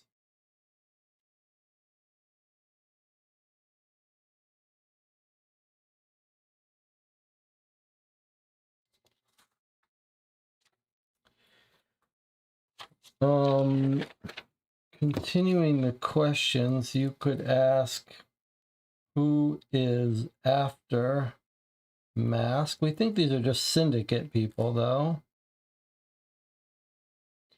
Questions continued. Who is after Mask and Golding? And then, what happened in the Grolier Club? Mask drugged? By who? Why?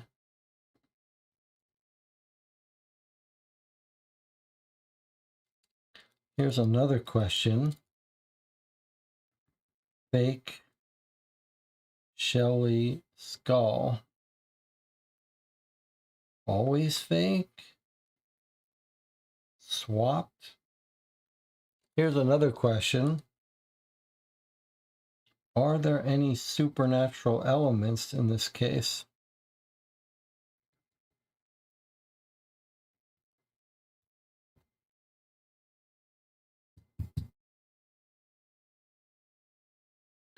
Now that the Grolier Club memory is interesting because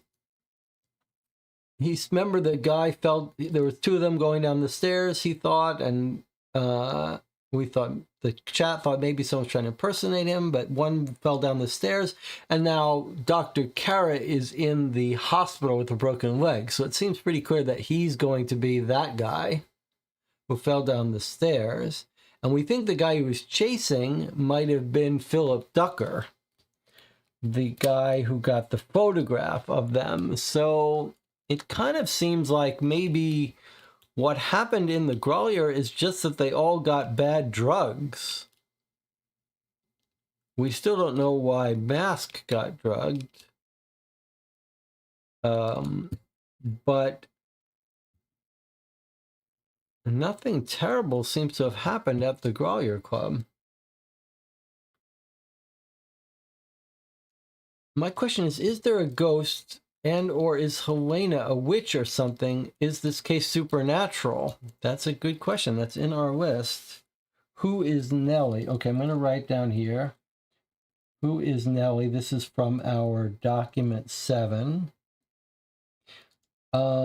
I guess you could add another thing to our questions about the Latin ancient speaking clue. Like, is someone is the woman who was playing with the necklace, did she do some supernatural trance thing?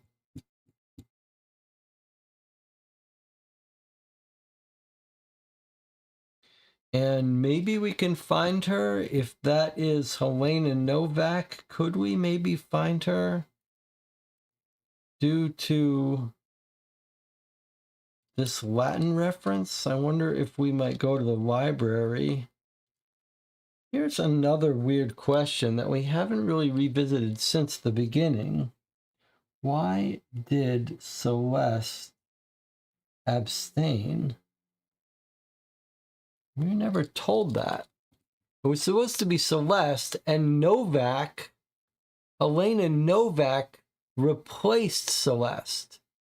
And if Helena Novak is the key to what's gone wrong here, might it be that Celeste and Helena Novak are in on it?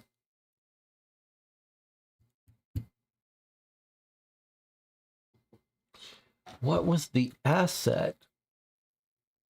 Could it be the building at the alley that got flooded?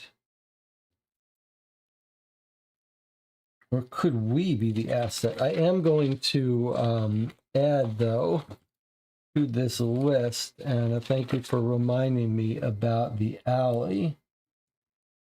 Find the alley bathing suit woman.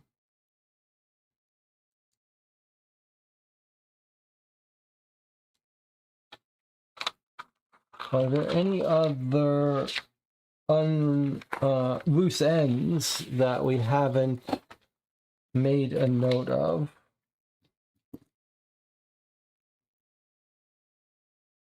I suppose if you were to say what is for sure the mystery left for us to solve, it has to be, where is Golding? Right? Where is Golding? That has to be our number one task.